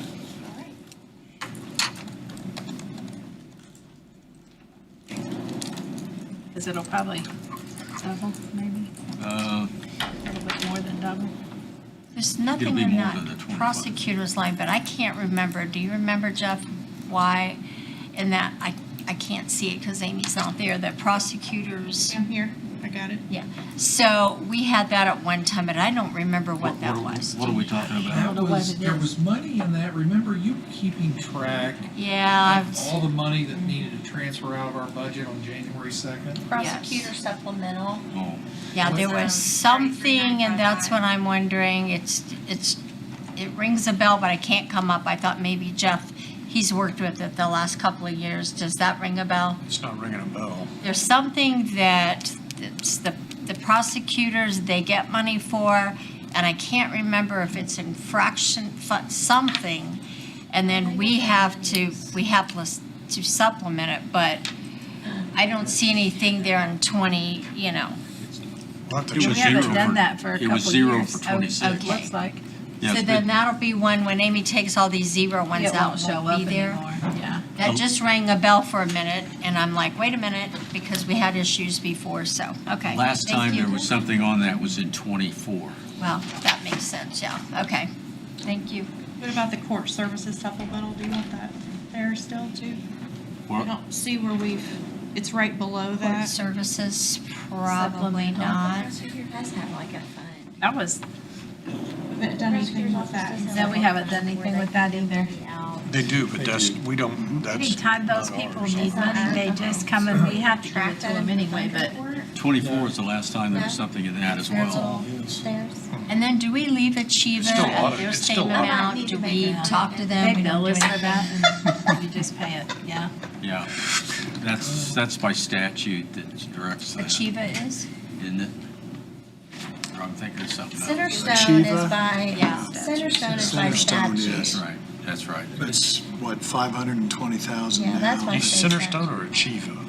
No, it's. I was talking about Achieva to start with, but Achieva is something we do in conjunction with the judges for their guardianship program, which is a grant from the Supreme Court, I think. But we match that. We, Fayette County and Are they still gonna be able to one or get the two other grant? counties. As far as I know, yes. Okay. And that's the one that we give them $16,000. Right, $16,000. And I'm not seeing that 60,000 one. We're still doing the health department funding at 500,000? Yeah. I'm not seeing that 60,000 that we do for Centerstone. Is that in that's in ours? the commissioner's It's in the budget. commissioner's, budget. okay. It's 520,000. Okay. That's why I was okay. asking why Achieva's in ours and not in theirs. Because they do the transportation Centerstone- match, they do. Centerstone is statutory. Yeah, but, yeah, why is that? I guess I got a question, the same question you do. Why are they split between the council and the commissioner's budget? Why aren't they both in the commissioner's or? You can put them wherever you want. I think that probably happened back to the previous president of the council. You wanted to That would not control it. surprise me. That's when they It took would all, surprise me, because took all spending. I think that goes authorization away from way back before that, Max. I don't even know, it's not even called Achieva anymore. Some commissioner back in the 80s probably did it. Well, Carpet by chance? That's specific, Jeff. You know, Let me I guess consider it that doesn't for a really minute, matter, young just so Jeff. long as we pay it. Right. We've got a line for it somewhere. There's somebody we give $60,000 in January. Don't we? Haven't we done that every year? We almost forget, and we have to just, For the 4D court, isn't it? is that what it was? One So that now Bob it's 82? Chimness always moved, and then when he was sick, he didn't, or asked for it. Yeah, and- so that was 4D. And I thought it was, I think it was, and I Okay, think it and was we put that in our 50,000. budget so that we 4D don't have was to, 4D was Forget about that. 60,000 in It was. 2022. Yes. It's been Well, I've been here 82 a while. cents. Okay, gotcha. Well, Well, good job, everybody. I don't see us having to have a ton of meetings over this budget this year. It's good. But I think as we've done in the past, we ought to plan on, at our regular meetings. Yeah, we'll review Spending what's going. extra time Mhm. to do budget stuff so that we don't have to meet Yeah.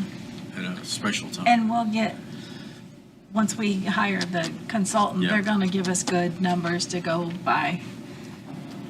we certainly hope so. Numbers we can trust. Yes.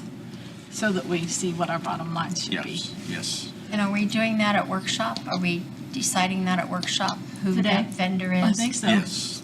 Well, I hope we do. That's on the purpose on the Okay. agenda here. Last item on Is the agenda. everybody done talking about budget things at this minute? Yes. Speak now or forever hold your peace, Misty. Oh, All right. my, I think I'm fine. Okay, thank you. All right, let's adjourn the finance budget hearing. So do I have a motion? Second. Motion and a second. All in favor? Aye. Any opposed?